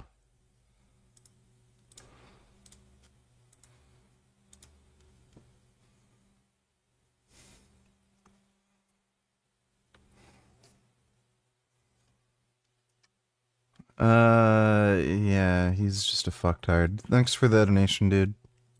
But just like in my analogy or my metaphor or whatever, he's the colonial power who's coming and conquering this other area, just like the British come and conquer Polynesia, right, and bring English. So Alexander's bringing Greek, just like they're bringing English. There are local customs. The Jews are their own ethnicity. They're not Greek. Okay. Of course, over the centuries, there's over 300 years between Alexander and Jesus, right? You have the upper crust of Jews learning Greek because it's the cosmopolitan language. It's the elite language. Just like in what I was saying, you would have upper level Polynesians maybe learning English so they could travel, they could talk to their English overlords, their colonial overlords, whatever. Okay. But you still have most of the people, the common people, the peasants, who are not being educated, who are speaking the local traditional language of Aramaic and not Greek. Now, Jesus is very likely one of them. This is where we're going to disagree, but Jesus was very likely one of those peasants. He doesn't seem to have come from a wealthy family.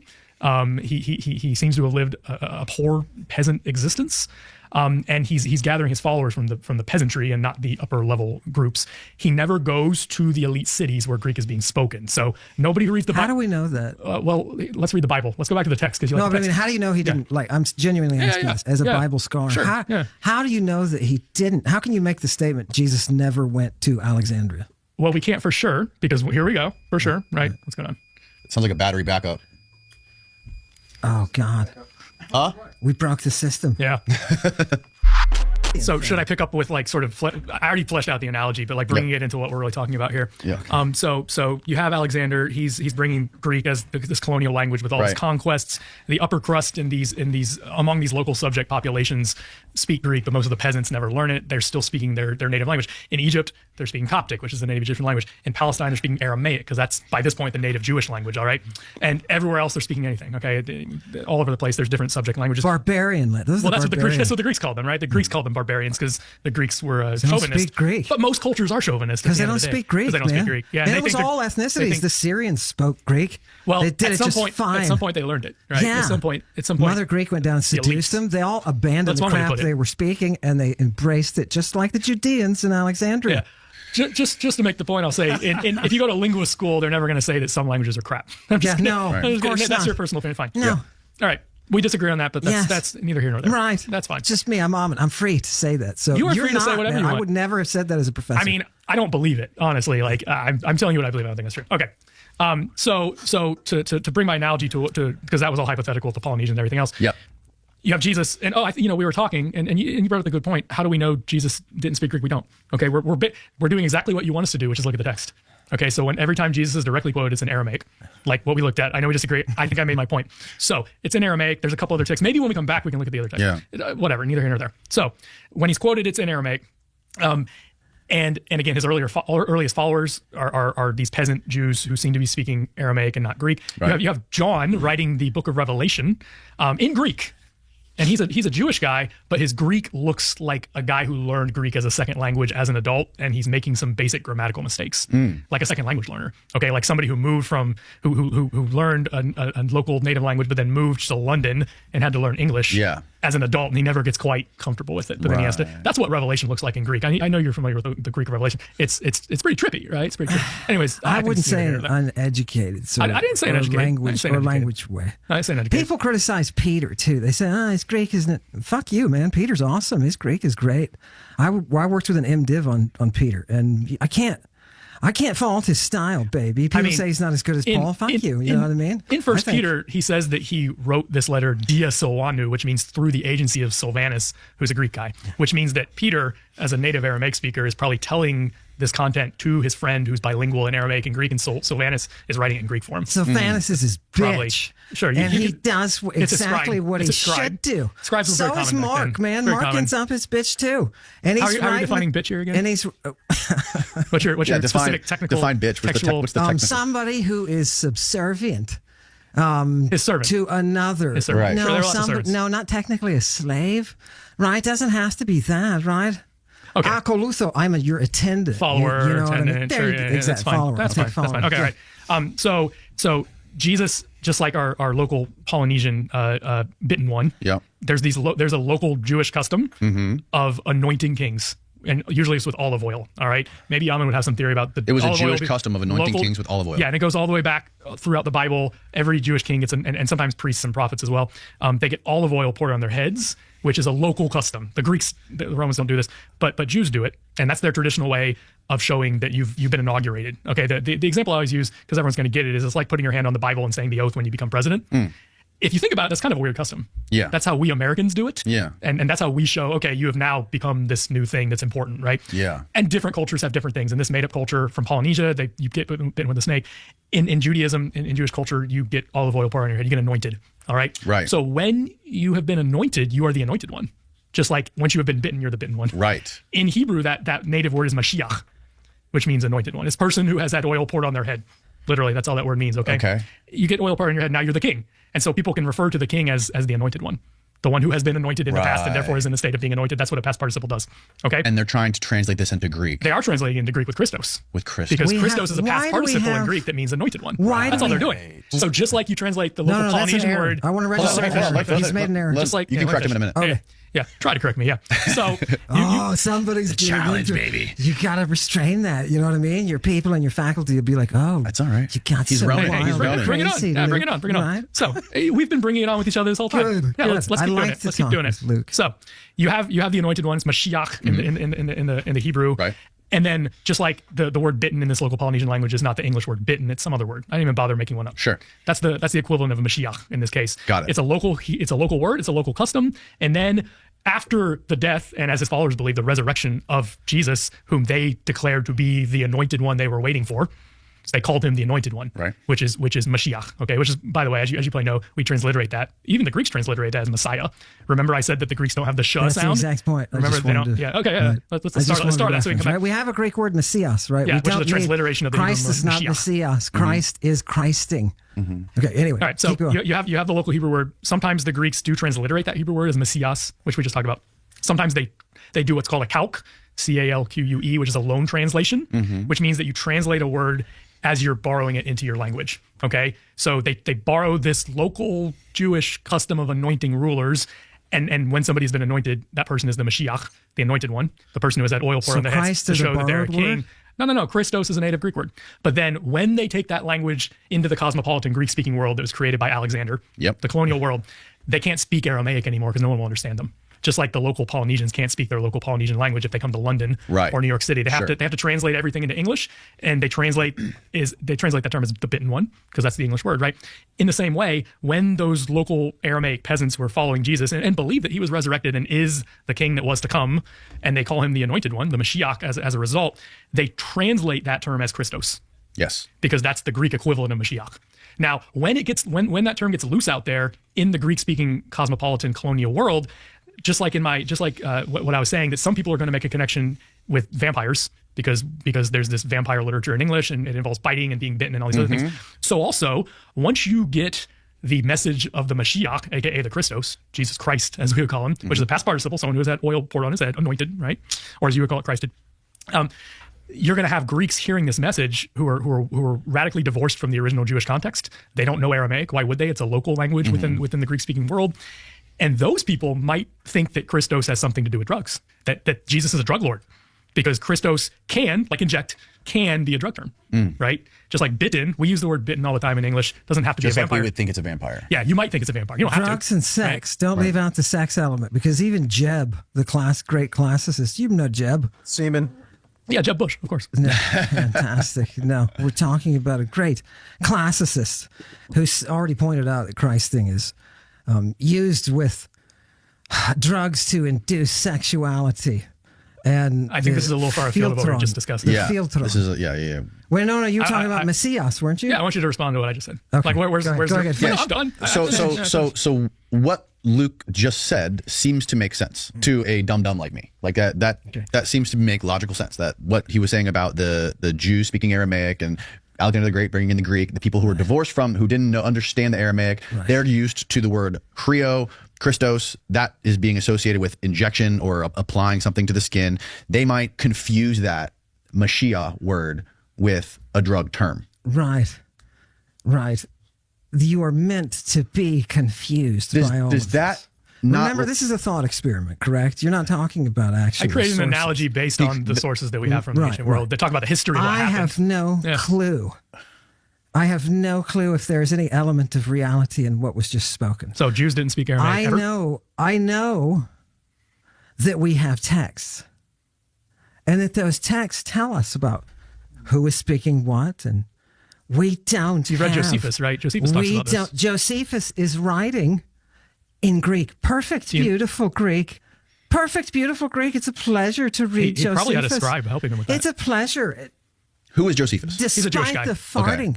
Philo too, right? Philo Judaeus, right? So just like today, Jews were scattered all over the Mediterranean at that point. And so they spoke different languages, just like Jews today. Jews in America are going to speak English, Jews in Sweden are going to speak Swedish, whatever.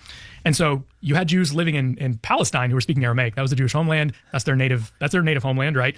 They're speaking their traditional language, which at that point was Aramaic, after they came back from the Babylonian exile.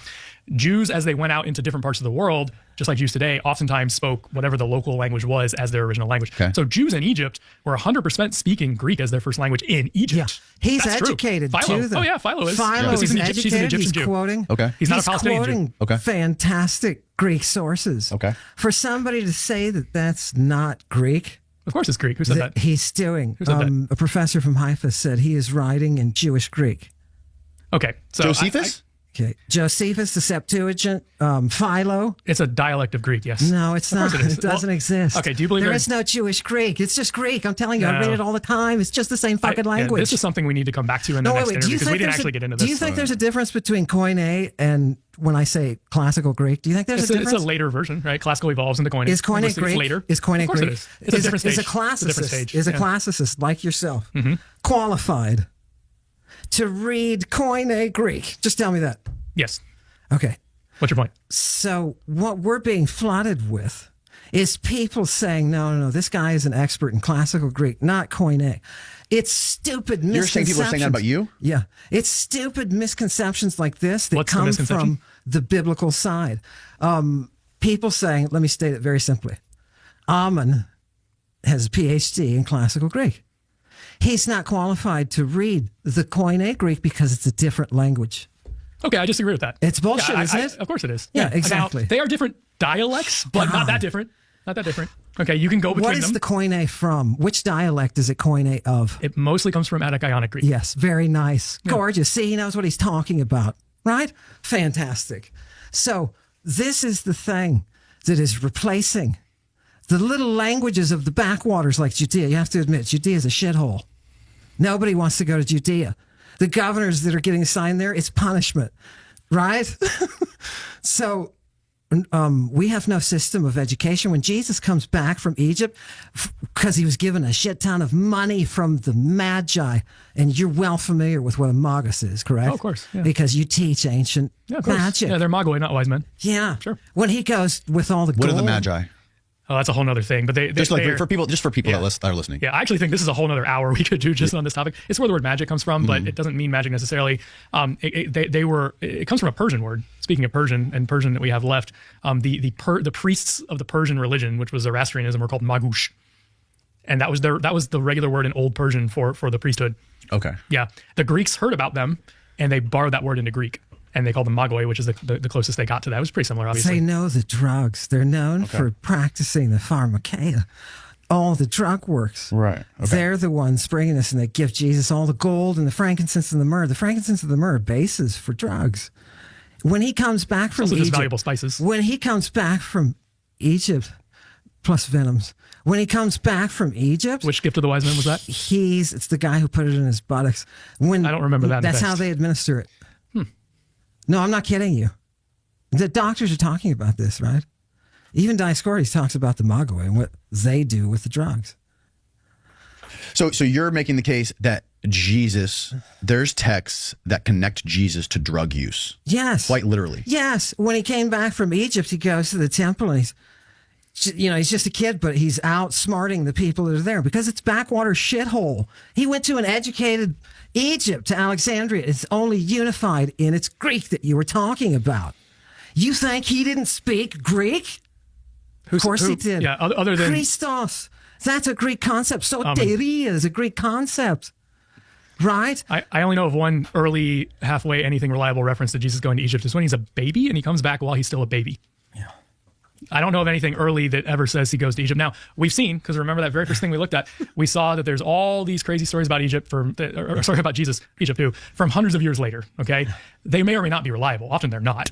So you're saying, let's look at the text, and I'm saying, are these texts reliable? Okay, this is perfect. I'm glad you said that. This is something I don't do. I used to, but I don't do it anymore. I don't discriminate between the Bible, the New Testament, and any of the other Christian literature, any of it that's contemporary. I read it all, the apocryphal stuff, everything. I read it too, but I do discriminate. And there's a very good historical methodological reason I discriminate, and any historian would, and that is that we go by the principle, the earlier the better. So this is true for any historical event, not just about Jesus. I mean, we use this for everything. If you call witnesses into a courtroom, actually, we can do this with anything. Yeah. If you have a source that was written, let's say it's the assassination of John F. Kennedy. Sure. Lots of theories. Let's say you have a source from 1964 about it, right? And we know it was written in 1964, and then you have a source from today. I don't know. Right. They made something up yesterday, or maybe not made something up, but they wrote something yesterday, and it's not necessarily based on earlier sources. You're going to be more likely to just a priori judge that the 1964 source is more likely to be reliable, right, than the 2025 source. Now that's not a guarantee. Correct. That's not a guarantee. You need contemporary. No, I totally agree. You need contemporary sources. So we need to discriminate. Contemporary evidence. We need to discriminate based on age of the text, if we can date the text, right? So I think we should discriminate. Yeah. Now, if I quote unquote discriminate in favor of Matthew, Mark, Luke, and John, it's not for a religious reason, it's for a historical reason. Those are the 4 earliest stories we have about Jesus, or sources we have about Jesus, okay? All of this stuff that's coming from 200s, 300s, 400s, we know there's all this mythology that grows up about Jesus in those intervening centuries, right? That doesn't mean it's all made up. Okay, so when we put something up on the screen from 350 or something, 370, I'm not saying it's all fake, we should throw it out. I'm not saying that's the same. I'm saying principle. methodologically, it's a lot less likely to be true than something written 30 years after he walked the earth. Correct. That's the principle. That's why I think Dioscorides is so important, because you need contemporary data to back up. And Christing, if you want to see more about Christing than any other source, go look in Dioscorides, dude. Right? You've got more Christing there than anywhere. And it's exactly in the Greek tradition. Sure. Exactly contemporary with Jesus. It's perfect. So nobody pays attention to that. So it's Philuminus. Right? So antidotes, right? Mm-hmm. It's all there. So what is the best connection, in your view, Amin, that Jesus had anything to do with actual drug use? His title, right? But he just explained that. He just explained the history of his title is most important. By the time Jesus Christ is called the Christed One, there is 1,000 years of popular history to Christing. It is something that is featured on the democratic stage of fucking Athens. Right. Yeah, it's a Greek word. As well It's as a Greek word that goes 350 back 1,000 years. No. Christos. Yeah, Christing. it's a Greek word. The actual verb Christing is what Creo. I'm talking Creo. about. All the That's why, forms. look, we're all about the language. But they were using it way before Jesus, Right. and they were also They using it way after during Jesus. Jesus' time and Right. after Jesus' Sure. time. Sure. Right. You take a look and figure out the best evidence that you're talking about comes from his contemporaries. What are the contemporaries saying? And when you jump into that pond, you're going to find sex, drugs, and mystery rock and roll. ritual that involves the consumption of semen by a bunch of child There you go. traffickers, and that's why Jesus Semen. is screaming out on the when he's arrested, "I am not a lay stays." I was wondering when he'd go back to talking about semen. There we go. You could have arrested me at any time. Why'd you come out here with all the weapons? I am not a lay stays. That's something that we should definitely talk That's about. Next why time. he's saying Yeah, that's a whole other thing. I think we need hours. At least an Talk hour or about two for lay lay stays. stays. Yeah. Can we save that? Can we come back to Yeah, that? did Let's you come back read to that. Lucian? Yeah, I'm familiar with it. Let's come back to that. Let's Fantastic. come back to that. Yeah, if we can. Yeah.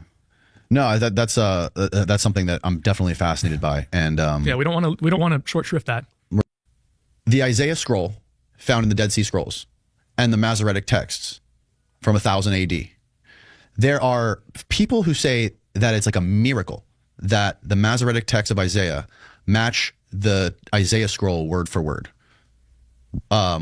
First of all, is that real? Second of all, what do you make of that claim? Yeah, I would want to actually, and maybe I can answer this question in part two, just because I want to be as responsible as possible. I haven't compared them word for word personally. Okay. I will say in general, because I do know this, that of the Dead Sea Scrolls, some of them match the MT, the Masoretic text, whose earliest copies we still have are from 1,000 years later, and some don't. Mm-hmm. So those are all over the place. I want to double check the Isaiah scroll before I say anything. Okay. Yeah. Can I just say, no fucking way. Do you have that much time and the transmission of the text is exact? No way. 1,000 years. It's a miracle. I will say it's miracle. possible. It is. That would make Here's me why. believe in God if that was real. Here's why I know here's why I know it's possible. We've talked about India. I took 3 semesters of Sanskrit. The Rig Veda, the earliest texts of the Sanskrit or the Hindu religion that are written in very early Sanskrit, they were handed down orally for I think around 2,000 years before they were written down, and they are pristine. I mean, they look exactly like we would think from the earliest level of Sanskrit. I mean, linguists think that they almost didn't change a single word in 2,000 years. Yeah, in Hinduism. But also, wouldn't it be possible for people to be copying that scroll, like when they hid those scrolls in those pots or whatever? Sure, Isn't it also possible that there was many other copies existing? There were. And that were being copied up until that time. There were multiple copies. The Dead Sea community had their copies. Other people in Jerusalem and elsewhere would have had their copies as well. Right. When does the first copy of the Hebrew Bible emerge? Like complete copy? Yes. Yeah, I think it's 11th century. The oldest one that still exists. Now, the reason, and I know you know this, is not because there weren't earlier copies. You don't think they invented it in the 11th century, do you? I'm wondering if it was a process of not just at one time, but a process. Why don't we have like consistent copies? That's what I don't understand. It's a Masoretic invention, right? Because vowels are a Masoretic invention. The vowel points, they were the ones who started writing the vowels. So the consonantal text is older. The vowel points probably go back to the 7th century. Isn't it possible? And why does all the translators, why do they use just that Masoretic text? I wouldn't want to just use the Masoretic text. I would want to look at the Septuagint. I would want to look at Why the didn't they? Vulgate. Because why didn't Good Bible translations look at all those. They don't just look at the MT. Are there good Bible translators? What would you recommend? Yeah, I would recommend learning Hebrew and reading it. You just like learning Greek. Learning Greek and that's reading a shame, it. though, 100%. isn't it? What's a shame? Learning the original language? What if the Greek? No, if this is my thought experiment, I get one too. What if the Greek is the original? Then you're doing yourself a huge disservice. I read the Greek too. Yeah. I study the translation because we both agree there's a translation going on here. Yeah. 99.9% of the world, including me, thinks it's Hebrew to Greek. You think it's Greek to Hebrew, but we both agree it's a translation. And what did you think about the tohu wabohu? Can you just What about it? sum it up? Going from these really sophisticated concepts in Greek to these really basic, and it means the same thing, empty and empty. Yeah, I'm still not sure of your logic as to why you think it has to go in one direction. I don't understand that. Okay, so if you do have this Hebrew original and you're translating it into Greek, you're going to see tohu wabohu, which both mean empty, and somehow you're going to get two concepts out of that, aoratos and akataskelos, that are totally different. Well, that's how translation works. You have to choose the best word you have in the target language. Well, why didn't they just choose empty? Because they didn't want to. Why does any translator choose any word? Oh, It's a stylistic do you choice. understand why it sounds sus to me? I don't think I do. I mean, I want to understand. I do genuinely want to understand. The Greeks had a rich philosophical tradition. So they had complicated words like aorastos and akataskewestos, right? That's fine. So they had that linguistic technology. You want to call that linguistic technology, all right? That they could just, okay, let's plug this into this word, all right? Hebrew had tohu wabohu. Now, we don't know what kind of Hebrew philosophical tradition preceded the cataclysmic destruction. Yeah, because nothing survives. Well, the Torah survives. Yeah, And the rest of it. Besides the That's what we Torah, got. That's what we nothing. got, None right? of this rich literature. And the survives. archaeology. Right, and those goddamn silver tablets. Yeah. By the way, I do think we should bring this up again in part 2. First of all, I think it's one of our. It's a good discussion we had. Yeah. I think there's more that both of us could bring to bear. I have other points. I made a list of about 10. I got through 3 of them. What are some of mine? We'll do the replay. Perfect. And I'm sure you can bring more. I have many more points that I could make as to why arguments for why the Septuagint, the Greek, is a translation of the Hebrew, not the other way around. Right. Okay. And I'd like to hear what he has to say about those. Fantastic. Everybody, this has been super fascinating. All right. Well, Amon Hill is still cracked. But we already knew that. And let's play some of the dumbest game ever made.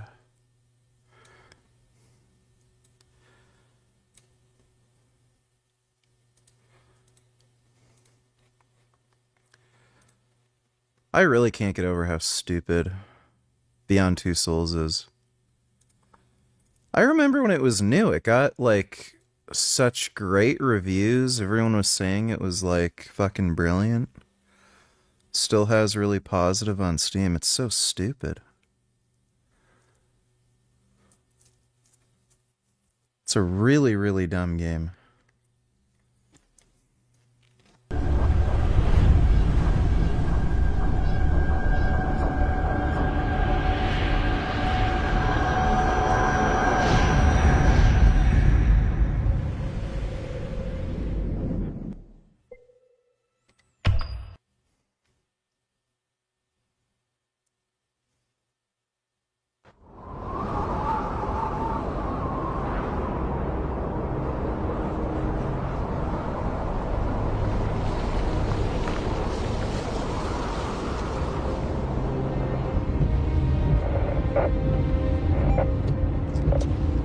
Yeah, I might play Alien Isolation next.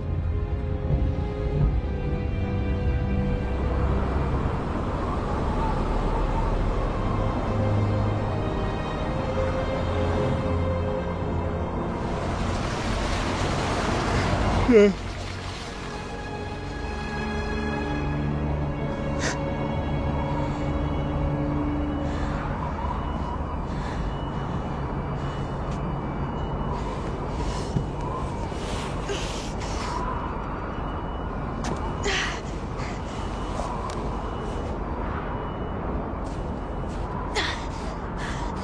Oh my god.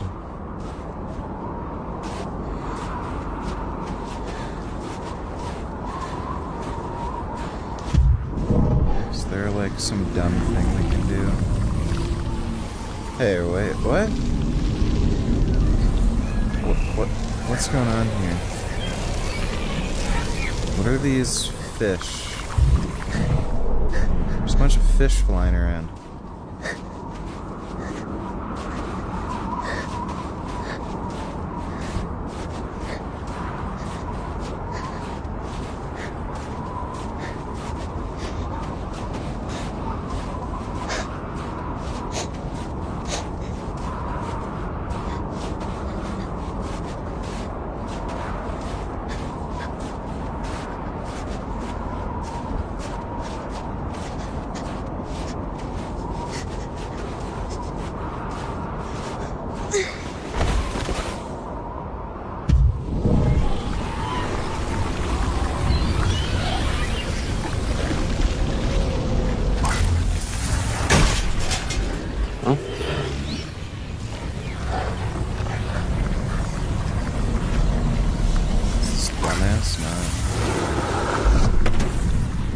Hey, what the hell was that?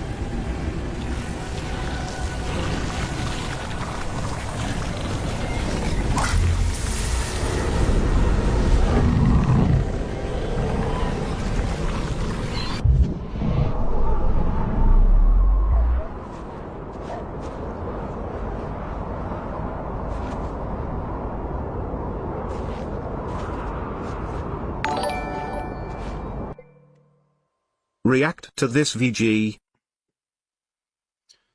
Let me take a look, Dodo.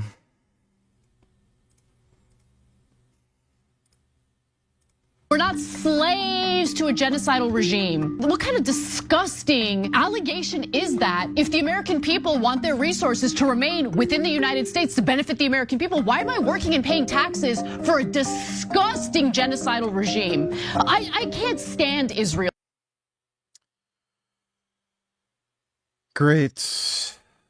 Wonderful. Thanks for the donation, Dodo.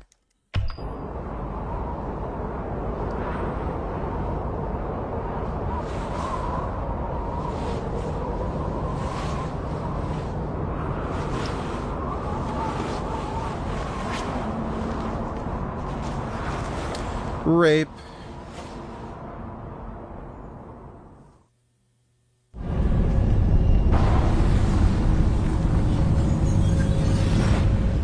Jody, no!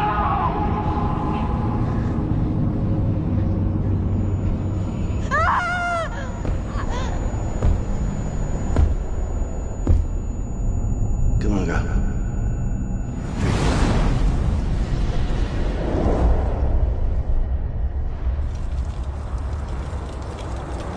Hey. It's beginning to think you never wake up.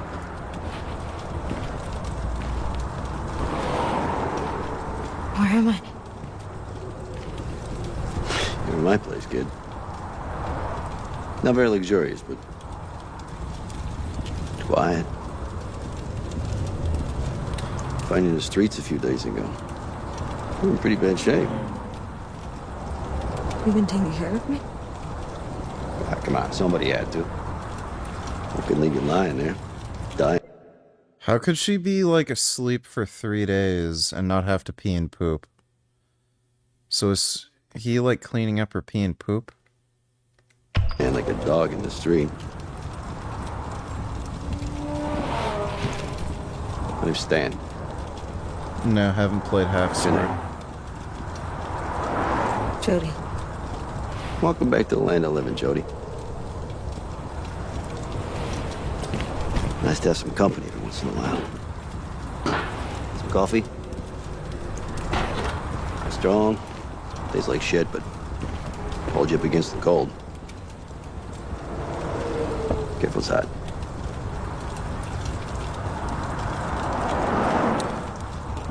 The Walking Dead sucks. I uninstalled that game. Just a piece of shit fucking... How long you been on the streets, kid? Can't stand.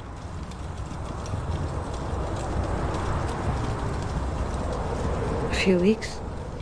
Something like that. About 3 years for me. I don't know how many times I thought I was gonna snuff it. Just go completely nuts. But I guess you can get used to anything. You haven't lived with nothing. You want to run? Parents? Crazy boyfriend, something like that? No, nothing like that. Problems with the law, huh? Nah, it's none of my goddamn business. As long as you ain't killed somebody, it's fine by me.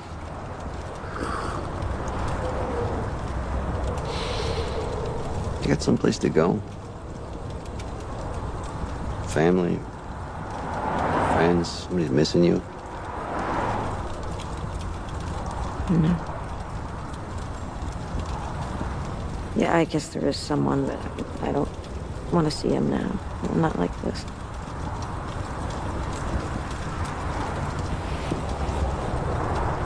You stay here if you like. I ain't got much to share, but whatever I got's yours. Thanks.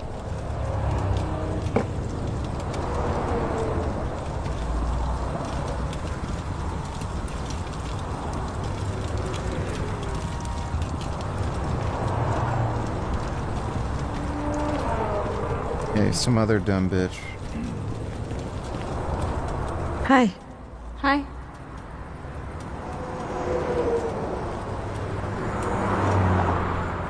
That was a great conversation.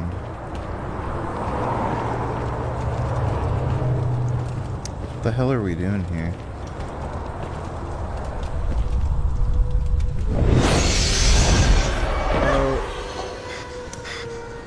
Ghost fish.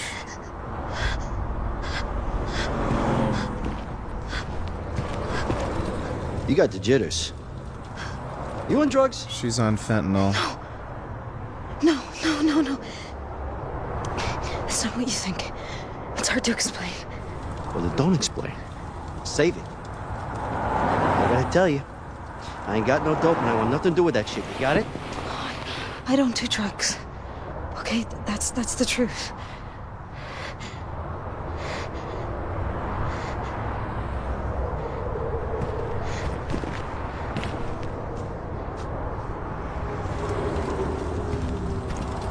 Okay, can we go down there now?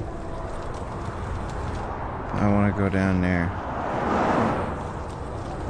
The fuck?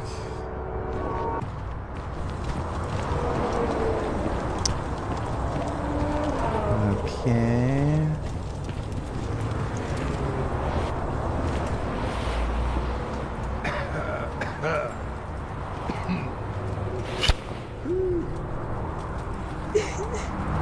Why is she crying? Oh, good. Yes, do it. Cut yourself.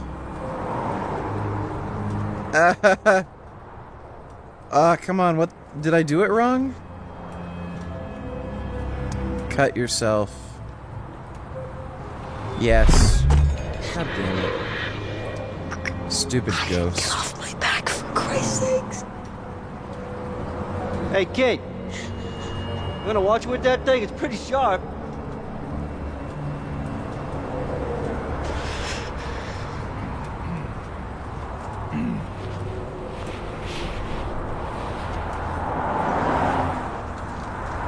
Damn it.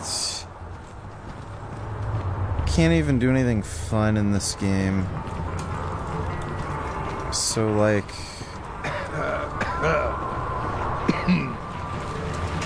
What in the hell are we doing?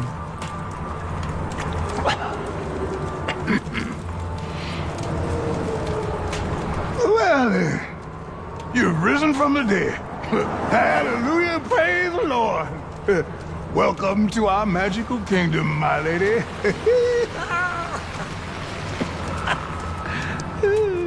Okay.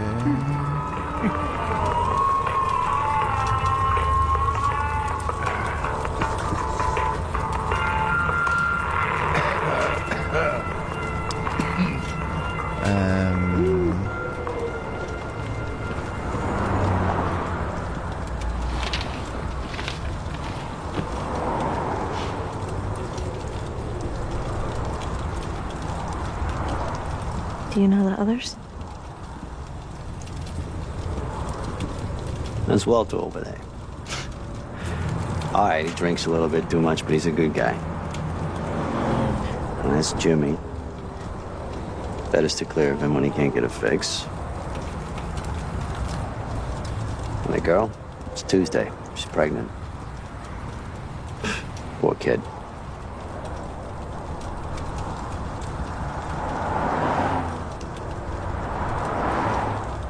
I wish you hadn't saved me.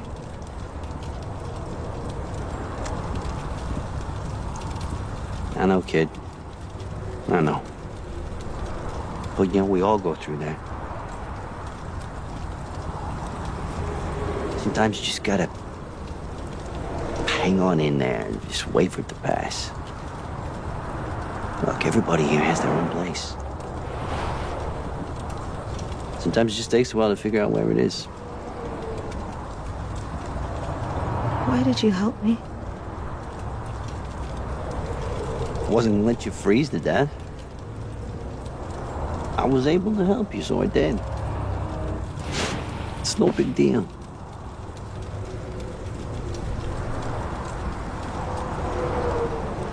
Thanks, Dan. Yeah.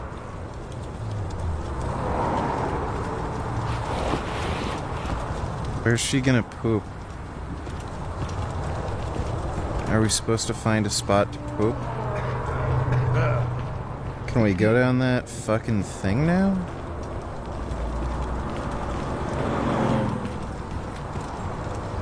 It's fucking weird. Like, what the hell is... I don't know what the game wants me to do.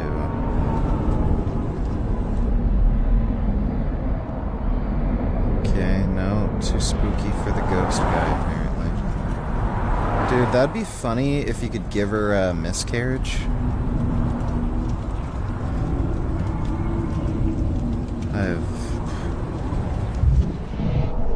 Does it want me to talk to random people?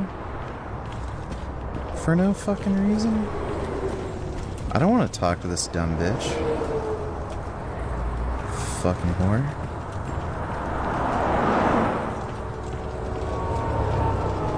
Let's see if the drug addict has anything funny to say. Apparently not.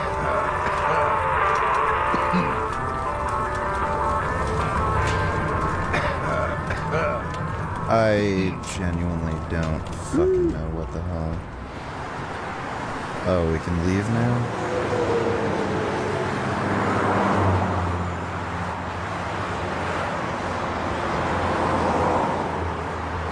We got no more food left.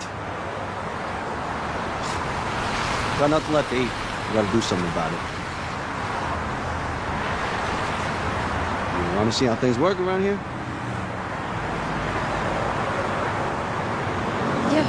Yeah, I'm coming.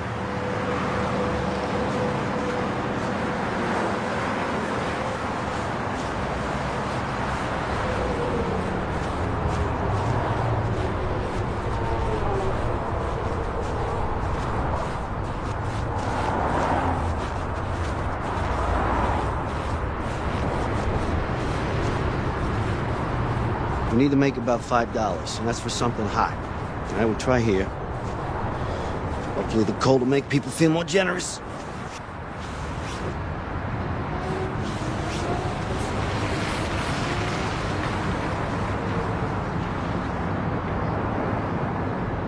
How long does it take to hit $5? I don't know, it depends on people's good grace. Take a couple hours, take a week.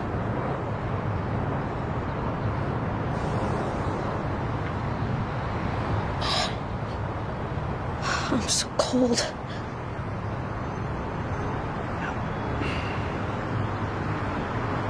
I'm starving. Gonna have to hold on until we get some cash. Think about something else.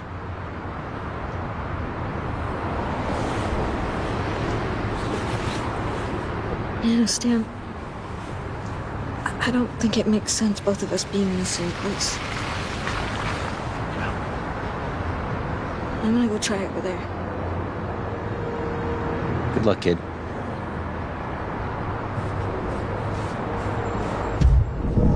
We use our ghosts to manipulate people or steal money.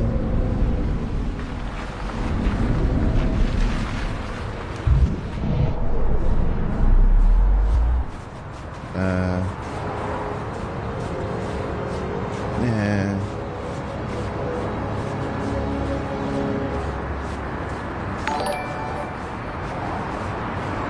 Jasmine makes more money than you, so does Durian Rider, broke nigger.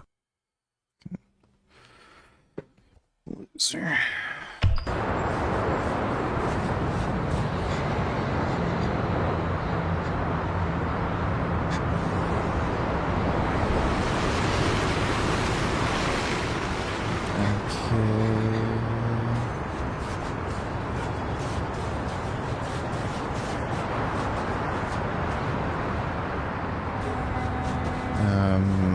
When did this town get so run down? Hey, last time I looked, the economy isn't doing so great.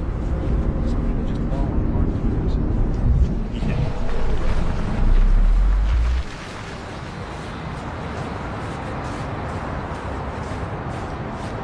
Jeez, why can't you make her walk faster? Fuck. She like walks like a fucking disabled retard.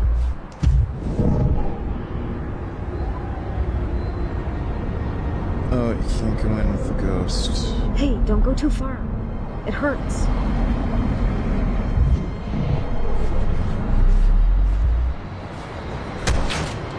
Sorry, only real people are allowed in the store.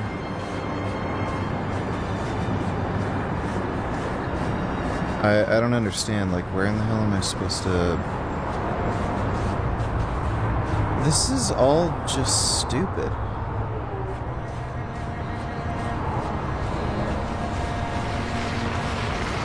Like, this is just so dumb.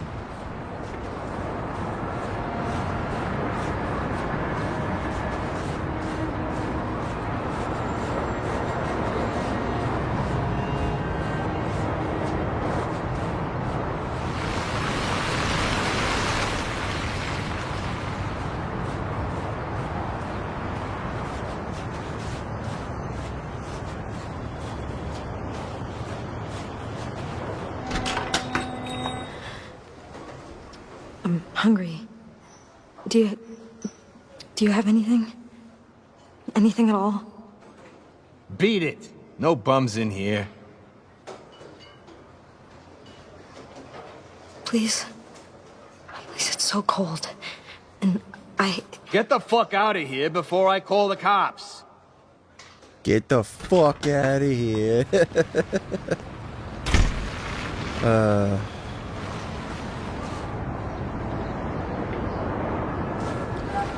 Get the fuck out of here. Hey, baby. Looking for a few extra dollars? Yes. Maybe I can help you out. Yes. You Let's be wanna stupid. help me? Well, I figure I'll do you a favor. You do me a favor.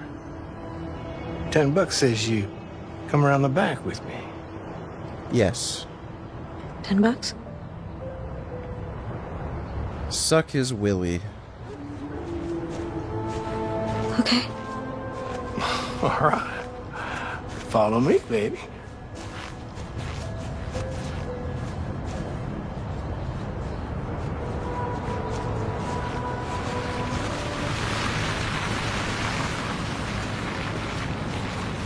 Sucky, sucky, $15.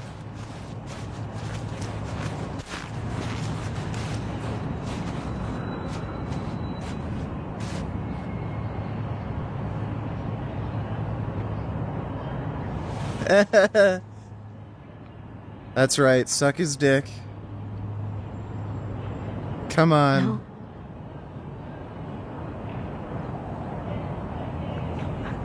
I can't. No.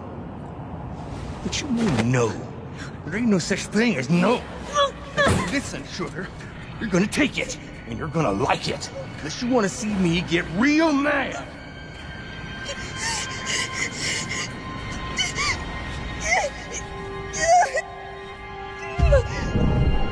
Can I just let this happen?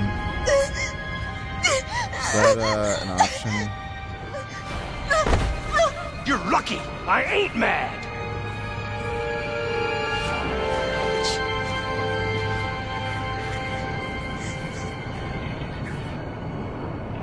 Why don't you just suck his dick? Jesus Christ. That'd have been funny.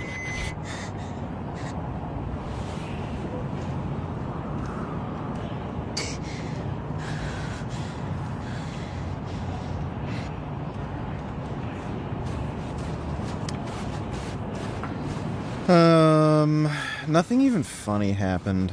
Jeez. Alright, can we, suck some other dude's dick?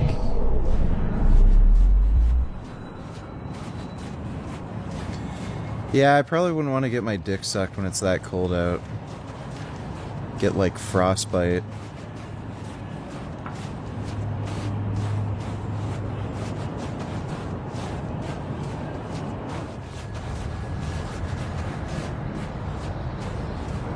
Oh my god.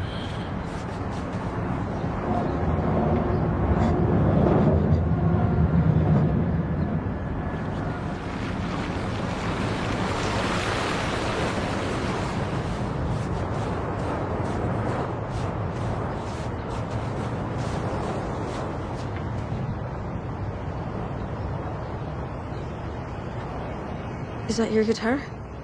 Yep. Just about froze my fingers off trying to play it before. You want to try? Be my guest.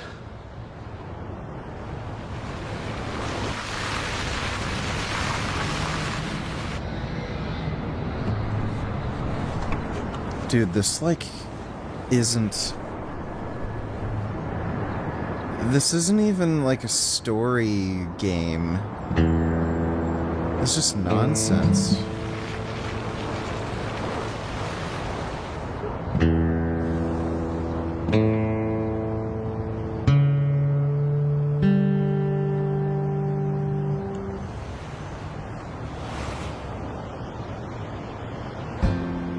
Sorry eyes, they cut through the bone, make it hard to leave you alone. They leave you here, wearing your wounds, waving your gun. Somebody new, oh, baby, you're alive, baby. Okay, that's enough.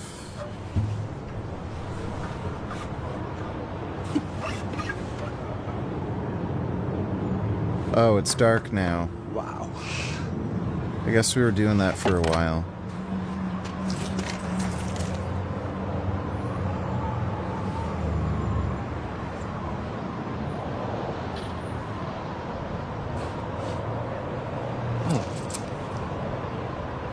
Thanks. We've got enough. Let's go see how Stan's doing.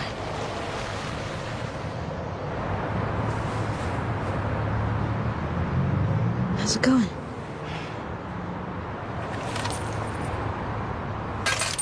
Not great. You?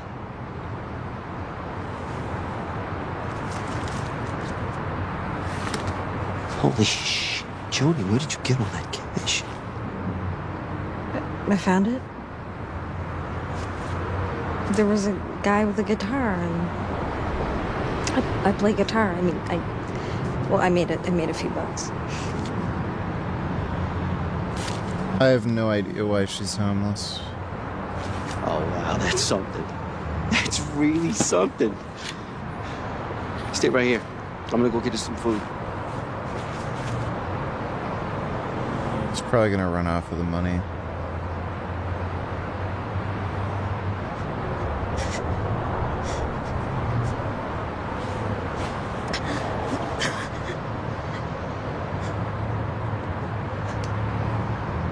What you got there, old top? Looky here. You win the lottery, lucky son of a bitch? I don't want any trouble. Trouble? Trouble? That is disrespectful, old man. We look like trouble. He's saying we look like trouble? trouble. Someone has said? Yeah, I'm on it, man. Okay, can we use our, You're still too weak, Ivan. powers? We'll have to handle this.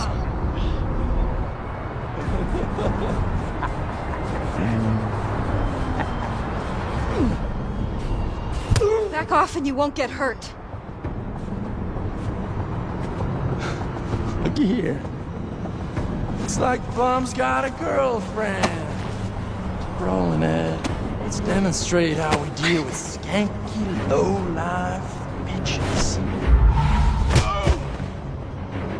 What?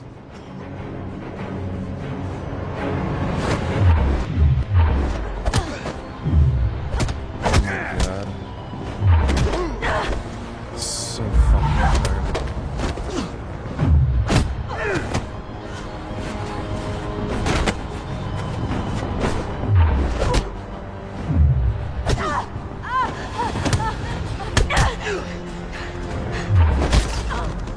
This control thing makes no sense.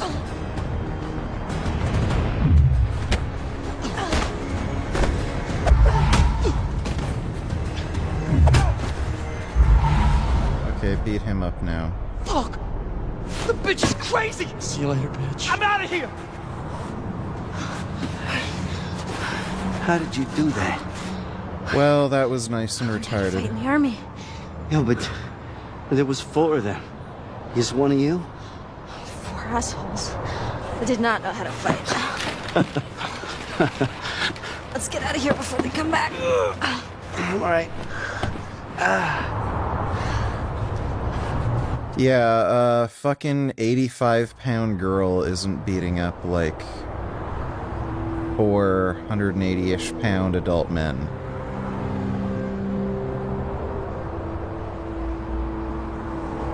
Okay, is she gonna jump? Can I make her jump?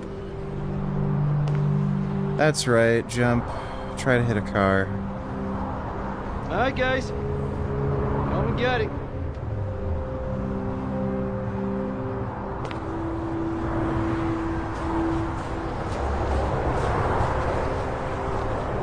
Running on empty. Lean out of juice. Come on, Jody. Help yourself. Hey, I even got a bit of chocolate for dessert. Chocolate? I don't reckon I even remember what that tastes like.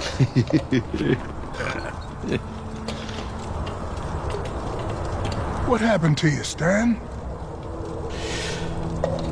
I got in a fight. If it wasn't for Jody, I'd still be lying there. You should have seen it. There were 4 guys. Jody kicked herself some ass.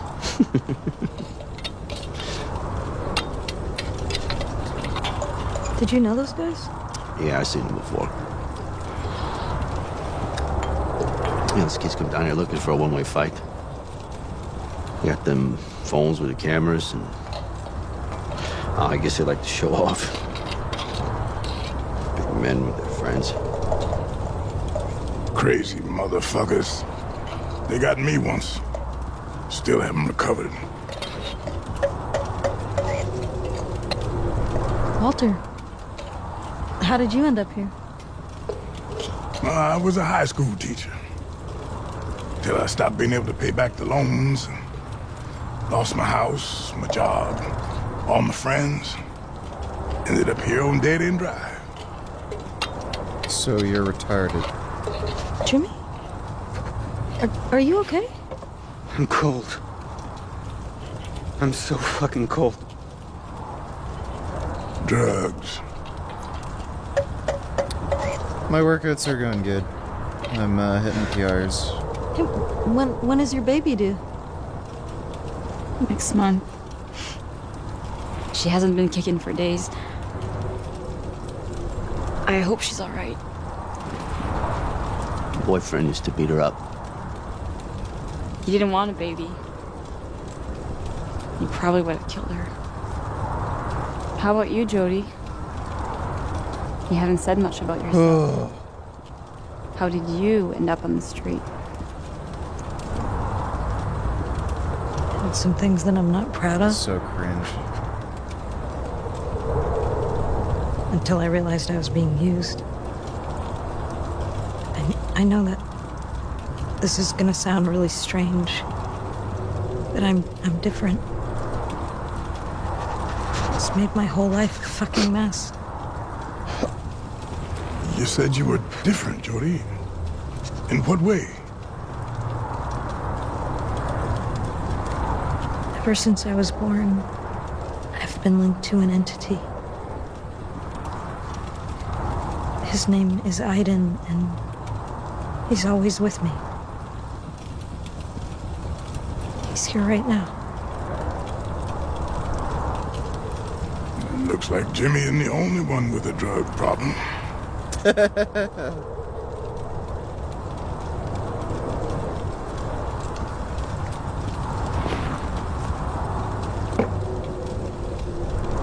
Why did he get fucking gross cans of tuna? Okay, can we go to bed or something now? What are you doing? Trust me.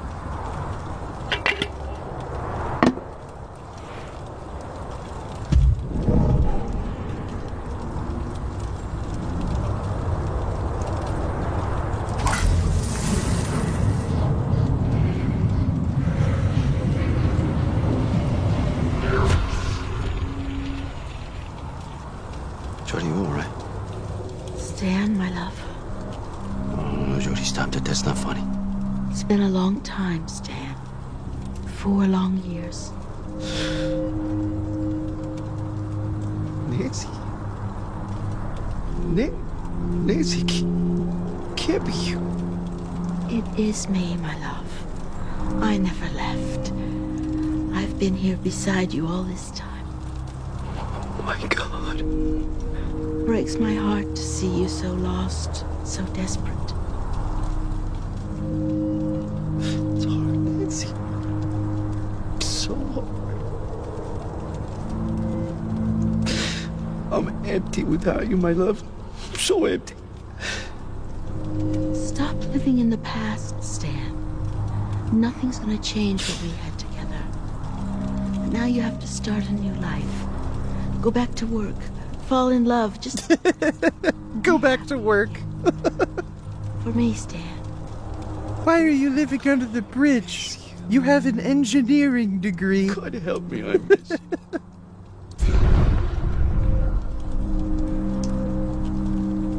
Go back to work at Boeing.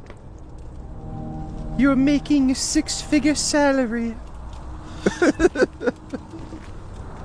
Oh my God, that's so stupid.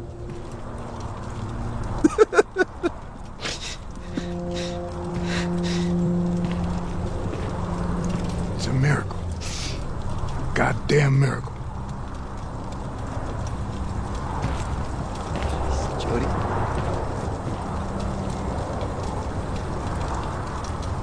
Thanks.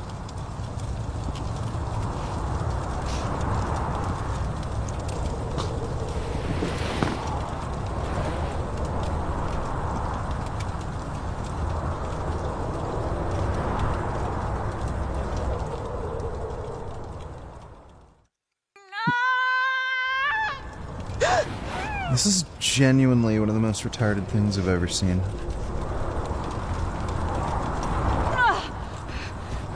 Tuesday? Is it? She's got contractions. We need an ambulance. We need a whole goddamn hospital. No, hospital. They'll take my baby. No one's gonna take my baby. Jesus Christ, girl. We ain't got nothing here. Ain't got as much as a blanket, hot water. We got nothing. My baby. I want to live under the bridge with my baby. Whoa, hold on, calm down. Calm down. Oh, fuck. All right, Jimmy. Down the road always is this old abandoned building. Figure out a way inside. On my way, go. Both of you sit down, you stay here with Tuesday, okay? Jody, come on. I'm sorry, she's going into labor. And this guy has the idea, hey, let's get the guy who's addicted to fentanyl to break into an abandoned building to help. What? We gotta go get everything we need. And you, girl. Oh, fuck. Don't be having no baby till we get back, all right? I'm trying, but you better damn well hurry!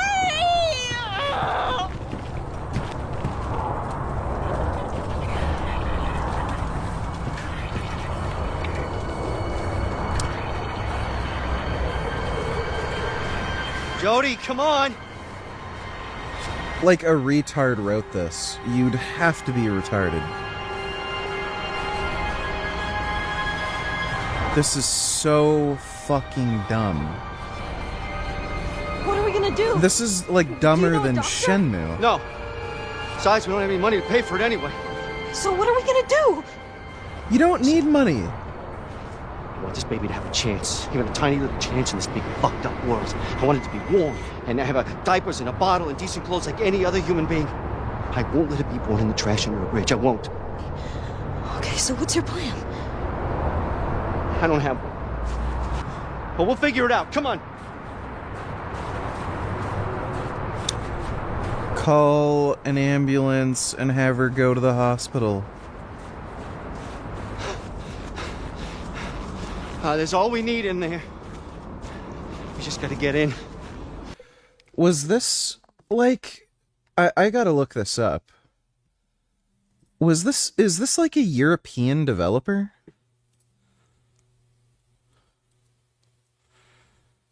Quantum Dream, where are they based out of?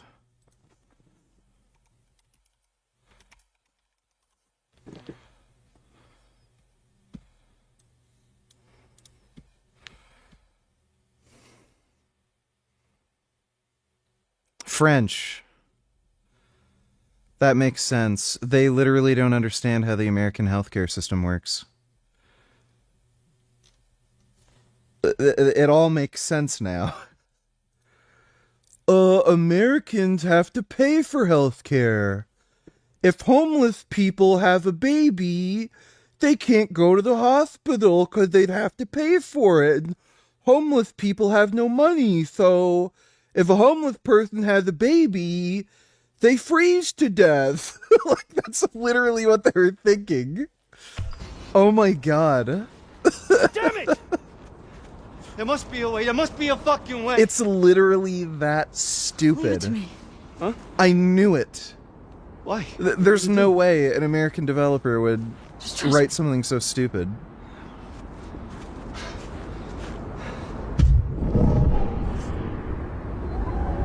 Oh my god, this is so fucking dumb.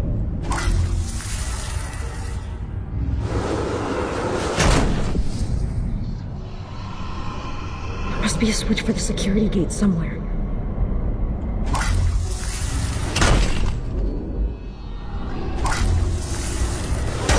Okay, we moved the pizza sign.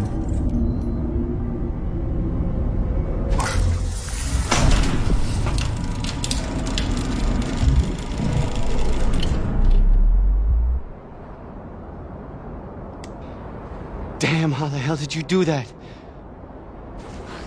No time to explain. I wonder if there's an alarm. Let's just take what we need and get out of here. Yeah, the alarm's gonna... Shit, an forgot alarm. about that. How could I have missed that? You gotta hurry. The cops are gonna be here any minute now.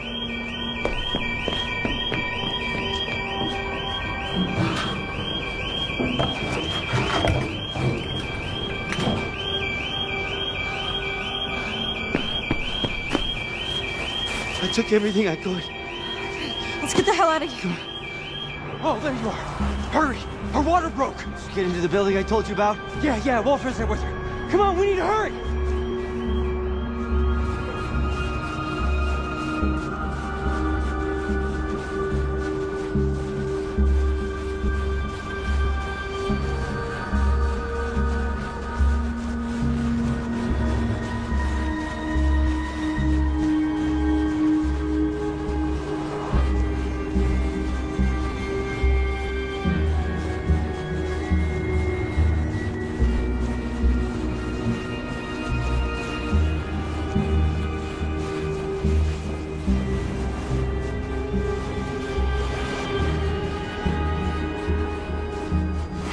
For this guy to move.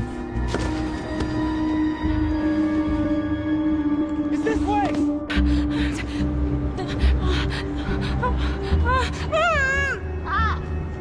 I really hope I don't have to listen to a stupid baby screaming. Oh, fuck.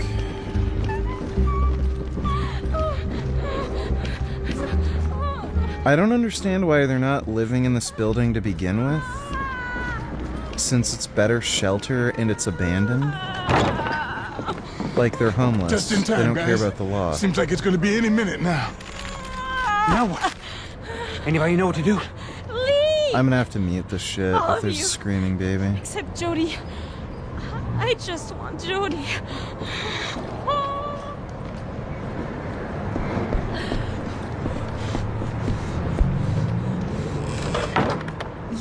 You know that I've never done anything like this before. Well, me neither. I just didn't want the... It was alleged that David Cage said that all the female characters in his games were whores. That Quantum Dream didn't make games for fags. What? You know, there were a lot of whores in Detroit Become Human, now that I think about it. Like, pretty much all the robots committed sex acts. Like the female ones.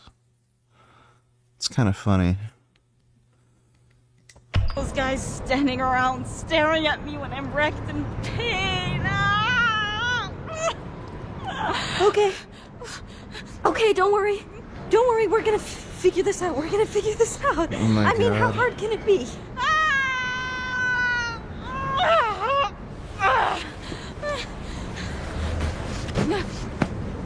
This is so stupid.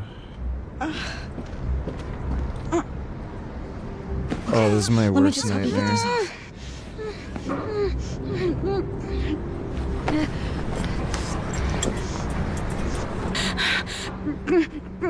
What the fuck is this? They put this in a fucking game? There's nothing you can do, Aiden.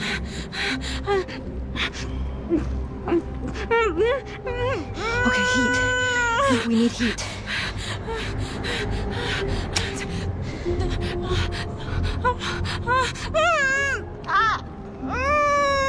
Not.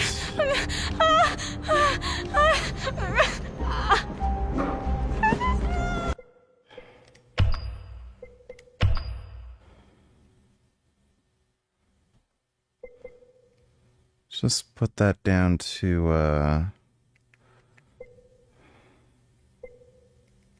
why in the fuck?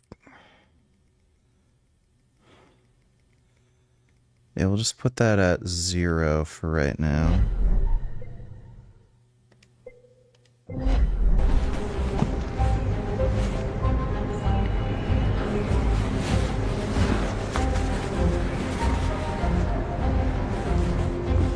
I can't stand listening to this fucking stupid bitch scream and whine. There's probably gonna be a dumb baby crying.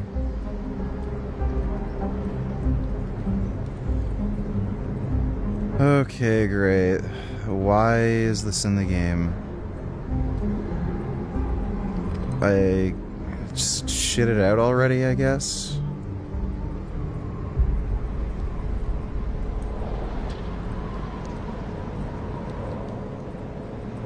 Okay, I guess.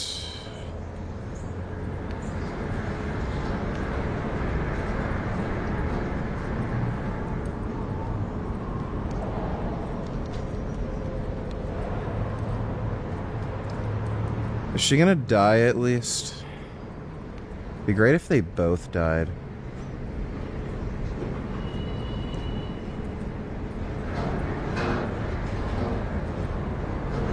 This is so fucking nasty. Oh, jeez.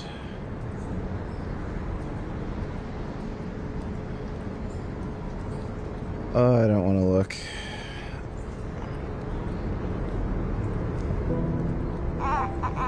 Oh, what the fuck? What the fuck? I muted everything. What the fuck? Is it the sound effects? Oh, I don't want to hear that shit. Oh, this is so nasty. I can't even fucking look.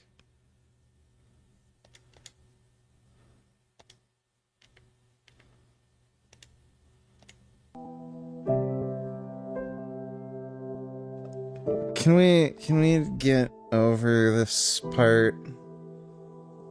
Oh, great.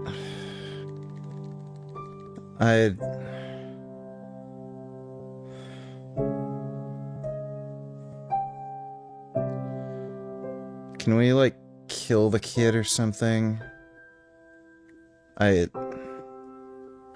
Gross. Oh, it's like... I'm trying to fucking see what the button prompts are without looking. So fucking stupid. Oh, fuck this game, dude. Okay, are we done looking at that gross fucking baby? Ew. I have no idea why this... Dude, like, they're so stupid. Like, actually on fucking crack.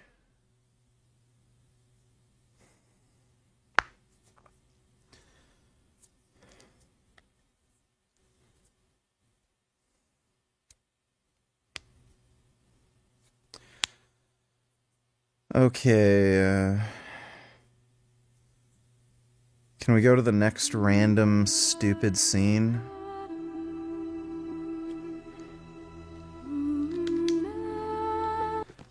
Oh my god, this is dumb.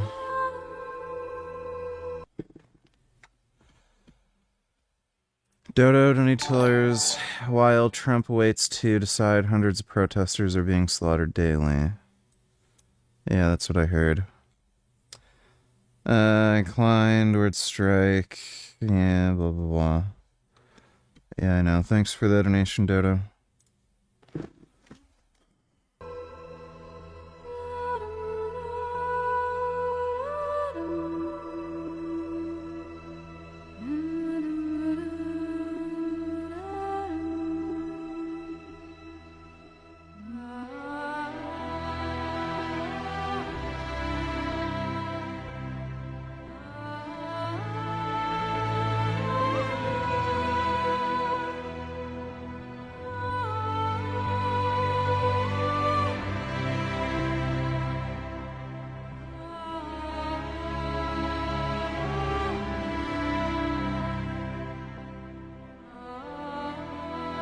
So dumb.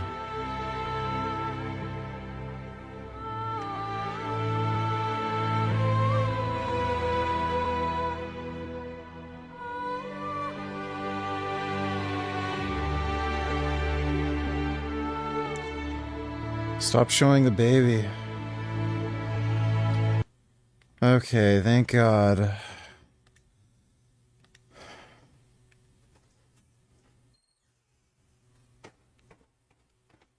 Hey. What up? Yeah, sure.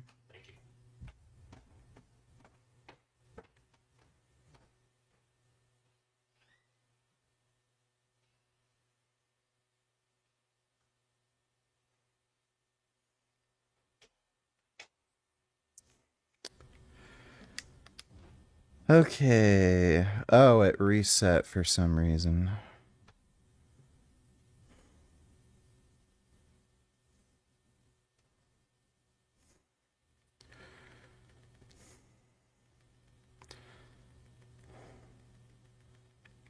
Holy crap.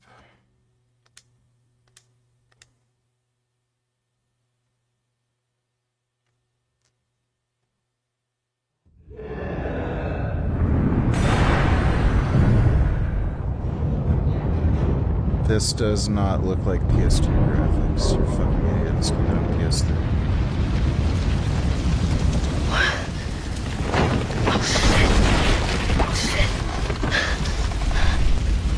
Oh, they left the space heater on, right? Okay, is everybody gonna die now?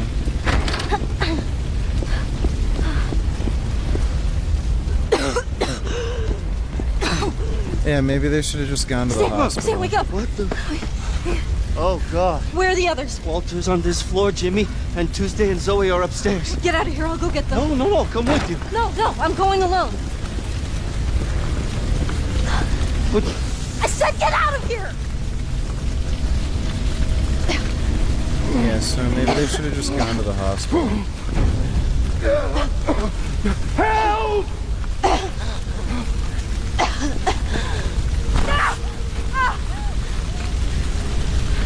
I didn't blast the door! Help me! Tuesday and the baby, they're upstairs. We gotta save them before the whole place burns down. Okay, how about we just let them burn to death and get out of here?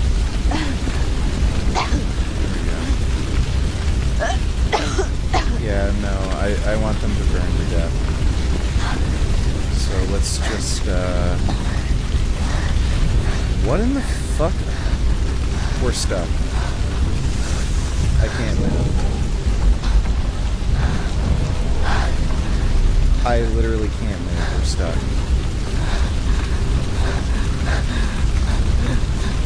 Literally cannot move. Not letting me move. We're stuck against an object. I don't know if there's some way to cheese my way out of this. What the fuck?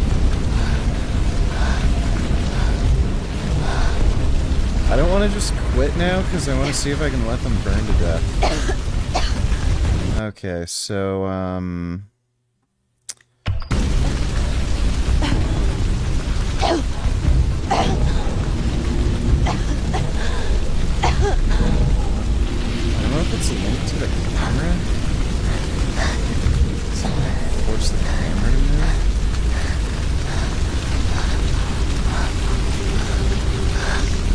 that drug addict guy?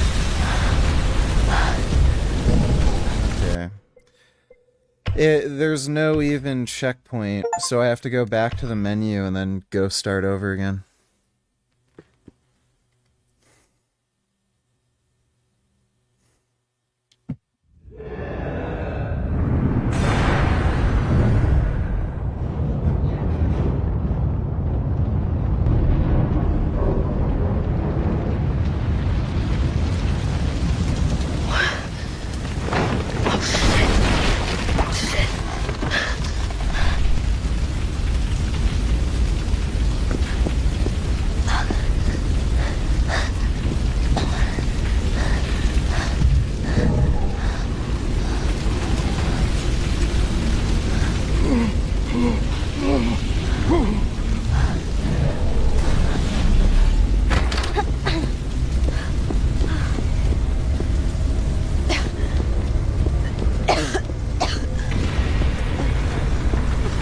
Sam, wake up. What the? Oh, God. Where are the others? Walter's on this floor, Jimmy, and Tuesday and Zoe are upstairs. Get out of here. I'll go get them. No, come with you. No, I'm going alone.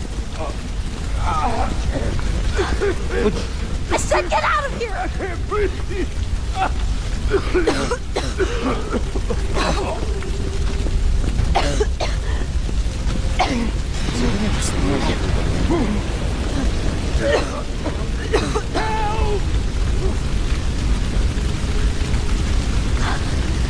Seems like it won't let you just kill everybody. Tuesday and the baby, they're upstairs. We gotta save them before the whole place burns down. Okay, I'm guessing it's not gonna let them just let them burn to death, which sucks.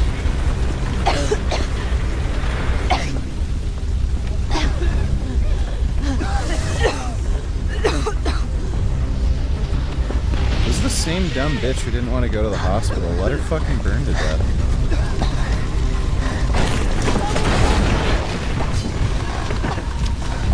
We can't get out! Oh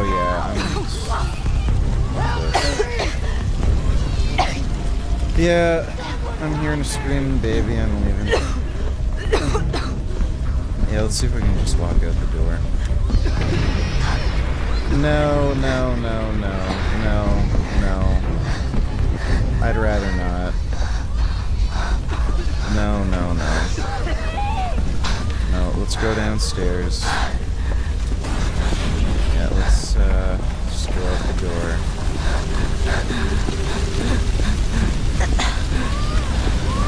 Oh my god, please run.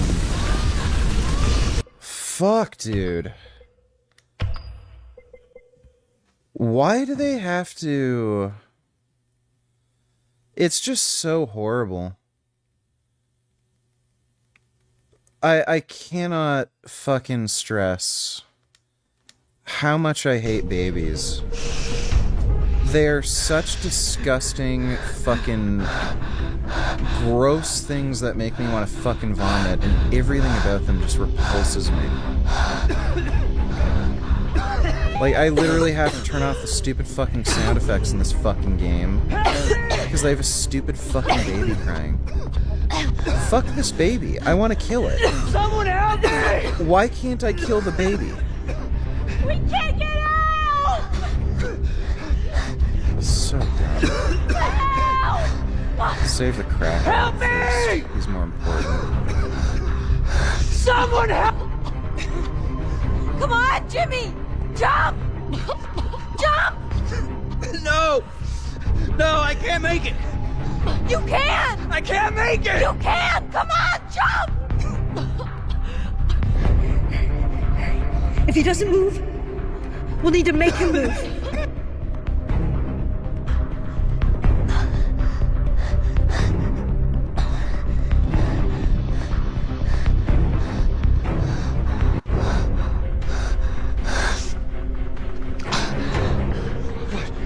What happened? Get out! Now! The baby!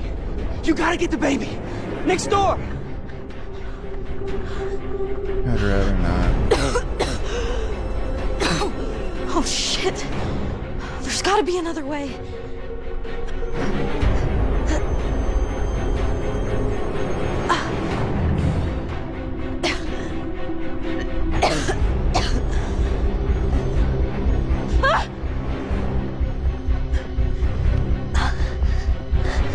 See if we can just purposely fall.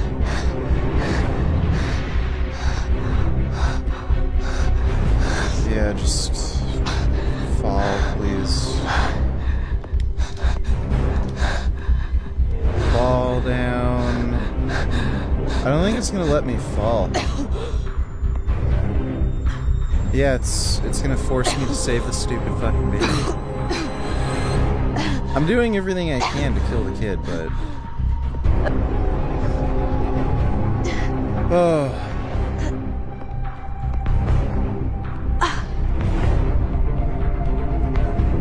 What's the point in having like a story-based game that gives you agency when they're not even gonna let you kill children? Jody! Come on, let's get out of here.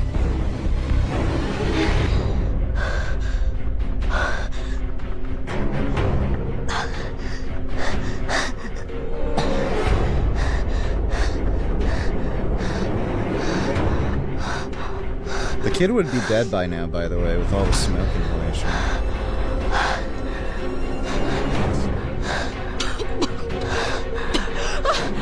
We're stuck! We're stuck!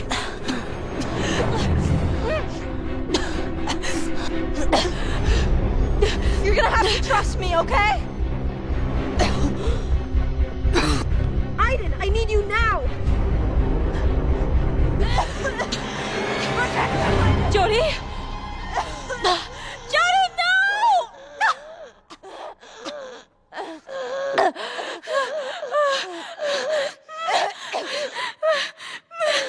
Tuesday. Are you okay? Is she Oh, okay? what? Oh, Jody. oh my God. Stan, no! Oh.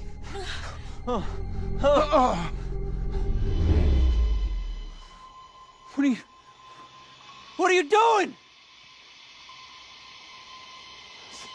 Stan. Holy shit. Oh, why are you doing this? Jody!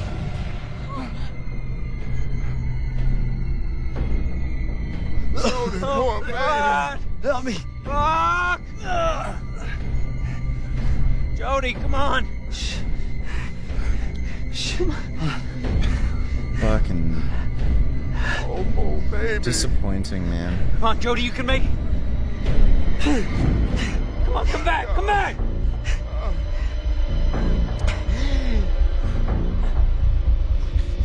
Rape, sexual assault.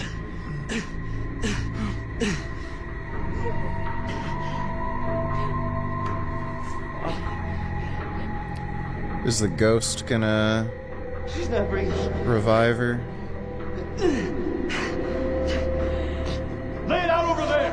Stay here to move on. Oh, help me, please. My God. Oh. You sure you get it all out? She can't die. That's fucking... Jody! Jody, Oxygen! We need oxygen! We're losing her. Please don't leave us, Jody. Okay, can I, I'm assuming I can put the sound effects back on now, because the baby won't be crying.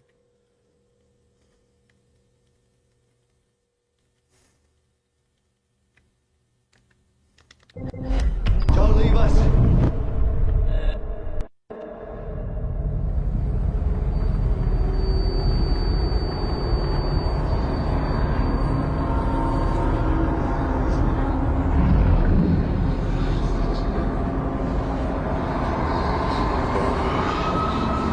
How you doing today, Jody? Good? Can't spend the whole day. Listen, it's just like a crime. I said no. End of story. You're wasting your breath. Yeah. 2001. I got the story. There are rules. You can take care of تعالي تعبكين جيجي اتبعاني اتبعيني spend the whole day looking up Stuff like that. EPA has launched a program to study the other side. The approval to take hold. Jody, if you don't want to do it, just say, and I'll take you back. The entities.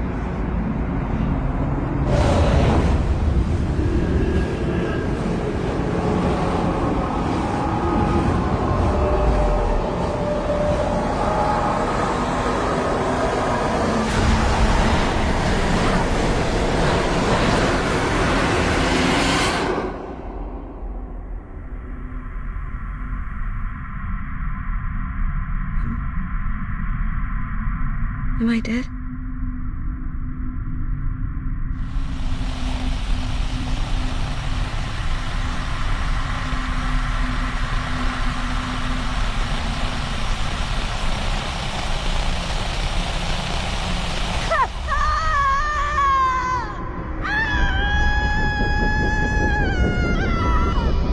Not again. Wait. Oh my god. My child. Let me see her. Just one. But What is this obsession Bring her with back. fucking I babies? changed my mind. I want that baby. Sedate her quickly. Please. Get the baby. Ooh. Let me see her. I want my child. Please let me see her.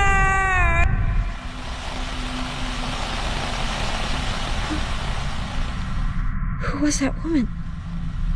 Why are you showing me this? Is she my mother?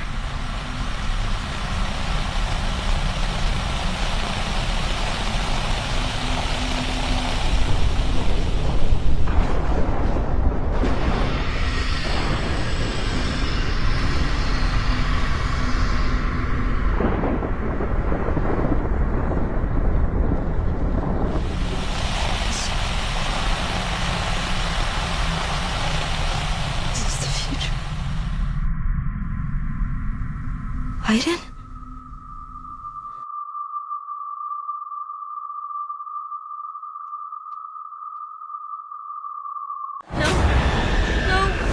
No! I don't want to go back! I want to stay with you, Aiden! Aiden! No!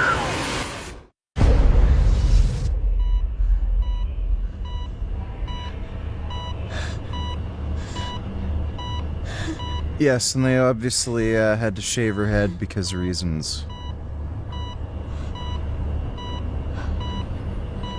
Aiden?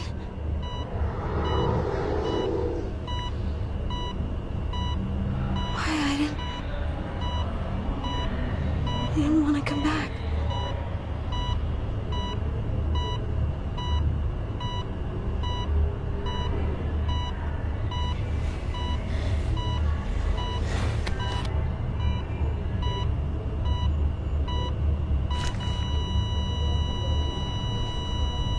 That's an IV.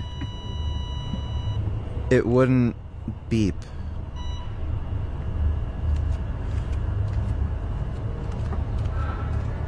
This, fucking game, dude.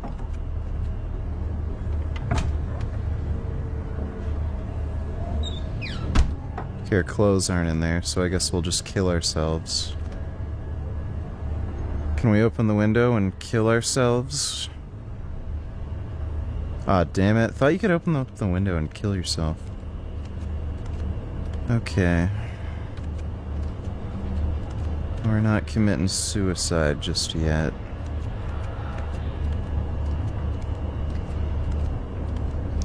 Oh, do we finally get to poop? Damn it. No pooping. She hasn't pooped once the entire game. Yeah, that's her. Concussions and skull fractures. She's been in a coma for several months. Can we see her? No. Are you family? We're with the CIA. This girl is wanted for treason, so we have an arrest warrant if that's what you need. Okay. I'll take you to her. Why is she wanted for treason? Oh my god. I love how they don't explain anything. Like, it's all just retarded nonsense. Okay, can we kill ourselves now?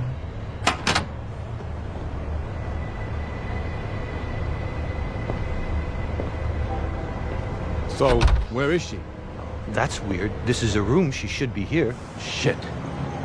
She went out the window. Well, that's impossible. We're on the 5th floor. She couldn't go out the window. Call it in. That girl cannot get away.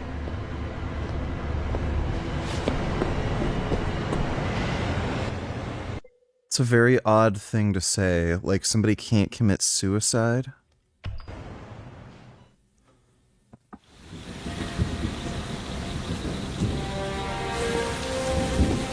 Where did she get the clothes?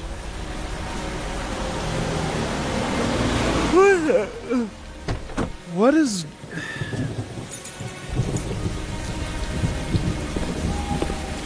Ma'am? Is everything all right? Ma'am?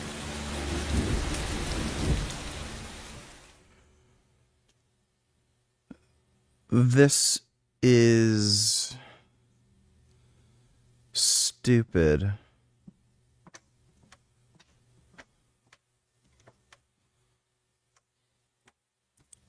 This is so stupid.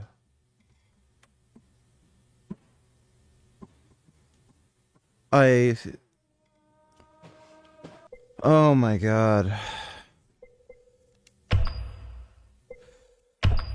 This beats Shenmue for nonsense.